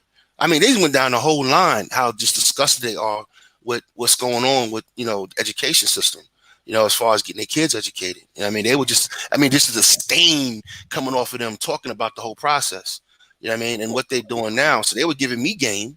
And my daughter at the time was like, in middle school? And they were just giving me game, ahead of time. This is what we did. This is what we're doing. So I'm passing that on. Well, I was fortunate enough where when I went to school in Australia, I was able to use my GI Bill. When I went to the University of Wisconsin, I was able to use my GI Bill and use part of the Wisconsin GI Bill. And so I left. I got 2 bachelor's degrees, but I didn't have any debt. So I was fortunate in that case. And so the only debt that I've incurred to a lesser extent is medical school, and even then that's been kind of sort of heavily subsidized thanks to the VA. But again, I think that's just one of those deals where I think for Black folks approaching higher education, there has to be strategies involved with minimizing the debt impact on you. And again, to go back to the competition at these programs, what is clear, and what has been painfully clear to me is when I entered the healthcare field, when I did my undergrad in nursing, that thing, it was cutthroat. I was the only Black male out of about 90, maybe 110 students, maybe. I was the only Black male in my class, the only one. Wow. Yeah, and that's what I was. This was at a D1 school, and again, you didn't have that support. Fortunately for me, since I had been a medic in the Army, I already had a pretty healthy background in healthcare, so a lot of the stuff I was pretty familiar with, and so I did not struggle like a lot. I saw with a lot of students. The only students that ever failed the program I was in were the black students, not anyone else. And that's all I was trying to say with the cutthroat thing, because you get nobody to help you out, and unless you figure that out for yourself, you're screwed. A lucky thing, I hooked up with these African guys and these Caribbean dudes, or I would have been screwed too. Black Coach, I thought you was a part of fraternity. No, a fraternity. What are you talking about? Fraternity? Are you crazy? You're a veteran, right? Yeah. Okay, well, you part of a fraternity then. Yeah. Well, no, I know what he's talking about. He's talking about True. As you know, in engineering school, we do more credits than the undergrad, than the liberal arts. We had to do 132 credits. The other students, I think they had to do like 126 or 100. Yeah, and it was like crazy. I'm saying, like, you know, like I give you my first semester, I had calculus, I had chemistry, and I had physics. And then all the other stuff that I had to do, you know, the English and all this other stuff, and it's just murder, man. I mean, I used to look at the other students, like the biology students.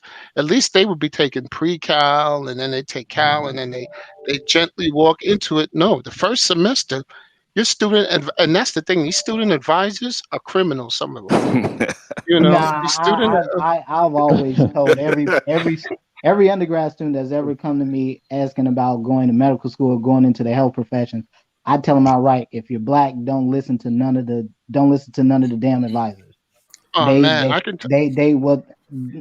What they do tell you, it's criminal. They give some of the most horrible advice. They have a student that can get a program done in about 4 years, have them send in damn undergrad for 5-6 damn years, and when they could have got the program done in 4 years. So but what they do to you is load you up with all these classes, and then you're like saying, and come on, if you're just coming out of a poor high school, and then you're not in school for about a year or two, and then you come back, and then they load you up with all these fucking like classes, like, you know, like you just came from a prep school. You're just saying, what the fuck? And it's cutthroat. I'm talking about. That's what I'm saying. And I just lucked out. That's all. So I wanted to quickly say one thing, going back to what you were saying about financing, Dr. Phoenix. Also, be aware of your state's policy. I know when I lived in Georgia, the big thing there was hope. And if your kid graduated from high school with a 3.0, you know, they could go to an in-state school for free for 4 years. It ran into some controversy because you know, as it got older, essentially it didn't pay for as much as it used to. But you had it got really hard to get in places like the University of Georgia, Georgia Tech, because so many people who would have normally gone out of state for school started staying in state and getting free tuition. So be aware of states that have that opportunity. Wait, say again.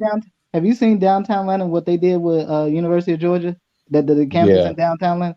Yeah, I've seen I've only been there for I've seen the MBA building because I had several colleagues that went there. I haven't seen the entire campus for UGA downtown. It's like a 4 or 5 block radius where they pretty much rebuilt the entire damn campus of the University of Georgia.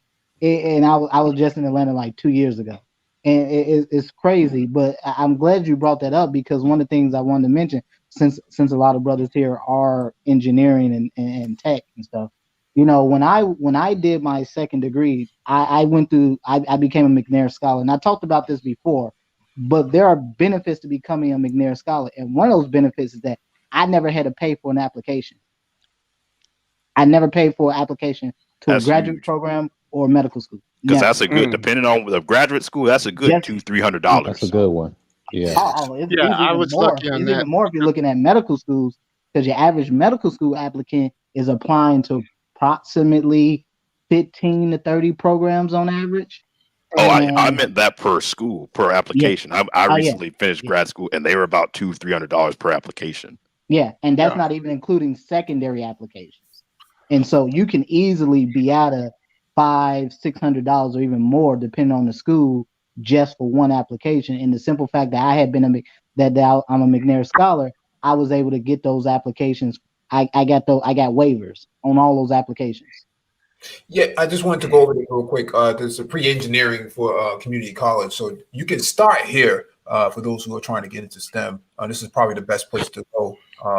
Not this school, but the actual program, the pre-engineering program, because they're all cut from the same cloth. Pre-engineering associate's arts transfer degree program provides comprehensive instruction to students interested in NSCC's engineering science transfer program. So, yeah. Are you sharing this, Mike? Because we don't see it on the screen. I can see it now. You should see it now. I'm not sure why it dropped off. I just put it back up. Hey, scroll back to the top, Mike, real quick. I missed the top part. Yeah. Okay. There you go. Yeah. So you get your associates in this. If you make less than $35,000 a year in your household, then community college is actually supposed to be free. So yeah. So program requirements, general chemistry. These are things you should have learned in high school. Good luck with that. Yeah, a lot of Black students unfortunately tend to start off in, like, especially with math. Most students ultimately test into like math 98, 99, something like that. Yeah, I was going to say that's all American students, really. There's a big gap there of where they should be when they go to college versus taking remedial math. Yeah. Because I know in Wisconsin, if you're in Milwaukee, for example, you can go to any of the community colleges in Milwaukee for free if you were born in Milwaukee, if you're a resident, if you were born there. So. Yeah, so that free community college sounds like a state by state thing then. Yeah. Yeah, it's definitely going to be regulated at the state level of, which ones are going to do it and which ones aren't. Yeah. Same thing with the universities. Some of them, like I believe UT Austin recently said, if you come from a household that makes like less than, I want to say, $60,000, your tuition is free. Yeah, you only need a C. Yeah, and for veterans, if you're a veteran, you can actually double and triple dip in some cases, where you can have a GI Bill, just your regular post 9/11 GI Bill, and then the state you live in typically has a GI Bill as well for if you're a resident of that state. So you can use both. And typically I know you can transfer the 9/11 GI Bill to your, to next of kin, to your, daughter or wife or whatever. You can do that. You can do it. I'm pretty sure you can do it with the state GI Bills as well, depending on the state you're in. Well, Dr. Phoenix, on that transfer, there are certain requirements on that, because I couldn't transfer mine to my daughter because I missed the deadline. So yeah, because there were a few women that when I did my undergrad at University of Wisconsin, that their husbands were veterans, and these were white women, and they were actually their husbands gave them their GI Bill, their Wisconsin GI Bill to be exact. So they were able to get their undergrad pretty much for free. Were their husbands deceased, or they were doing that while their husbands were alive? No, while the husbands were alive. You can do this. Wow. You can do this. Yeah, that's what I'm saying. Like, and because can't you pass it as if you die? Can't you still pass your GI benefits to family members, or you got even like grandkids? Yeah, you got to be 100% in order to transfer. Yeah. For deceased. Yeah, if you're 100%, well, if you're a Purple Heart recipient, 9 times out of 10, you're 100%, because I think you automatically get 100% if you're Purple Heart recipient for Army folks. If you're a Purple Heart recipient for the Army folks, your kids automatically get free. They can attend state schools for free, if I remember correctly. If you're a Purple Heart recipient.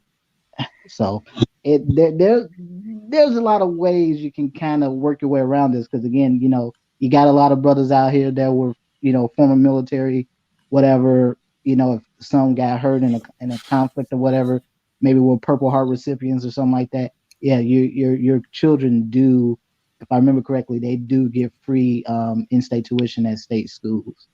Yeah. And they get access to scholarships that other folks don't. So yeah, so I would start here to a couple of comments in the chat. I would start here. If I had to do it all over again, I didn't go this route. I actually just did my general classes at community college and then got out. I wish I had did the whole entire thing. So pre-engineering, I would definitely chase this, because you could transfer this into any sort of STEM program, whether it's computer engineering, electrical engineering, electronics engineering, computer science. It transfers into all, because all of these classes. Okay. So you essentially are saying this is are you saying you didn't get a degree, Mike? You just took your general courses. Okay. Yeah. I wish I had done this, because I wasn't thinking about that. But all these courses, all these classes are going to be required in the engineering program anyway. So if you're going to fail, you might as well fail here and pay the minimum cost rather than go into a D1. I agree with that. And it's not even a thing about failing. It's the pressure that's a different level at the community college versus graduate versus a 4-year degree. Hey, Black, give me a second. Jay Sean, did you say something, brother? Yeah, I was going to say I'm about to hop off because I figured. Go ahead. I got to finish. I'm doing my performance thing. I got to go finish doing that. I'm working still. Okay. But I just wanted to say this before I went out. Just to add to what Mike V is talking about earlier with the cats dropping out. Us black men dropping out of STEM. It's discouragement. And I wanted to say, brothers, if you come across this video, don't get discouraged. This shit wasn't here when I was a kid. All right. And I made a lot of mistakes. I made a lot of missteps, but I was able to catch up. But that catch up is not easy.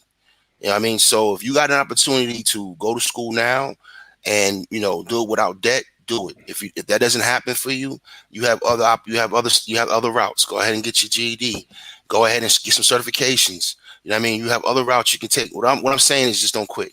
I think part of the biggest problem is that a lot of those kids that drop out, they get discouraged and they never come back. You know what I mean? They never come back and they settle for nonsense, positions in life, and we can't afford that right now because the wealth gap is growing, and those jobs that you need to get, you got to have something with you. You're gonna have, it's not just experience. You're gonna have to have the degree or certification to get in those positions.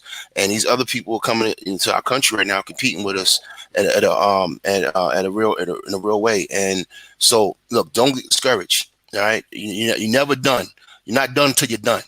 You know what I mean? So go out here, work hard, apply yourself. And there's no way around that, because even in my position when I was working at Belleville, real quick, they had me managing white boys who are project managers and engineers who knew more than me and they were making more than me.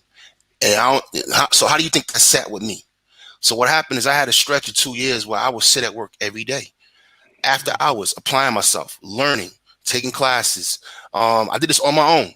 I would get equipment on evaluation. So I wanted to learn more about technologies. I was an AV guy.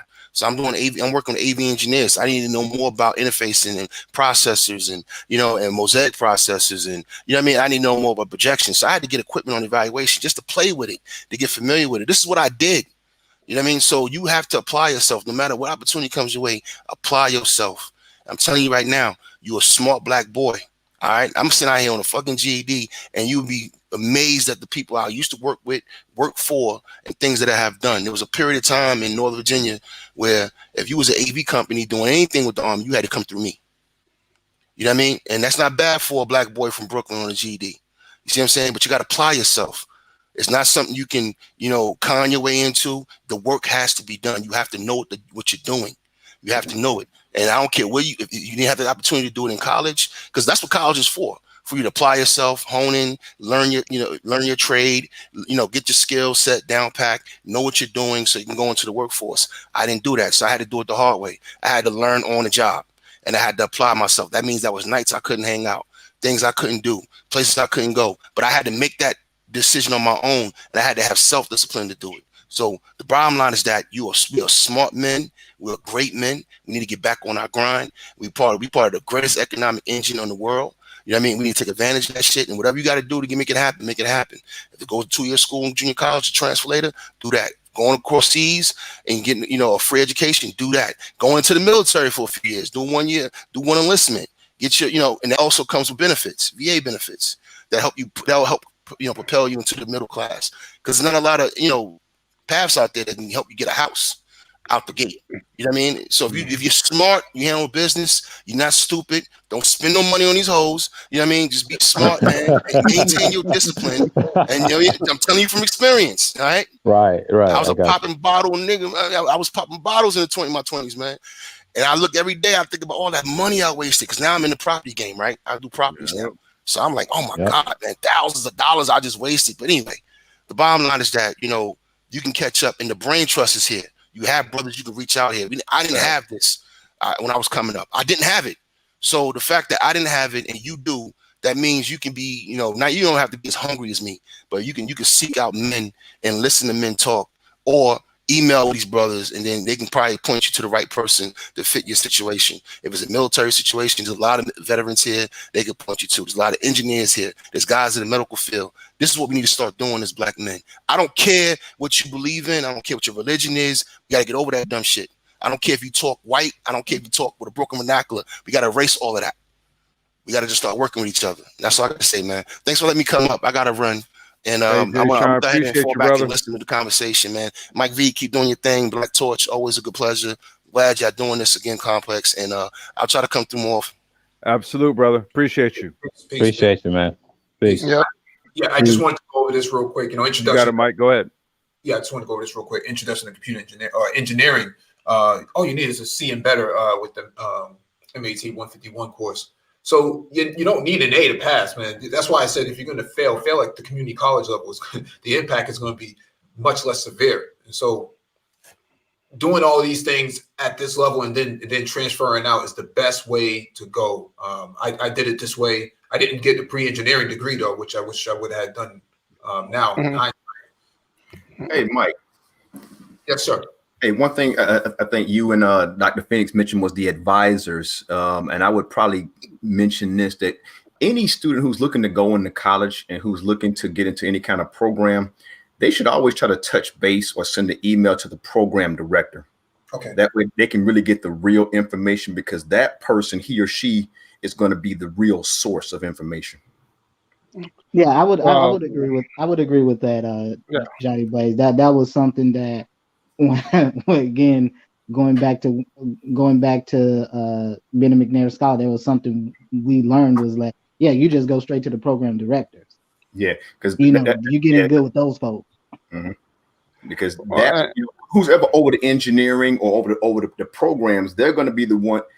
You know, the advisors are supposed to go to get information, but you know, a lot of times, I know how it works in my university. The advisors, they have like a little cheat sheet they just read from. Now, the newer ones, they actually call me on the phone. Hey, you know what? We got an issue, and they'll call me. Okay, hey, you know what? Have the student call me directly. Here's my email. Here's my number. Yeah.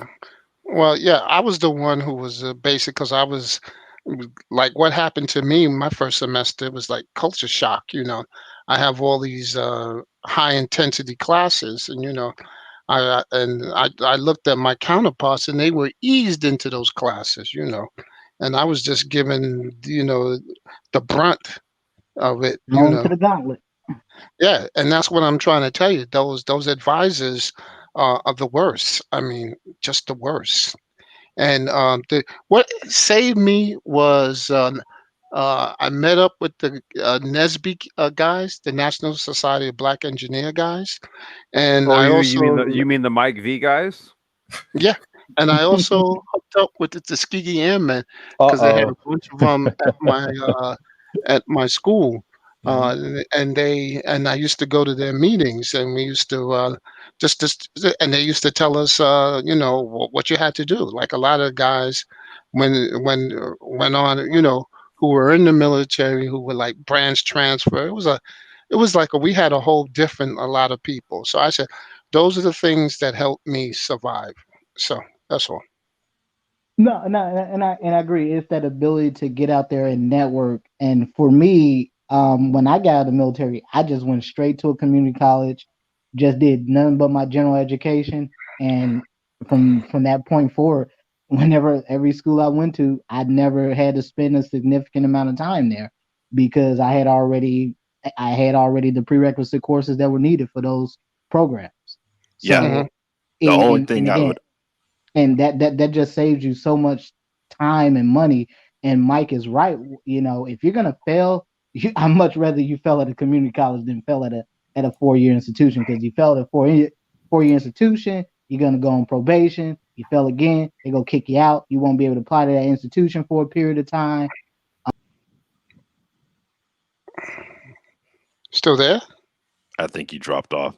Yeah. I was going to quickly add to what he was saying too. The only thing is, I would make sure you kept the whatever school that you want to go to in mind when you go to community college, just because I have seen instances where people took classes at community college and they wouldn't recognize them for whatever reason. So just make sure the institution that you're planning on transferring to afterwards, make sure that that's all aligned. Yeah, and that's true. Typically, you shouldn't have to worry about that. If you go to the state-funded community college, you shouldn't have to worry about that, because they usually have articulation agreements with the state universities in your state. So that shouldn't be an issue. Only time that would be an issue is folks who've gone to some of these technical schools, these for-profit schools. They typically, their courses do not typically transfer over to those 4-year institutions. So, but if you just go to a city state-funded community college, you should be just fine. And I will argue that, you know, you should always aim to go to a state institution. They're just going to be much cheaper than a private one, and it's just an easier pathway going through a community college program into a 4-year state institution. Just a much easier pathway. Save you a lot of time, money, and heart and stress. I would disagree slightly with you. You should double check. I've seen that screw a lot of people. Just because it's a state institution doesn't mean that the credit transfer. You should always make sure with your counselor. Well, if you look at most community colleges, on the website, you should be able to do. They usually have a section where I know in Illinois they have something called the IAI. So if you go to a community college in Illinois, anywhere in Illinois, they have IAI, so you can see which courses correlate directly to which courses at a 4-year institution like the University of Illinois. So most schools have that. So typically, I have not seen that ever be the case where students who went to a community college, they never had their courses recognized. And usually schools would tell you that outright.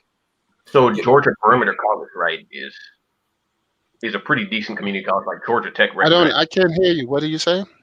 No, I can hear him. Example of how you can get burned. When I was in college, right, I wanted to take differential equations in the summer. So I signed up for differential equations at Georgia Perimeter Community College, which is recognized by Georgia Tech. But I didn't look if Virginia Tech accepted that course from Georgia Perimeter, and they did not.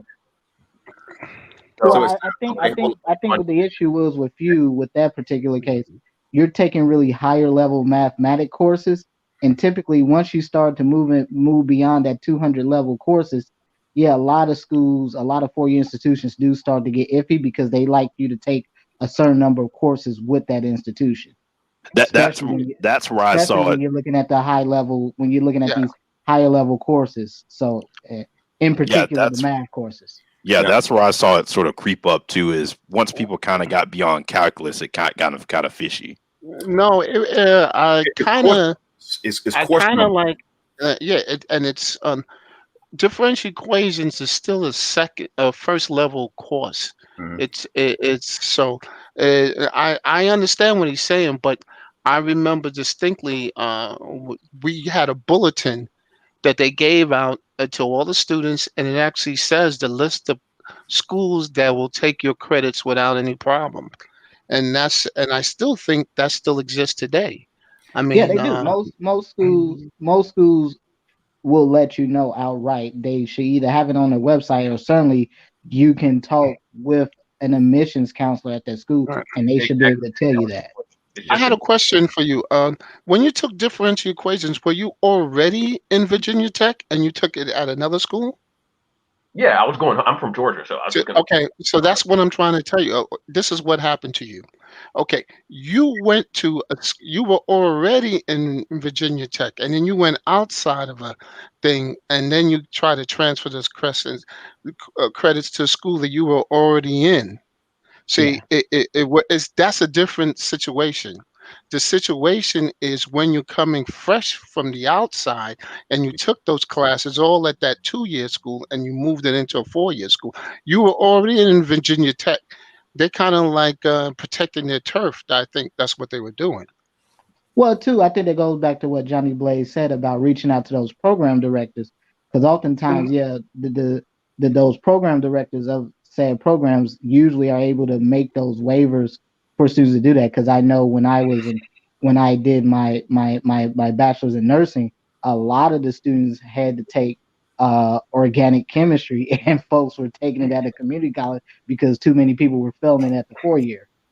So and they didn't want to wreck their GPAs. So so folks they the College of Nursing actually gave them permission to take it at a community college because I'll give you an example. Like for X-ray, like you can't transfer X-ray courses from school to school, but you can transfer the general education courses. Now, even when that is said, those course numbers, they have to match up, because me and my boss, who's the dean, will sit down, and the dean, she's the one who's ultimately responsible for doing all the transfers, not me. I talk with the students, I go through all the information, but I still have to get the approval from the dean, even though I'm the program director. That is still her call at the end of the day when it comes to doing transfers. Yeah, I actually transferred my my CompTIA certifications to college, so I got 4 credits out of them. So I skipped a couple of classes myself, actually going in. Hey, you guys, just bear with me here. Be patient with me. I'm actually putting together. I'm curating a playlist of all of the Saturday morning certification live streams. Okay. So that those can just be streamed straight through, right? Because, and Mike, I don't know. You tell me. I don't know if we need to do any more at this point, given what was covered. Because what I'm trying not to do, Mike, going forward here, is be redundant. Because we've dug so much into everything, right? I really do think that people need to consume what's already been uncovered and put forth, right, and contextualized. And I really do want to push forward, right? So, I mean, do you think that there's anything in that space that does need to be touched on at this point, or no, at the moment, at the current moment? No, nothing has changed because of COVID, but come 2021, anything could change at that point. Okay. Yeah. Hey, Dr. Phoenix, maybe the question for you: do you think you should give one on the options? If you don't want to become a doctor, you can become a physician assistant or one of those. I don't know. We did that already. We did that. That's what I mean. There's been so much that's been done. I missed that. I'm sorry, guys. I'll shut up. Why you think I said Black Torch? Why did you think I said I'm done talking about this stuff? Yeah, that's what I mean. It's on me at this point. Mike personally, he knew my schedule. He fit me in to do some of these talks. We did them we did them around this time last year, actually. Yeah, we did a few of them. And so, again, there's nothing more that needs to be said. Right. Okay. And I think at this stage, Black Torch, what I'm working on here, because I had started with, just I was testing the 24/7 stream of just the archives. Mm-hmm. And then I tried something else where we were doing sort of like a documentary stream, but I went ahead and vetted those as a result of what happened with Lionel's channel. Yeah, that was okay. Yeah, because he and I have been working to really get him over the 1,000 sub count, and it seems like as soon as we hit that mark, this bullshit happened, right? And they were essentially saying something about the stream, or I don't know, dude. It is something. It's everybody in the space. It's everybody in the space who. Is everybody in the space? Okay. That topic, who discusses that topic. Yeah, it's a funny thing going on. It's like they're cracking down on cryptocurrency things. Yeah, that was my sneaking suspicion. Interesting. Here, right? So what I did was just to be on the safe side, I cut those 24/7 streams for the time being. Okay. Yeah. But I'm gonna dig through the archives because we got so much. And Mike, I'm gonna hurry up so you can get to this article here. I gotta curate. I gotta break down the catalog and make specific playlists. Okay. But once I can create like the Black Health playlist, right? That's going to be literally everything that Dr. Phoenix was just talking about. That certification playlist, that's everything that Mike was saying that we've covered up until this point. So until anything changes, we'll fire them back up. But in the meantime, man, we've put it all together already, man. Yeah. Okay. Yeah, this isn't an actual article, really. It's just more from Wentworth Institute of Technology, who recently turned into a university. This is the kind of school I went to, but they just created this Center for Engineering, Innovation, and Sciences facility, and it cost them $55 million, 78,000 square feet. Yeah, let me just read this real quick. The 78,000 square foot 4-floor building stretches 64 feet into the air, coined a living learning laboratory by Jobain, the construction company charged with making the CEIS a reality. The building will include updated lab spaces and efforts to foster the hands-on learning approach of the institute. Certain labs currently residing in other buildings on campus will relocate to the CEIS, while other labs will find a home for the first time there. So what's happening here is that they're, like Complex was mentioning, makerspace, ideation space. What they're doing is they're consolidating all of their labs and incubator space into one hub, and basically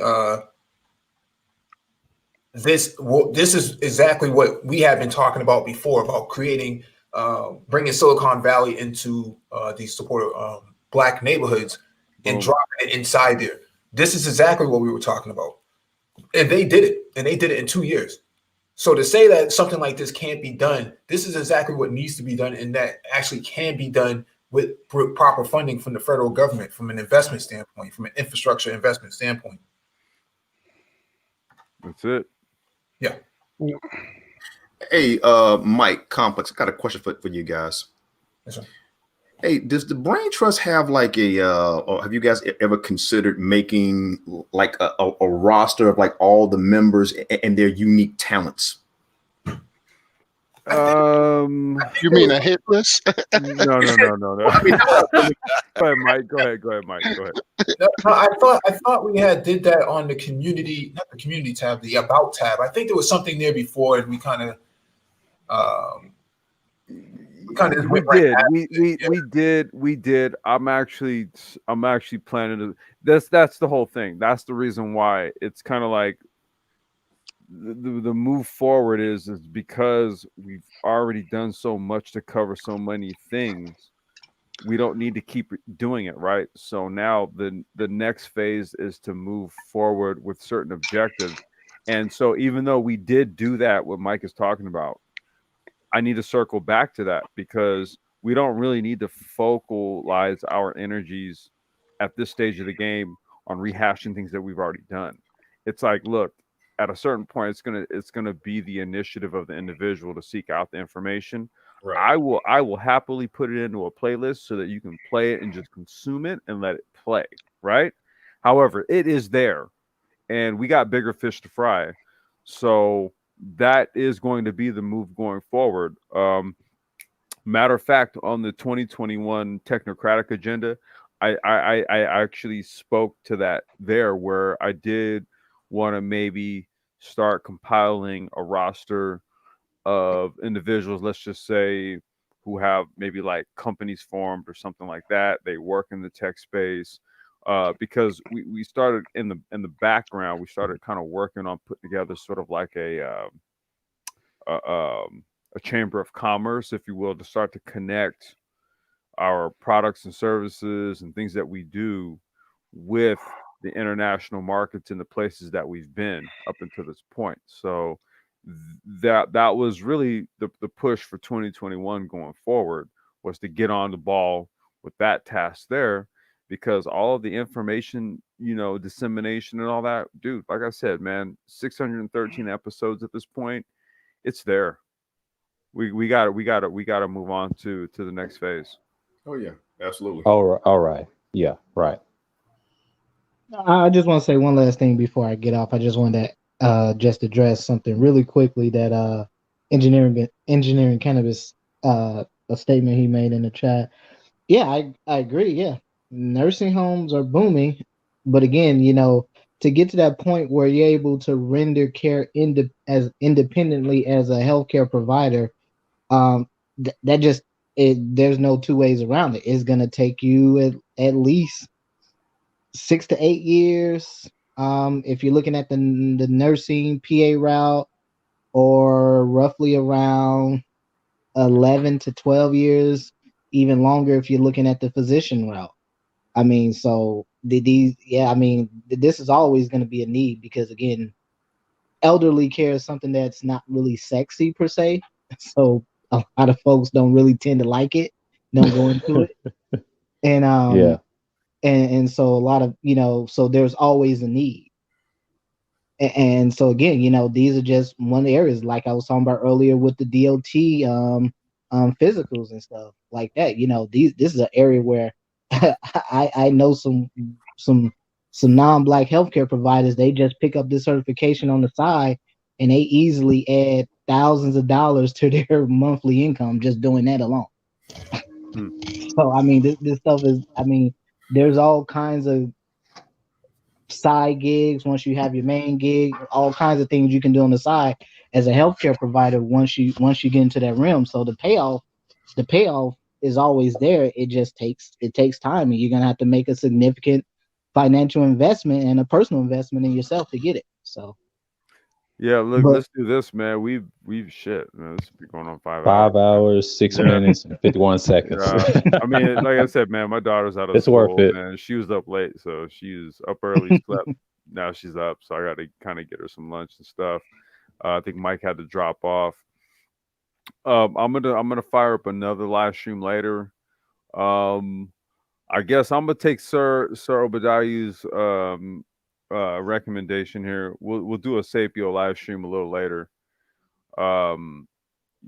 Really what we need to do is just kind of stay focused on what this platform is about, and let folks get the info and catch up if need be. Anybody got? Let me get last thoughts, and then step away for a few. Again, brother. Yeah, go ahead. You got it. I just want to say again, thanks for hosting me, brother. Oh, you already know it, man. Anytime. Yeah. Thanks for having me. I won't. Oh, go ahead. No, just gonna say peace to everybody on the panel, and you guys stay safe. All right, man. All right, peace, Doc. Yeah, I was gonna quickly add. I'm glad this conversation was had. I hear a lot of conversations, not even just the manosphere, but in general society, about in general higher education and things like that. And I'm glad. I know it sort of took us a little bit off topic, but just that we're talking about the opportunities that are out there.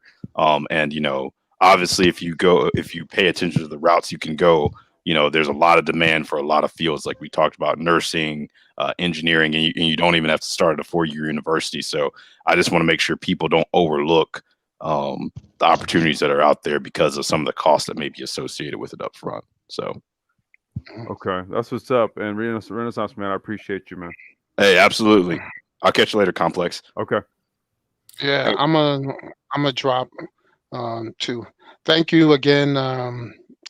Hope I wasn't too destructive. What are you talking about, man? Shut up. Nah, Black Torch, I appreciate you, bro. I gotta what we talked about before, man. I gotta get you on.